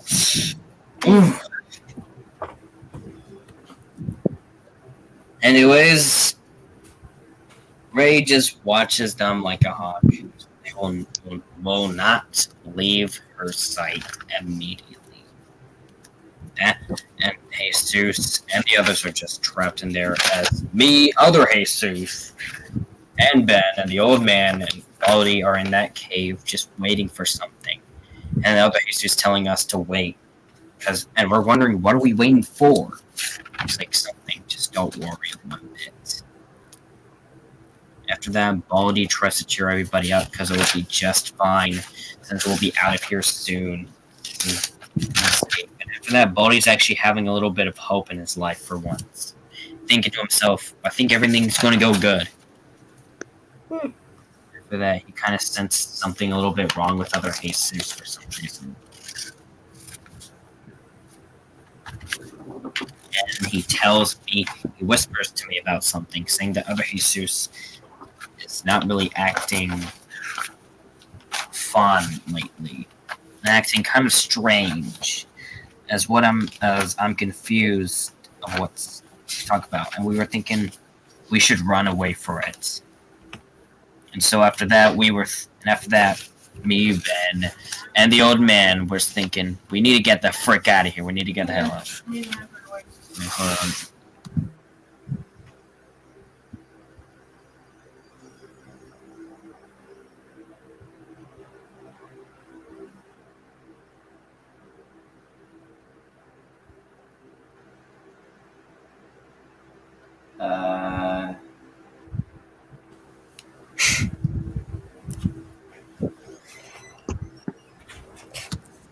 Alright, I'm back. Was it your mom? No, grandmother. Anyways. Yeah, it's me, Nana. Yeah. Anyways, folks. Okay, where was I? I don't know, where were you? Hi, everybody. Yeah. I'm being nosy. Alright. What you guys doing? We're doing a story. What kind of story? Multiverse. Oh my god, their tongues fell out of their mouth. They can't talk. Alright. What? What's happening right now? story. I'm trying to talk to you guys, and you guys are just like not talking back. We just didn't expect that. Yeah, we didn't expect that at all. I mean, Nana. Not really. I don't think of you that way. I don't even know what It's you a mean by funny name because I made my other grandkids write a report because they were being mean to each other.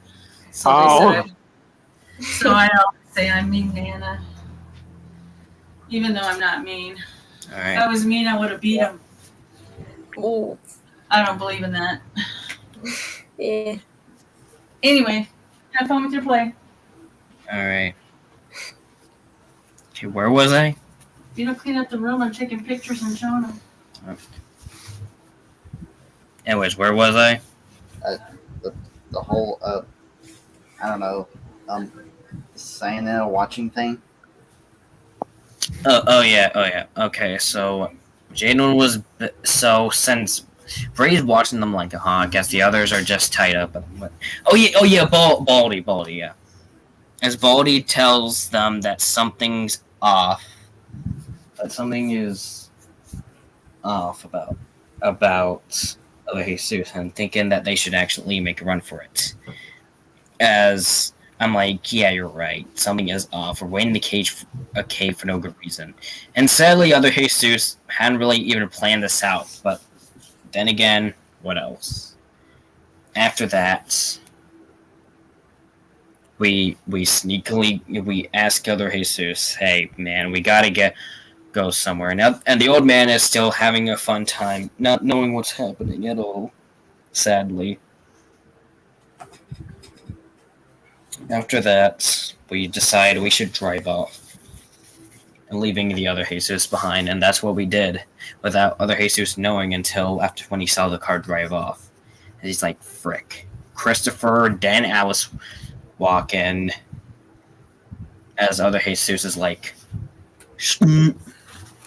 after that, Christopher's like, where's the kid? Where are the guys? And this is how the scene could probably go. Let me try. Jesus, do you want to be your other self, or should I play as him for you? Play as him. Alright. Motherfucker. You motherfuckers! I thought we were in this to get... oh. You really f***ed up big time, so... where is he? Where are the others? They drove off without me. They drove off without you. Were you really that slow or something? Did they really thought you were innocent? They really got tricked up to your... No, I didn't. Okay, no, I wasn't slick about it, but I can do another shot, okay? How can you do another shot even though you already missed that one chance you had with them? Hang on, I'll be right back. Alright. How did you miss that one simple shot?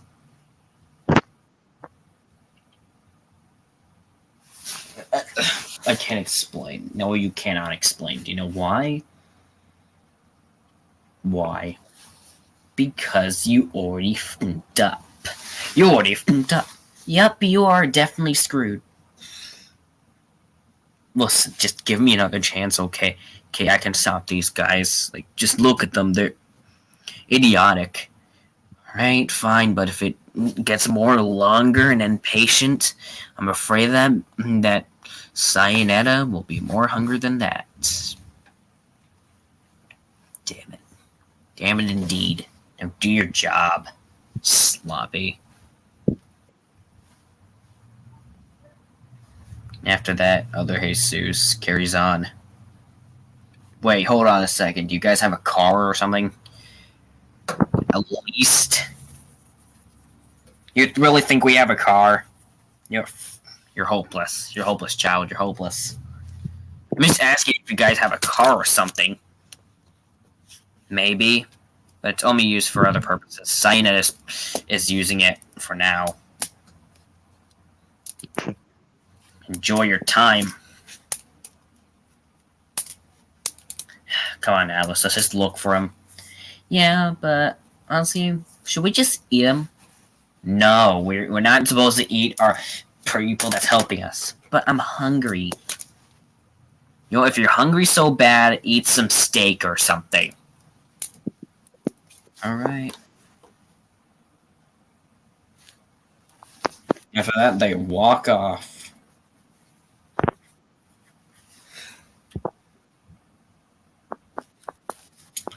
Yep, and after that, they walk off.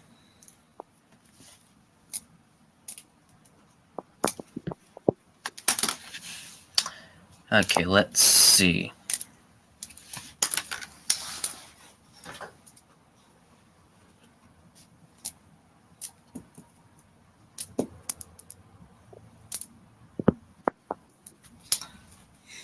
What next? Oh, yes. Meanwhile, with Jesus and the others in the cage, sadly, no way out now. Just waiting until Cyanida gets back.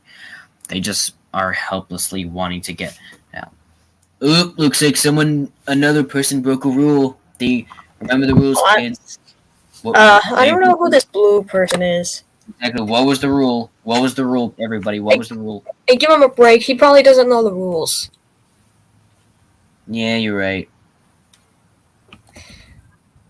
Since there are like a lot of like new people discovering the streams, so we should probably let them off for now. But if they do it again, then we can ban them. All right. Just for a simple kick, though. Anyways. Here's the ones. Oh, hey, Lois. I lose some fucking weight because you got some telling me that I should be stop being a fucking fat ass. Oh, I did it, Lois. I did it. Oh, Peter. Oh, no. Yeah. Fuck you, Lois. I want a divorce now. Well, it is the toxic relationship in adult history, son, Kai. I'm so glad the Family Guy family's ending. Not yet. No. Honestly, was Family Guy ever funny? It was funny at first, but not anymore. Yeah. It just mainly Anyway. takes sympathy on Meg. Yeah. Anyways, where was I?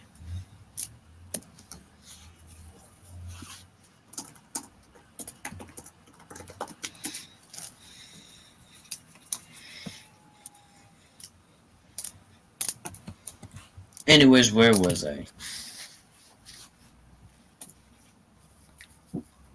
Oh yes. So they were trapped in a cage as someone, or should I say, Daniel finally kind of admitted everything.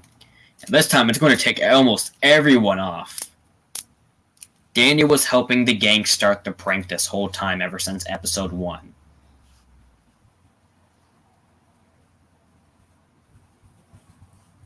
Did anyone heard me? Yes. Yep.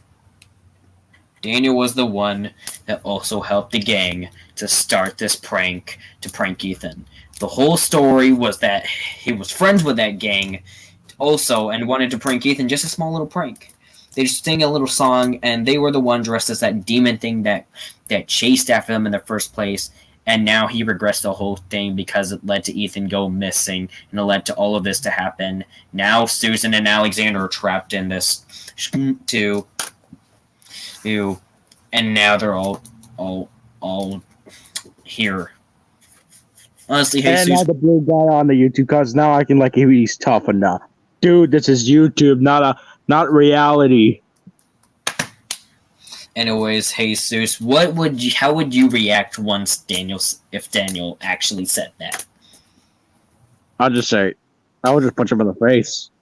Do it. Okay, let's do it. Jesus punches Daniel in the face, screams at him, and yells at him that it's all his freaking fault that he did this and got everybody into this trouble. Andrea doesn't say anything because she's just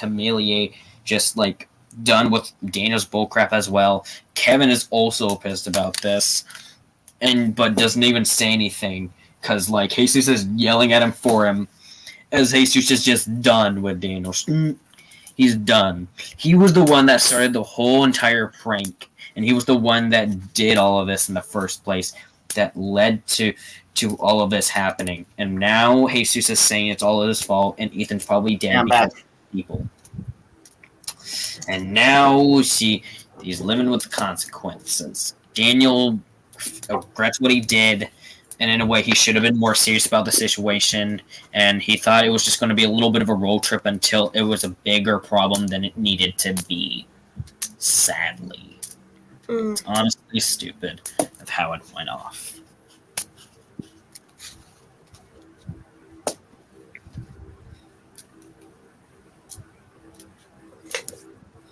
And after that, next scene happens. Baldy drives the car. Me, Ben, and Old Man are the only ones standing. Glad we escaped from other Jesus, but we do not know where to go now. Sadly. Baldy had an idea to try to get some gas, but he doesn't even know where to go because the last gas was already used because other Jesus brought it with him. Sadly, they couldn't do it at all.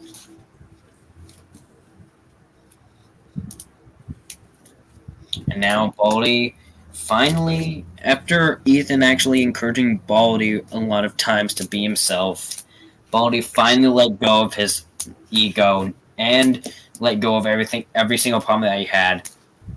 He's kind of back to normal, back to his happy self. He goes crazy like one of those other characters from that one fast food restaurant from Smiling Buds where there's little eyeballs with hands that go like. Oh yeah, that too.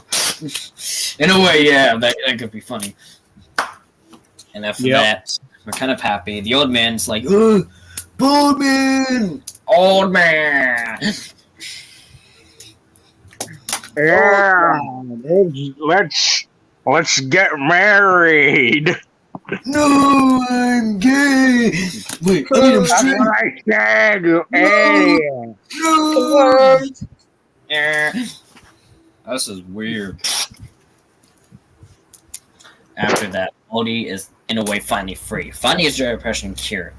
Until after that, until they were about to drive, they finally parked somewhere they finally drove somewhere where they can be actually safe, and they're so close to drive there. And what did they spawn on? An ocean. A freaking ocean. That way they can probably swim away from the problems that leads to on land. And that's what Baldy's idea was. To drive them on somewhere that they can't really find them in. So they found an ocean, and they were about to drive there and probably kind of like swim. But until after that, I was like, wait, I don't know how to swim. Wait, what? You don't know how to swim? Wait, what? Yeah, I don't know how to swim. I don't know how to do that. Wait, what? Yeah, I'm sorry, man. I don't know how to swim. Wait, Ethan, you don't know how to swim? Swim? Oh no. Wait, but how are we supposed to get out of here if all of us are going to... Dang it. Yeah, and all of us are... Dang it.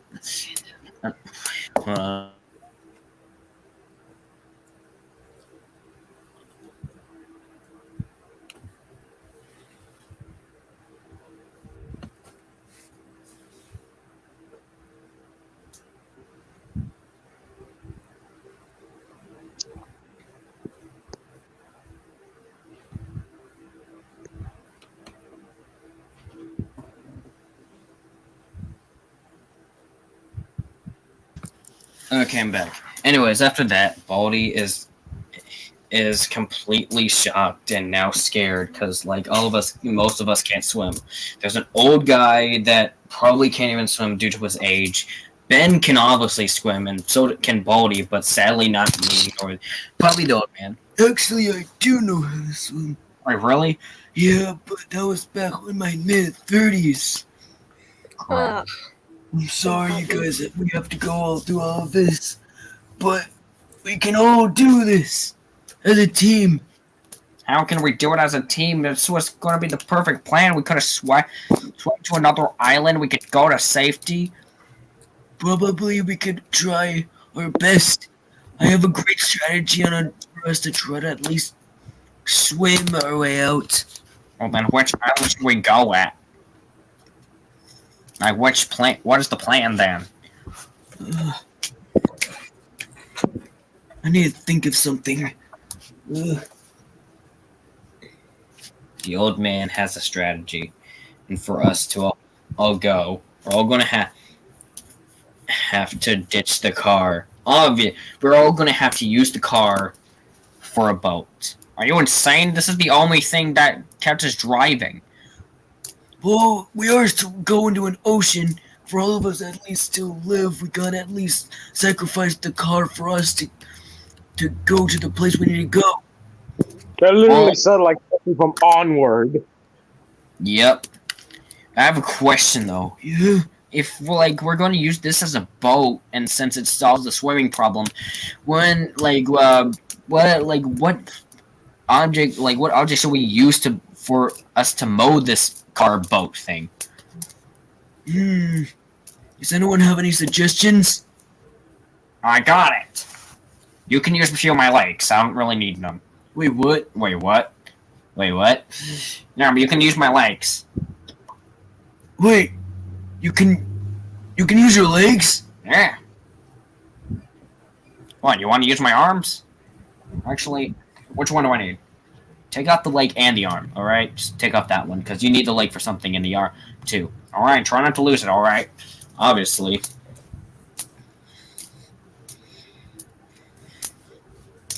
Alright, fine. Finally. And after that, they mow their way out.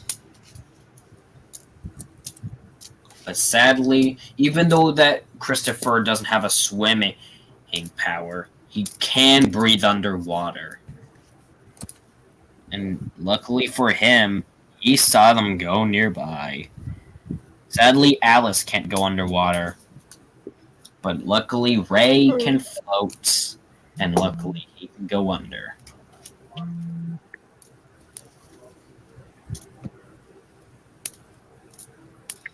As Christopher and Alice finally find the others, Alice wonders to Christopher, how come he was always this way and insane? And that's where Christopher explained his story in a way. And also in song version. Do you want it to be a song or you want me to say it? Any type you like. Oh dear, oh God. You know, child, you've been nothing but annoying and a nuisance, and I hate you. But with this, I guess again, for a little bit, since we're almost there to capture these kids, I know one thing to say. Christopher sings a song about him, and this is his story.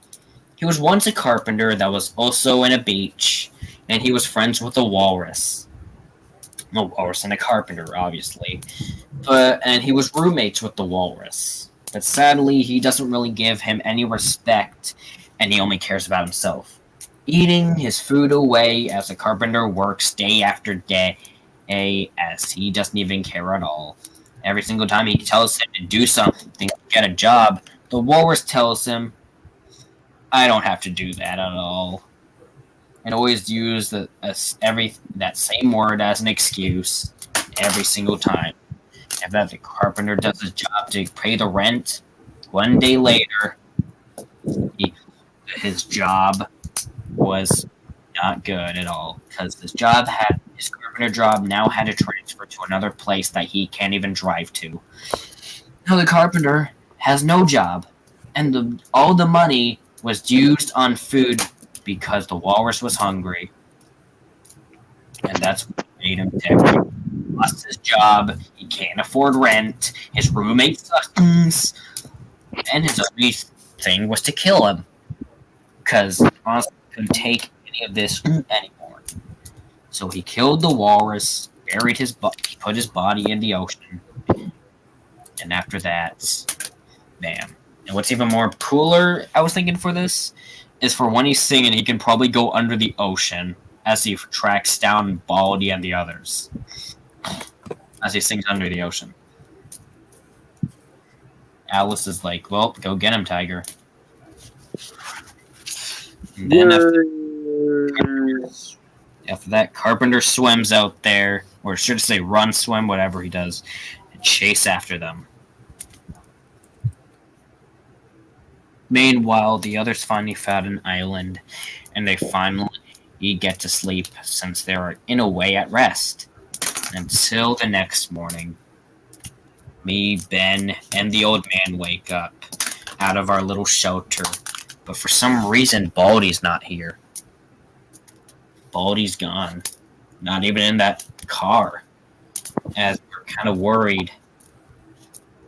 Until after that, the carpenter comes in out of nowhere, showing of what's left for the guy. You bastard. Well, he was just a bald man. Luckily, I could have just torn him off limb from limb very easily. Isn't that funny? Actually, it wasn't. Yeah, so yeah. Christopher did. And this time, he was about to kill off the target. Until. Actually, until what? Jadelin comes in and stops him for some reason? No, it's not that at all. Until Cyanida stops him. Yes. Actually, no, not Cyanida. Actually, Alice. Actually, yes, Alice. Alice, since Alice could also swim him in a way, she also found a way to find Christopher and's like, hey, Christine, like, finally missed his target. For once in his life, he missed a target because of a stupid teenager. And after that, like, Christopher just beat the shit out of her as she was hungry. And after that, finally, Alice could at least eat Baldy. Dark and brutal.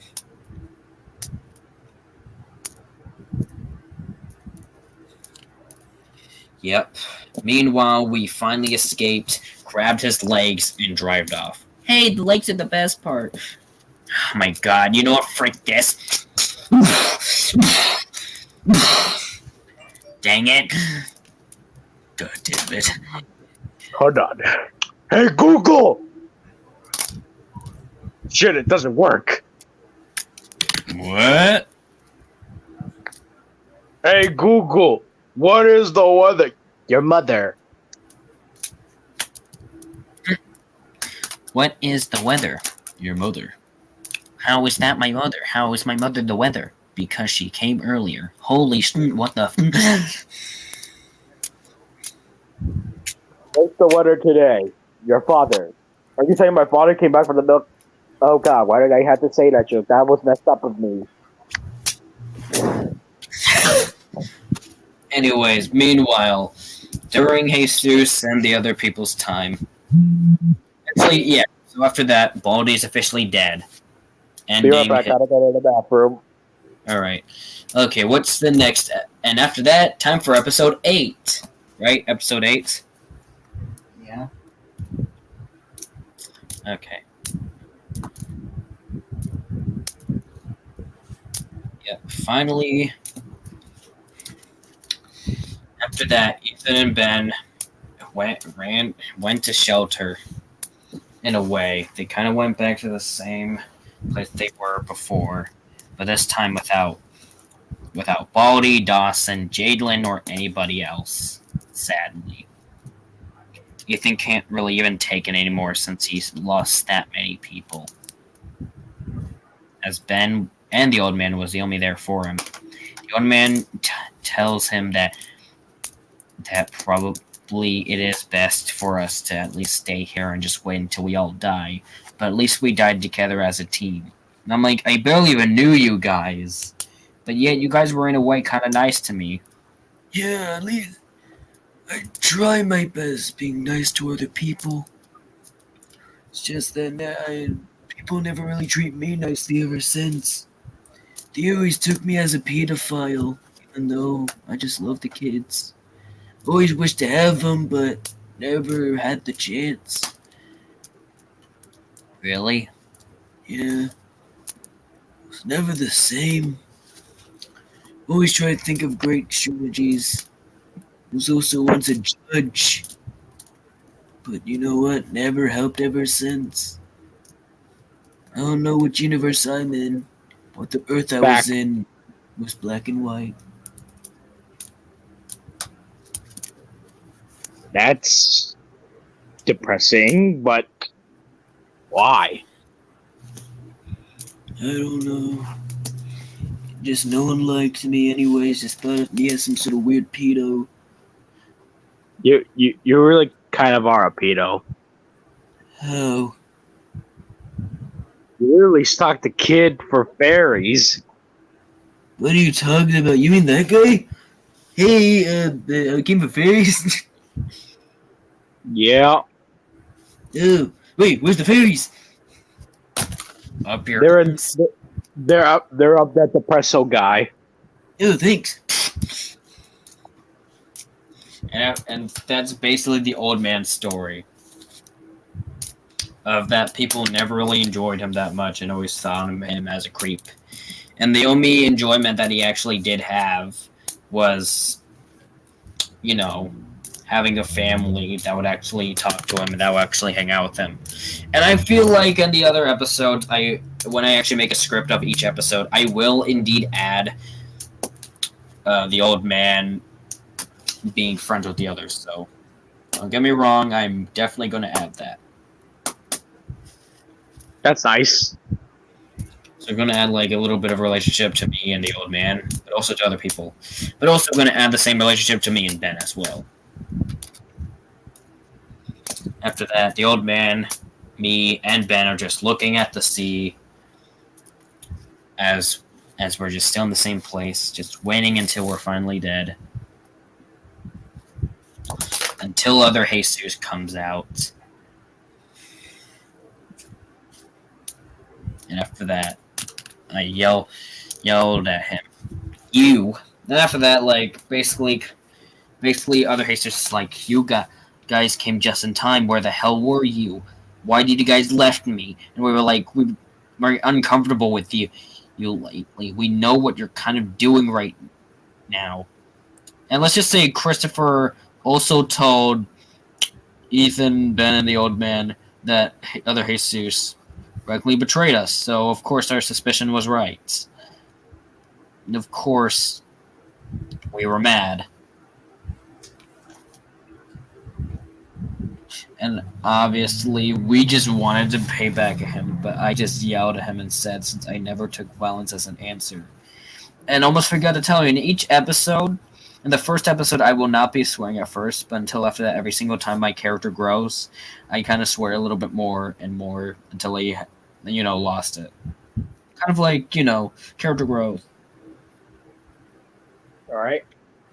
Anyway, so other Jesus is telling them that they were, like, that, yes, it was true. He was trying to kill us off one by one. He was trying to tell us, this is for the greater good. This is for the greater good, Ethan. Listen, I'm trying to help you. Do you want to die or something? There are these people out here that's dealing with a lot of right now, and you really want to deal with this? There's a lot of stuff going down right now. And literally, I had to pay the price. I had to do this. Like, everyone we hanged out with from the past few days was nothing but dragging us down. I'm basically doing all of you guys a favor. I had to kill out Dawson one way or another. He was just 6 years old. He was 6 years old. Oh yeah, he was 6 years old, but he wasted all of our time.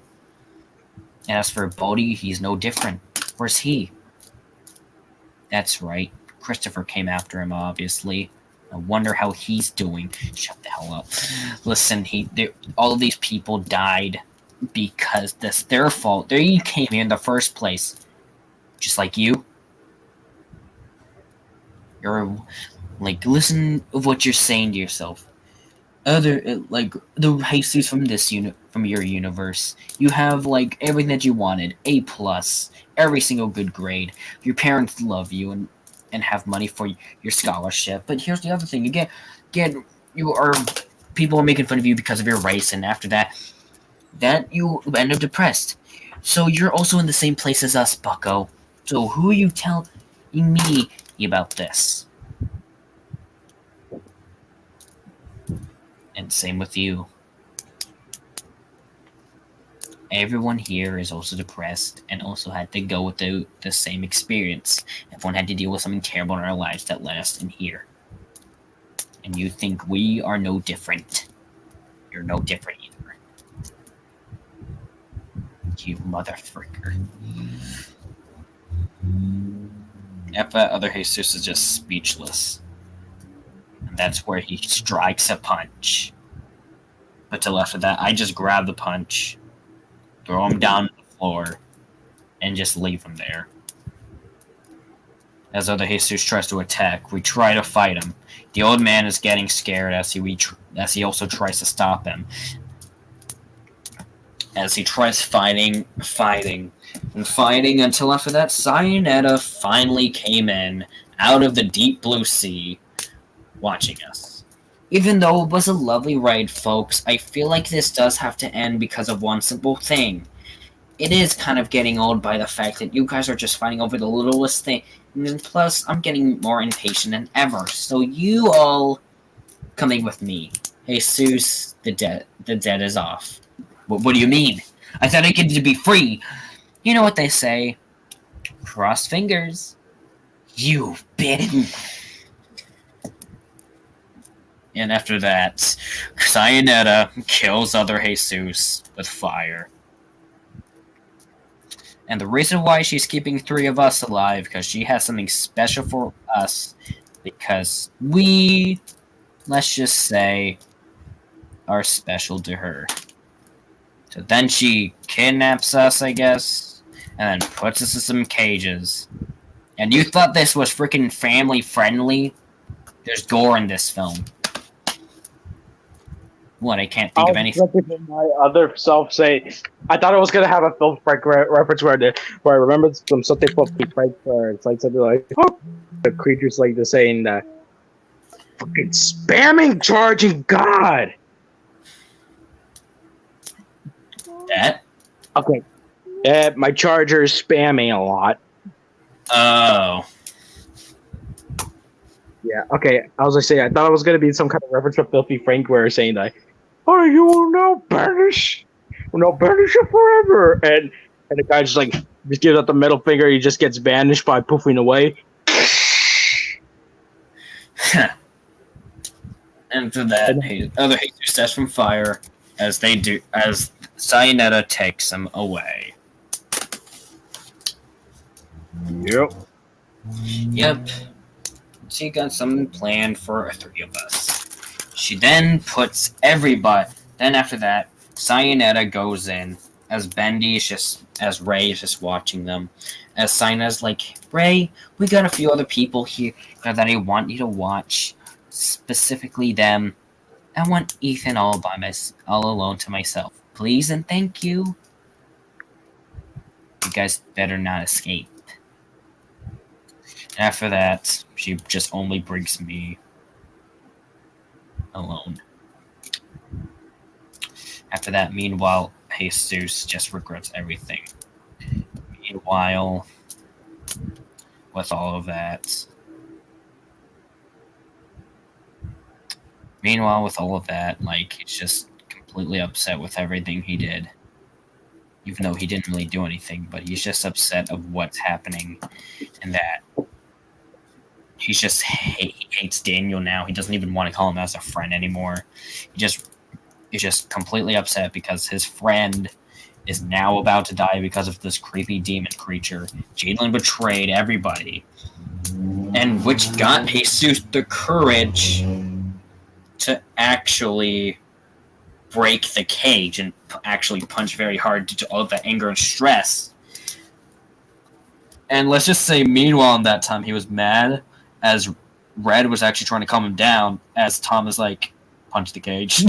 Punch the cage. And actually, though, this time, Red actually gets tired of making good decisions, and he just gives you the ability to punch sharp, some kind of, ability. It's like, you know what, frick this, Jesus. That You are right. Daniel is a... And you know what? Punch that damn cage. And Tom is like cheering while you having like a lot of flags, like he's in the Super Bowl. Yeah, and then he punches the cage, and he's like, "Let's get the fuck out of here."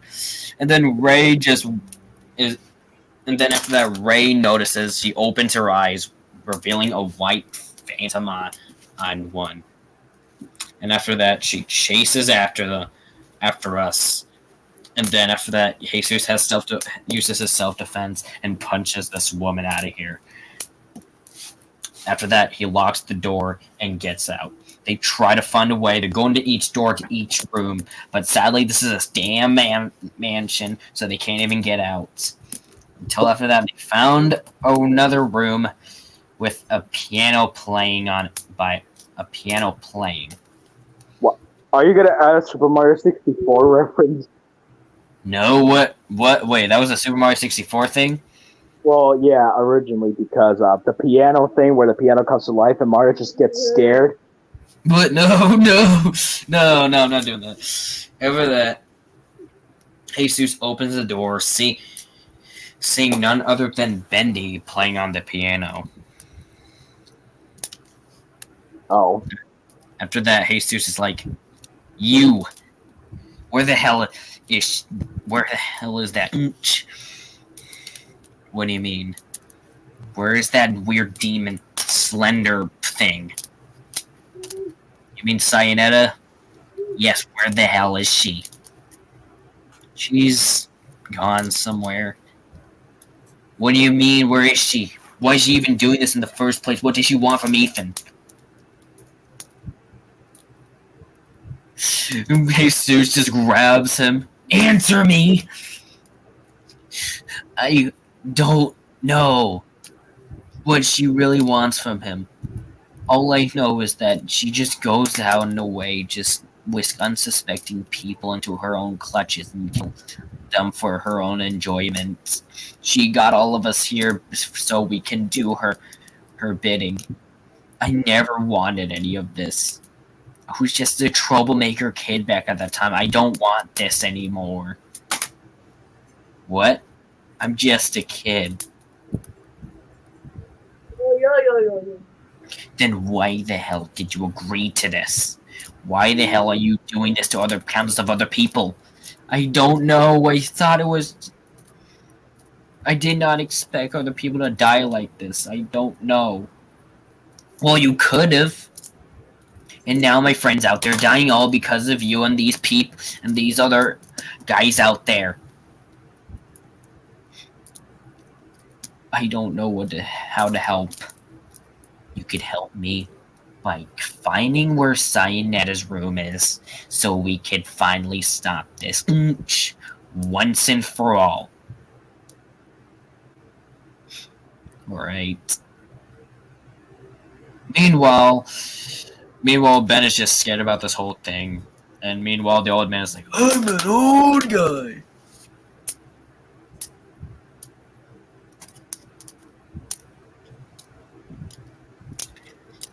And after that,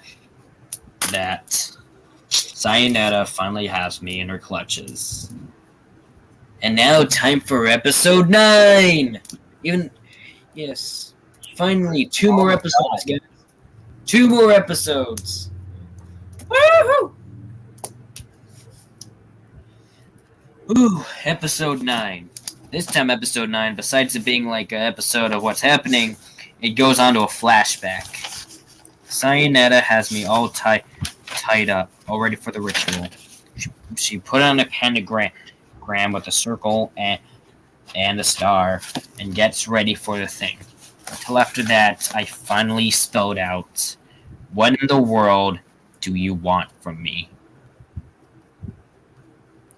What do you want from me that is so important? What do you want from me that wants you to target me in the first place? What's making you kill all of these people? What's getting you to do all of this? And Cyanida finally speaks. Finally, she answers that thing. And she says, "'Cause you're once a friend of mine. A friend that just instantly betrays me like other friends I had during that past time. And that's where I got confused for a second. Or once someone I know too. I knew Jalen from middle school. Who are you supposed to be? You don't even look anyone like I know.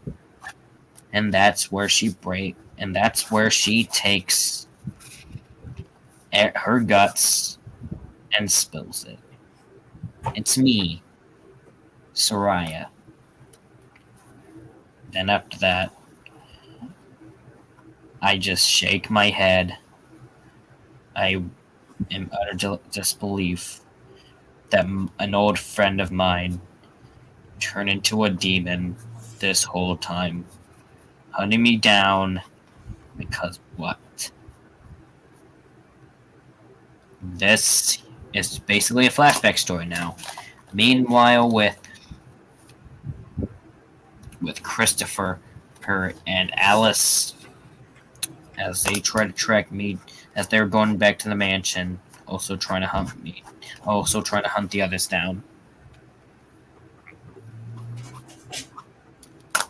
Meanwhile, here is the flashback and the whole thing.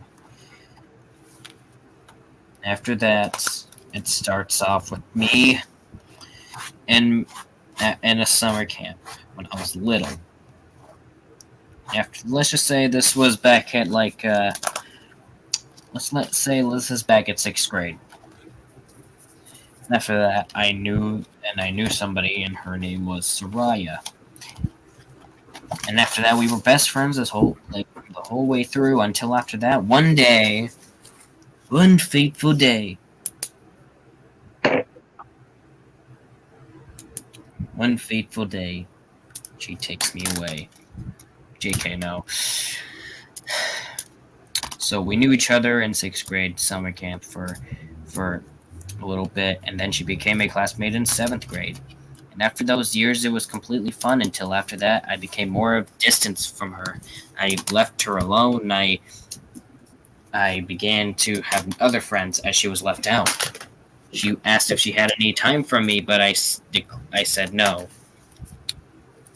After that, she was just dumbfounded and depressed. Her parents then got a divorce. She's not allowed to see her sister because of her mother. And now she's just alone by herself in school. She gets made fun of her because of her sexuality, and she cares so much. She always tries to put in a happy smile. She never thought of asking for therapy nor a counselor. She never even asked her dad because she was a depressed little girl. But now she finally had something new with her life. She made a deal with the devil. So that's what got her, and after that, that's what got her to be missing from the last couple of days. Because she dealt with the devil. Sacrificed her own family members just for her own sick will. All because she didn't have any friends and was mostly bullied. And now after that, Cyanida is now just enjoying seeing other people suffer. And after that, she went to hell after that. But then she had a ticket to go to another universe, into a new life with new power. She decided to go into another universe where there was actually people there. But she killed everybody. And I mean everybody. Yikes. Created genocide, burned the whole town, killed everyone in it. So she can start her own little thing. This is slowly almost becoming like Undertale. Like there's a genocide run. Yeah, you could say that. I'm not even trying to do a genocide thing. Wasn't even trying to do some sort of flowy thing, but I guess you can think like that. After that, she wanted to look for other people that could help her create more terror. So she got Christopher, Alice, and Ray. And meanwhile, in the real world, I was also becoming depressed because I couldn't find Cyanida. Or should I say Soraya? I mean Soraya, because she was a great friend of mine. And after that, I should have paid more attention to her. And ever since I And ever since, that's why I was in the never-ending search to find her. And after that, that's where everything also began as well. For me, and in every single episode, I would make a reference where I talk about her, too. Kind of like foreshadowing her actual demon self. And redeem of who she actually is. After that, since Soraya finally has me in her clutches, she can finally finish of what she has this whole time, is to kill me. After that, I tell her I'm sorry for everything, and I was trying to look for you and apologize, but none of her friends was here at Avail, and she doesn't even care anymore. She just wants me dead. She wants me gone into oblivion. And now, bam. Already at the end. But after that, Cyanida gets something. A call from Christopher, asking her to come over here. And then after that, Cyanida was so close to killing me until after that one simple distraction came in. And that was a sign for me to at least have my final moments in life. Final moments in freedom. And you could say that this episode will be kind of like the Two Stands episode for Gravity Falls, so yep. So are we moving on to the final episode, or are we still going? Still going. After that, I'm just still in there, tied up with myself. Scared. As I start crying and flashing to every single memory.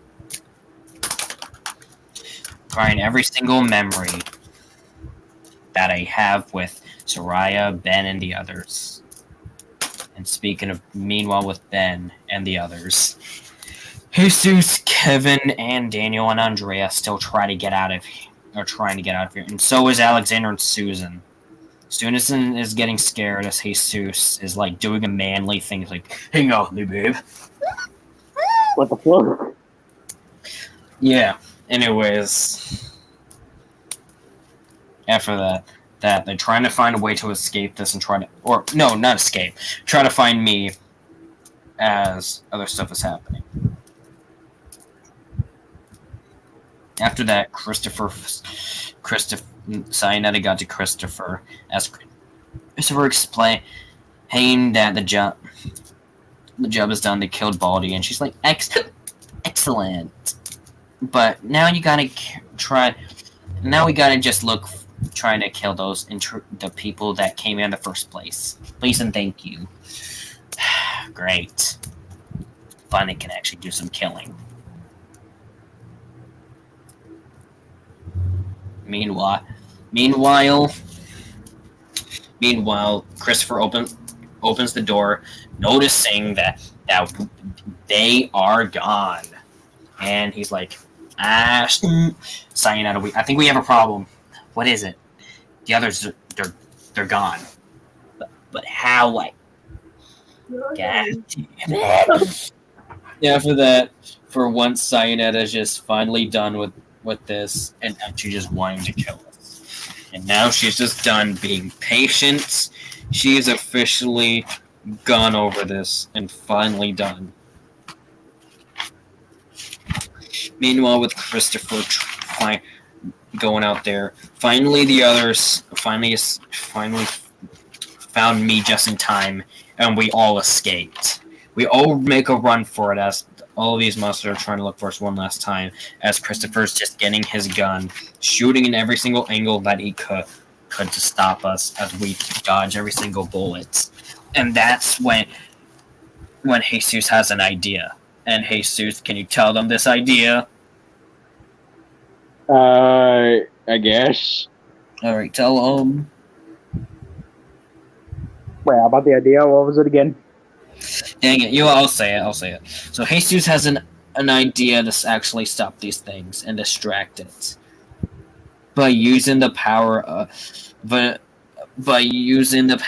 of sacrifice.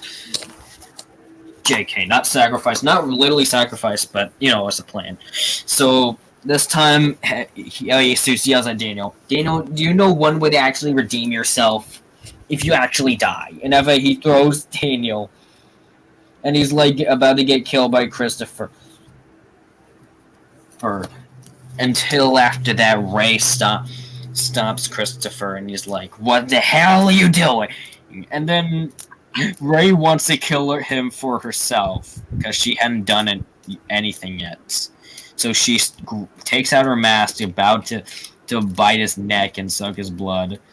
Until after that, Christopher just punches her as they both start an argument. And for some reason, I want this up in the sky. I want them to fight up in the sky, but I don't even know how they can do that.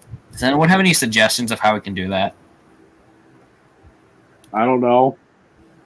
Not me. Okay. Oh yeah, so Jesus also had a plan. Since Bendy kind of told him other information, there's one information that Bendy also told him that there was like the sun is kind of like the only thing that will keep Cyanida. That the sun was the only thing that was keeping Cyanida from going, and yet if the sun ever blasts at something, it if there's anything bad happening to the sun, like something, it will kind of just self-destruct and destroy the whole entire Earth. How does Bendy know this? Because Cyanida told him, and because he had more research of the sun. And then the universe again, it looked like it was going to be the end of the world from a few years, and this was the final year, and this was the worst time for Cyanida to do her crime. And then Bendy knew this because he was having some research on it. And the reason why he never told anybody was so they could die with him, so that way these evil deeds would finally end, making this place at least rest in peace. After that, Jesus is waiting for the perfect moment to actually get this sun to blow up or something. They also needed to find a way on how to.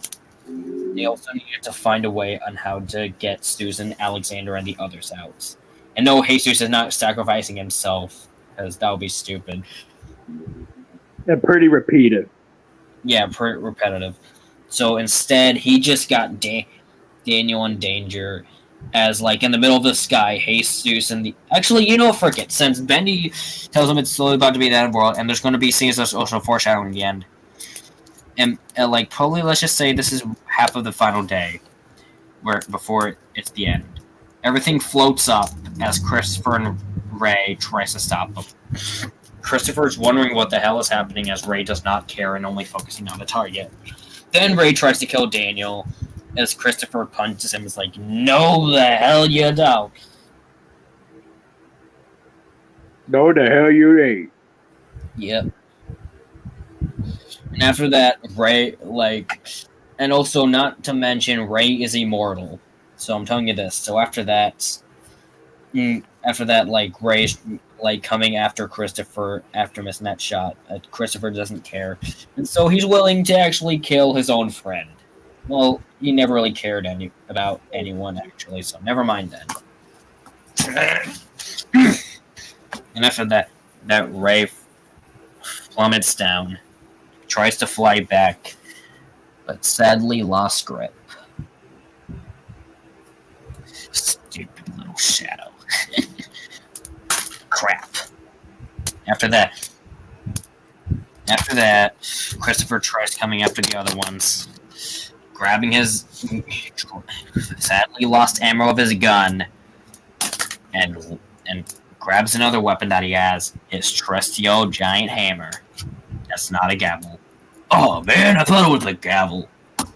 Well, an order on that one. We call it a day, people. As Christopher is about to end everyone. Sadly, after that, they finally got away, getting the sun as it just starts floating. As Christopher is getting blasted off in the fate of light. Still not the end of him, though, because he'll come back later. And as for Alice, luckily for her, she learned a lot of things. Like what? A lot of things. Oh, she has her ways. She knows how to use her hands.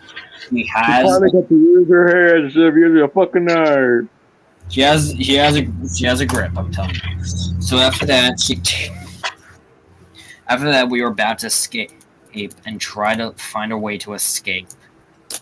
Since Bendy told Jesus this. And after that Alice captures Ben. After that, we're about to escape until it cuts to the final episode. Episode 10! Woo! Episode 10! Yeah! Episode 10. Finally. Final finale. The finale. Almost everyone's dead already. Yeah, everybody's dead so quick. I don't know why. Everyone's already almost dead. Well, I'm dead inside. Yep. Wait, what? Nothing. I knew it. You were depressed this whole time. I'm not depressed. I was just joking. Okay. Time for episode 10, folks. Where we can finally end this, and finally I can continue on my script. I mean your script. Yes, your script. Thank you. Now, folks, let's begin with the final episode. All of us are still needing of hope, and we're still trying to run away. Until after that Alice captured Ben. As finally I had my character growth. I go out there as Alice is about to kill Ben with her bare hands and choke him to death as she's waiting for this rightful moment to actually eat the sides of Bald Man's head as I freaking punch her ass. And then just freaking beat the crap out of her as the whole world is ending with redness everywhere. The walls are getting bloody. My mind is failing me. Can't stand up on my feet. Save me from Cyanida. Don't wanna hide and seek out exits from this creepy creep. I've gotten way too close. Jeez, I hate this the most. I guess that I will not leave here. And yes, I got that from Baldi's Basics. Yep. Oh. Anyways, after that, after all of my strength, all of this whole entire series, I was always afraid, always nervous that I might do the wrong thing, and someone hurting Ben was my ticket to redemption. After all, and from the past few episodes, I will also talk about the past few bad things I've also did, which got me to move on. After everything bad I've done, this is the final episode that leads to me actually going on full kill mode.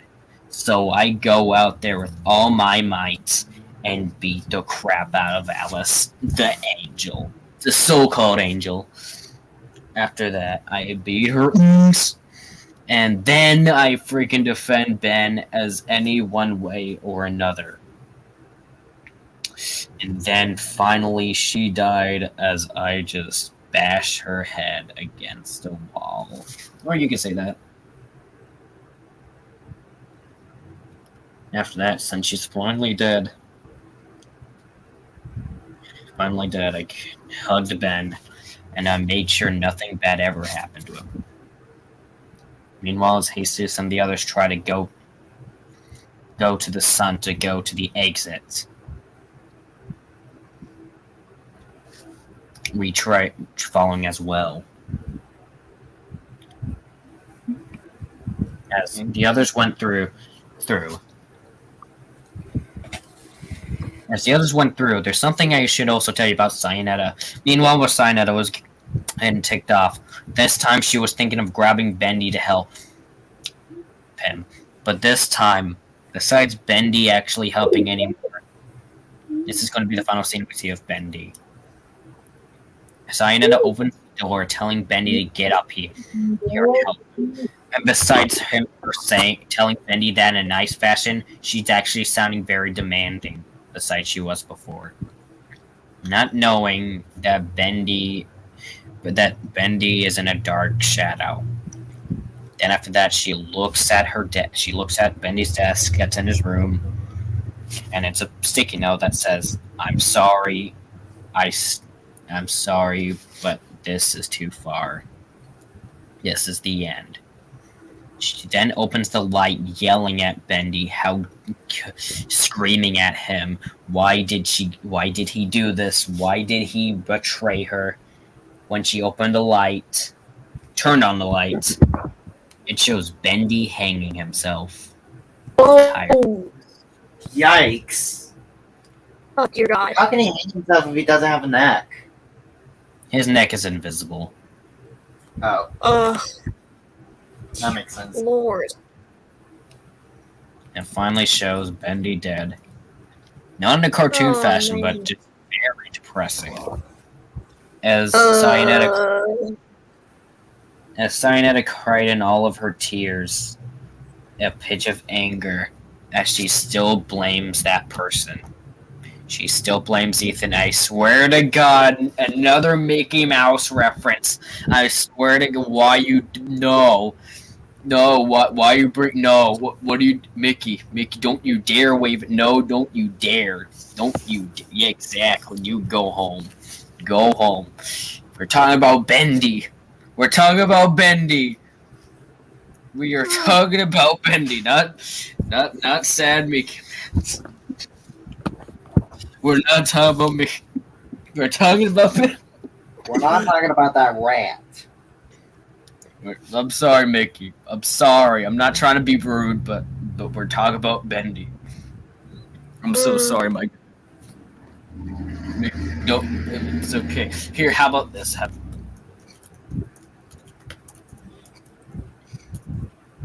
Here you go. I bet it's better than Mickey.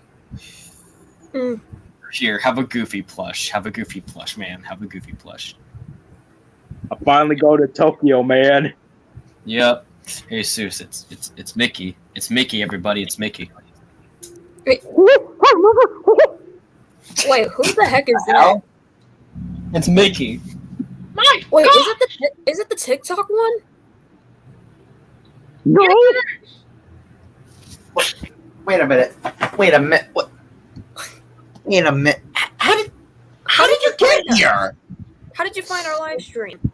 I thought it was Mickey. I thought you were talking about a comment or something. No, who's Mickey? So is it the TikTok Mickey from that? From the this wait, what? What? Maybe.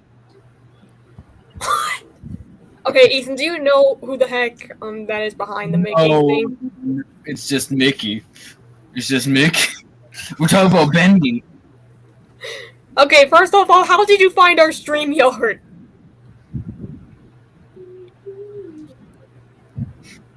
I don't know.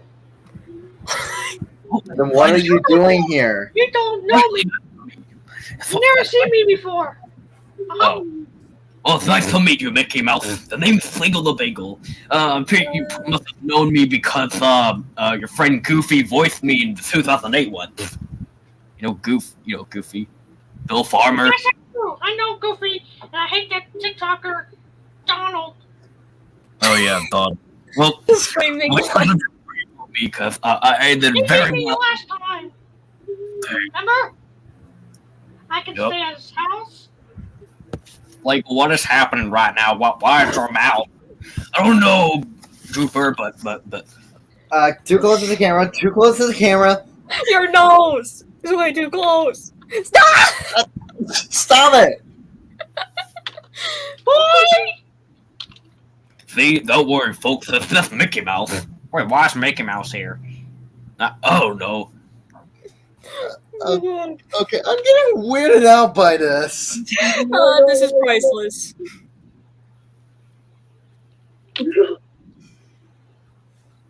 Well, this is Mickey Mouse for ya. He has a point there, hon. I'm thinking about her. What the? Are you seriously gonna show that head? Bingo.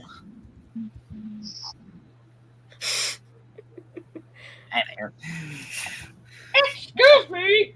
Can you leave me alone? Or I slap your face.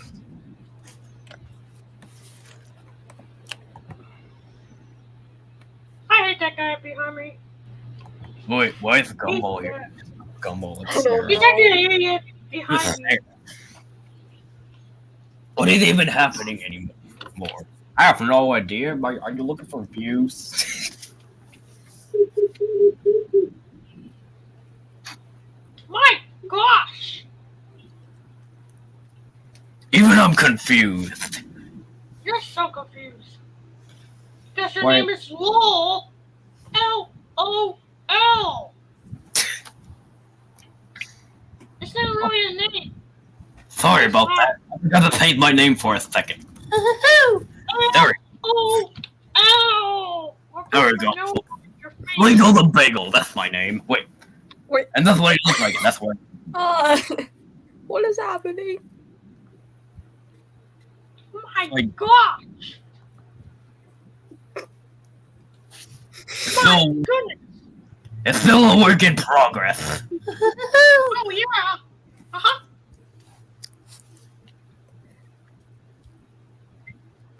I try to find a good picture that shows me. There we go. Yeah. Like Foxy for FNAF.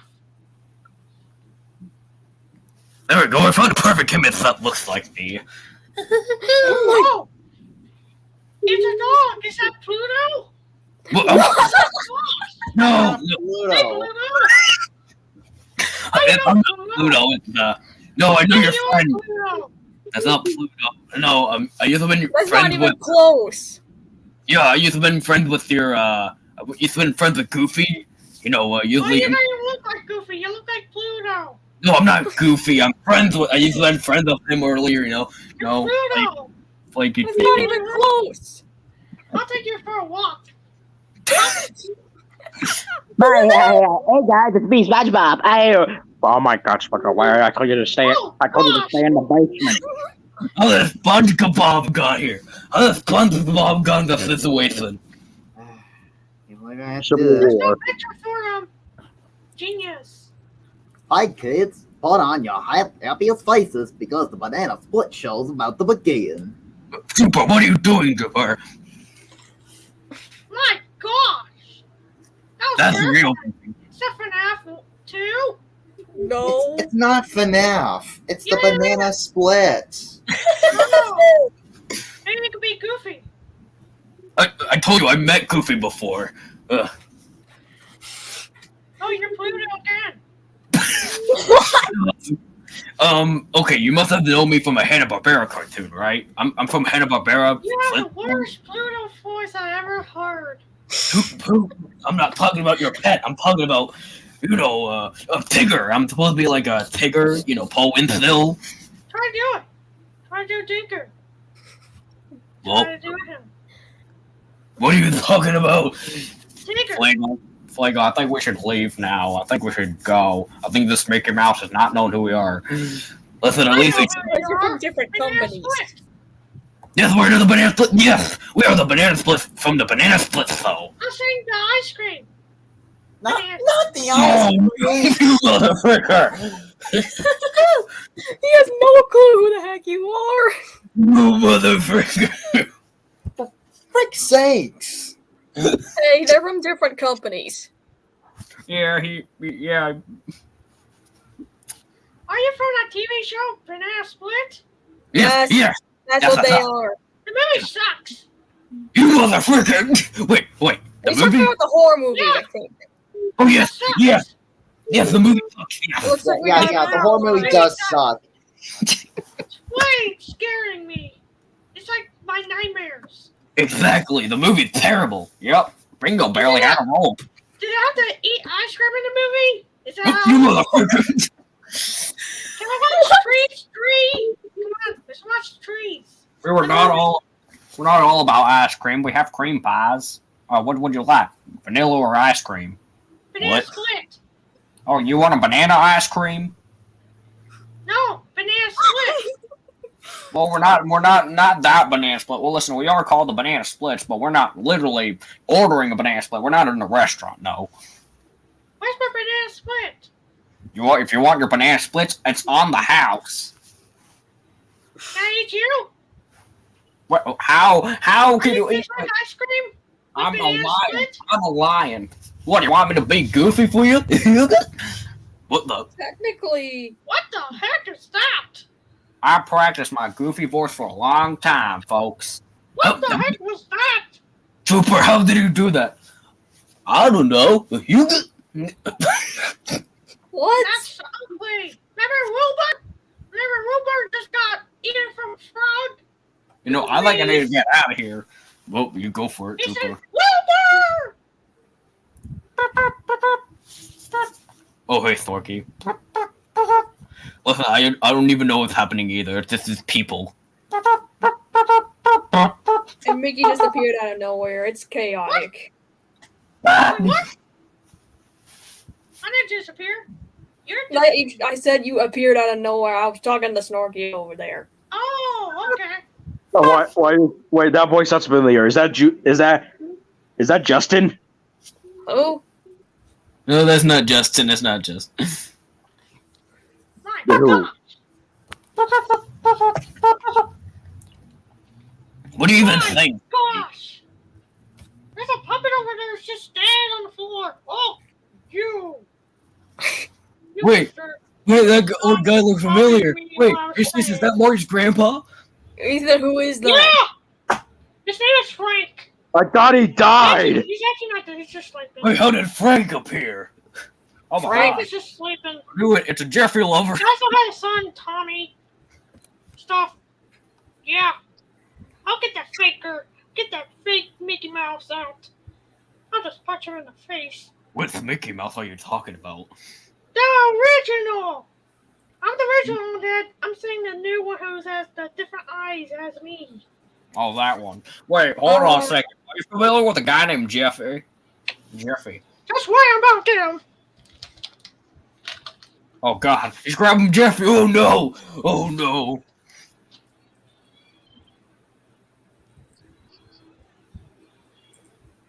Oh no, he's grabbing Jeffy. What should we do, guys? What should we do? I have no idea.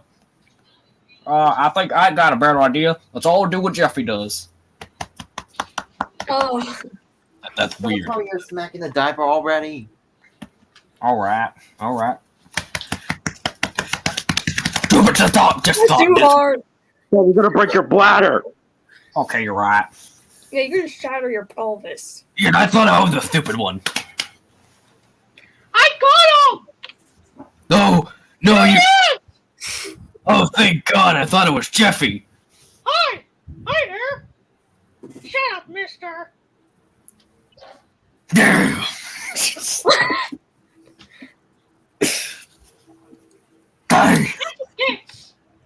Faker, you suck. And you need to get out here right now or I smack your face. Or with a pencil in your nose just like Jeffrey does. Oh no! No, dude, don't do this. Alright, I'm gonna see if I can. Oh no! Jeffy's here. That sounded like Scooter. Scooter? Oh no, Jeffy's son, Jeffy Jr. Oh god. Hey, Ethan, are you gonna continue on talking about episode 10? Oh no. I don't think we can. I got him in with the nose. I got the pencil in his nose. Look. It's Jeffy. It's Jeffy. At least we got him. Oh crap. Yes, he gets. Whoa! Yes, he gets after all. Oh god. Looks like this is only for that. Oh! Oh my god! He's dying. He's dead. He's gonna You die. can't jump! I need to stop this. I can't be in here. Yeah, How we're good. can we help? Well, I think Mickey gone.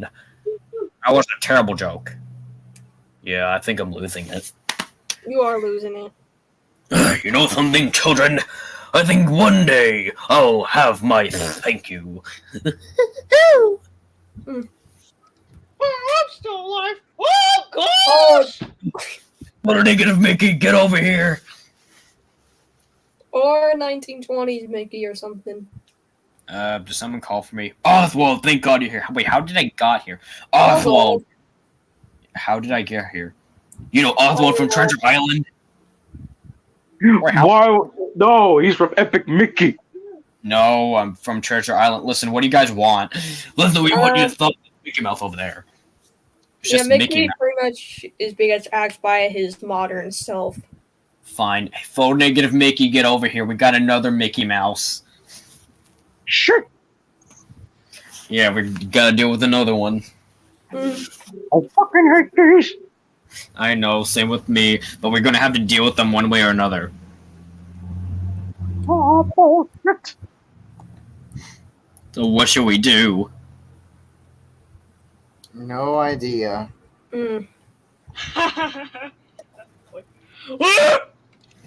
What?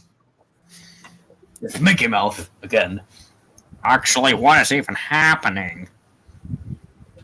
You don't want to ask Baldy.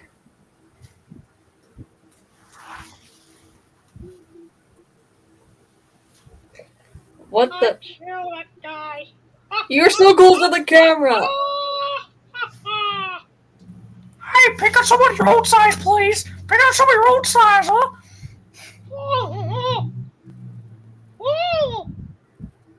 What? Oh! Your nose! So close to the camera! Oh! Look, it's Mickey from the Mickey's Clubhouse! I'm behind you! He never knew.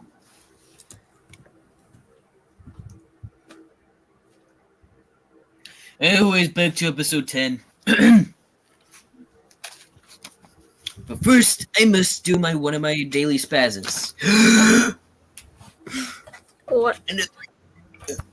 Very good, parents! There we go, much better. Well, here's a better spasm you can have. Carrot. Yeah, whatever. Move on. Yes. Wait, carrots? Yo, Mario's grandpa says carrots. Oh, yeah. Anyways, back to the thing.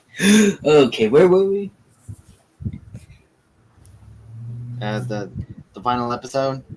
Yeah, the final episode, but where is it taking it now? I don't know. In the sky? In the sky, yes, in the sky. The gang. Okay, so for once and for all, the others get to the sky and run to the sun. Get out of there. Jesus is about to grab my hand as we are about to head out until Ben was all of a sudden missing. And now seeing Christopher Flo grabbing him down to the hole, grabbing him down back to Earth as he's trying to do what he was supposed to do from the very beginning. Kill every target. The old man stops and tries to stop him as I try to stop the old man as well. But the old man tells me this. Ethan, you've done a lot for me. You've done a lot of good. What is the point of doing this for everybody? You try helping, and you helped me. So why can't I to return the favor? What do you need, old man? I'm saying that I think it is officially done with my part. He then goes out there to try to save Ben. After that, I run after him, yelling at him not to do it at all. And it was already too late. Christopher already killed the old man without even having a chance. As I just go back over there, stopping Christopher from trying to do it. As the world breaks more and more as the sun is digesting everything. And now Christopher, Ben, me, and Cyanida are the only ones left as the other ones got out. Christopher's trying to stop us.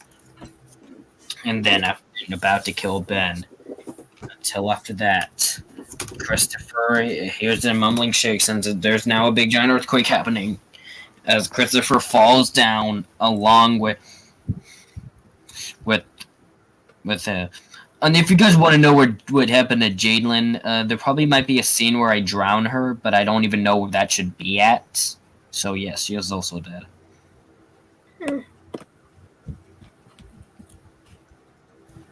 Anyway, yeah. So anyways, meanwhile after that Christopher grabs Ben, and I try to run towards him as Ben is doing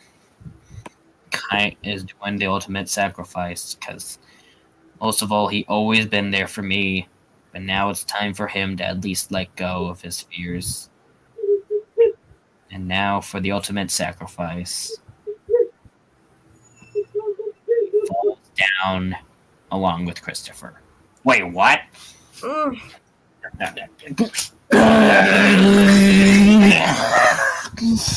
And now the both of them are dead. Jeez. Ending Christopher and Ben. Yeah, that's a sad ending. That is upsetting. Finally, the only two people left on this earth is me and Cyanida. Finally had enough. I finally lost everybody, and the person I loved the most. Cyanida and I are the only two people that is standing in this whole entire earth as we stare down to one another. As she walks slowly, then surely starts to freaking attack me, until after that I just got fed up and finally I developed and stopped Cyanida for what she does, or should I say Soraya, and finally yelled at her. Finally told her she killed so many innocent people along the years, and after all of this, she's finally going down. Cyanida tries fighting back, but there's no use since we're all gonna die anyways. And what was Cyanida's weakness? You could think of it a lot of ways. You can think of a lot of things. You can think of anything. Like, think of Cyanida's weakness, and it might be correct. It's correct in your own way. You could say her biggest fear is someone standing up to her. You can say her biggest fear is her downfall. You could say standing up to it, that almost sounded like Pennywise's thing. Okay, fine. Then again, I'll just do the Pennywise thing. Her biggest fear is people standing up to him and people not being afraid of him. Frick it. Her. I mean her. Oh, jeez. Sorry, I meant her. Because she's a girl. And finally, I stand up to her. Finally yelled at her for all the things she did, and she was nothing but just an arrogant child killing innocent people because she felt like it. And now she's going to pay her crime. Actually, that sounded something from when we get Flumpties. Yeah. Anyways, so after that, I finally stopped Cyanida. And what was her real weakness? It was honestly the end of the world. And since she was the one that created the world, she forgot one thing she did. And that was if it's the end of the world in that one, that world will die with her. And that's what's going to happen. And finally, Cyanida is not smiling anymore. Fire is now everywhere because of the sun. It's obliteration. And it's just her and I. As Cyanida is crying in tears, she tries to kill me off, but she can't because she's starting to become more weaker than she already is.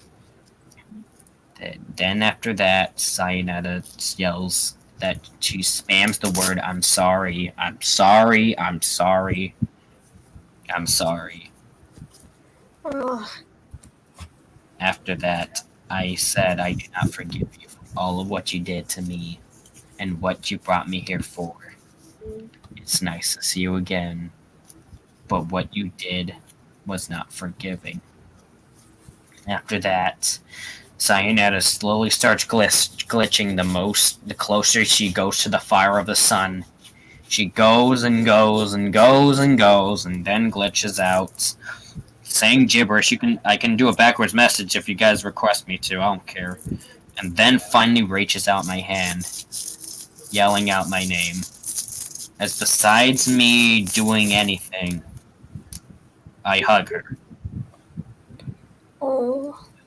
Both fall down as the sun both burns us alive, ending Cyanida, but leaving me alive.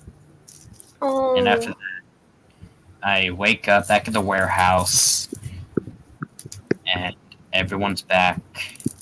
Oh. The police finally came, saying that they finally found me. They also arrested Roman. Actually, you know what, frick it. Alexander and Susan were in the real world, and it was only Jesus and the others that got teleported in there, because those two didn't need anything, and those two were getting get captured by Roman until like Demon Red. I have no idea what their plot was. Try to think of a good plot for them, of how that ended. So yeah, after that I woke up, but this time not with Ben, but this time just alone. The police finally found me. They escorted me. They finally found Jesus and the others. Oh.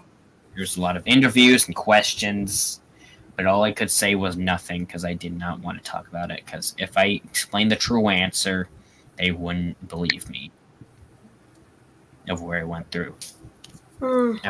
After that, school was never the same. After that, I finally during school I went to my old home, as I just look around, seeing a lot of missing posters. And then I look at my room, and then I look at Ben's room. I sit down in that room, and just sit down alone, playing on the Xbox. Something that probably he wanted to do ever since day one. Are we gonna have an epilogue? Yeah. Or something. And after that, it then cuts to me as an adult. After that, still not happy. Still not. Luckily, my mother's at least happy that I survived. Because she was the only person that actually knew what happened, because she was the only person that understood me, because she's my mother. And I was the only person, and Jesus and the others, to survive this. And then, still not the same, still lived in my mom's house, but still, sadly, didn't really got a happy ending. Zeus finally became a movie producer. We never heard anything from Daniel again ever since that incident. Andrea finally is becoming a literature and making books. Kevin became a game designer and decided to leave everything. He's still friends with the others, but he doesn't really talk about that incident. Susan is now dating Jesus, and Alexander is a proud father that got his daughter out of a very terrible life. Guess those guys had happy endings, but for Ethan, he lost one person that he really thought as a brother. Ben? Which was Ben. Yep. Oh god, that's horrible. But here's and what got him to be this miserable. And that's where the narration ends with Ethan as an adult, as he closes the book, then telling the kids, "You know what?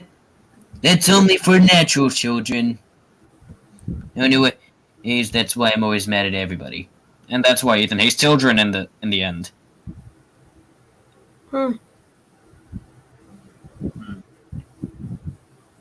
And that's the story of two sides and one story. So anyways, so what have you guys thought of it? Anything that needs to be changed, or?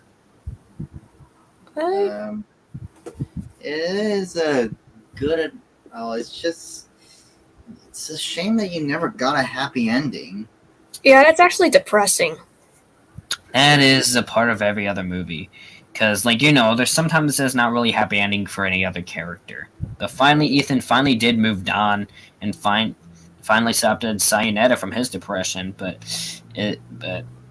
can't help but still feel like Ben's missing. Let's just say maybe Ben is still alive.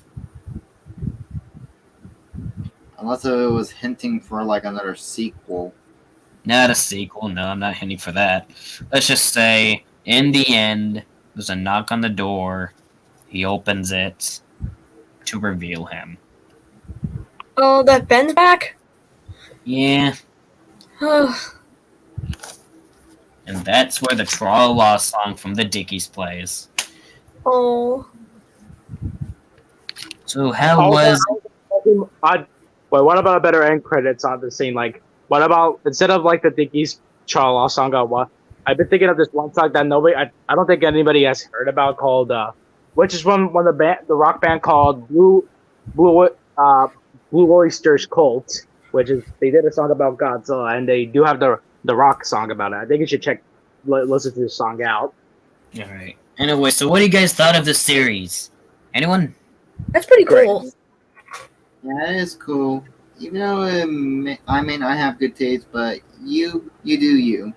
All right. What do you think, Jesus? What do you think about that? It's awesome. Yes. So, one day. Maybe they already saw the art, right? This one. Oh wait. Oh, I didn't saw that actually. Really good. I decided to make Godzilla's eyes look like mixed between the 1954 one to a Tim Burton like. I knew it. No wonder why it looks Tim Burton like. Yeah, and he's all skinny, and he's touching all the cities right there, and yeah, there's a dead person right there. I see. Oh, I see. Classic Godzilla. And I decided to do some concept up on the other project called My Boyfriend Became a Kaiju, and I decided to make designs of it, the kaiju, what it will look like, and this is what it looks like between a human. All right. Speaking of that, does Godzilla have a girlfriend? Question. What? I was about to, but Toho rejected it. Anyways, so if anyone has any ideas for the Multiverse series, feel free to request it. And as I probably worked on each episode's stories, as after when I'm done with these, since I've watched everything, since I've literally talked about everything for the story, me and Jesus will roleplay it very soon, so we can at least picture of what it should look like. But here's the real question: who should play as Ben? Because I don't have Ben with me. Where's Ben anyway? Ben. But he has a life. He's preparing for 6th grade. He's probably at school right now. I don't know. He has Chase to hang out with. I guess, but I think I should take a break now. I've been on the stream here for an hour.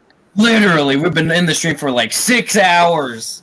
Dear God. Yeah, I think we should take a break, guys. Yep. I think this is it for the whole series. Since we're done with officially every single episode and we've already got every single plot, we will make sure to bring this series to life in the very end.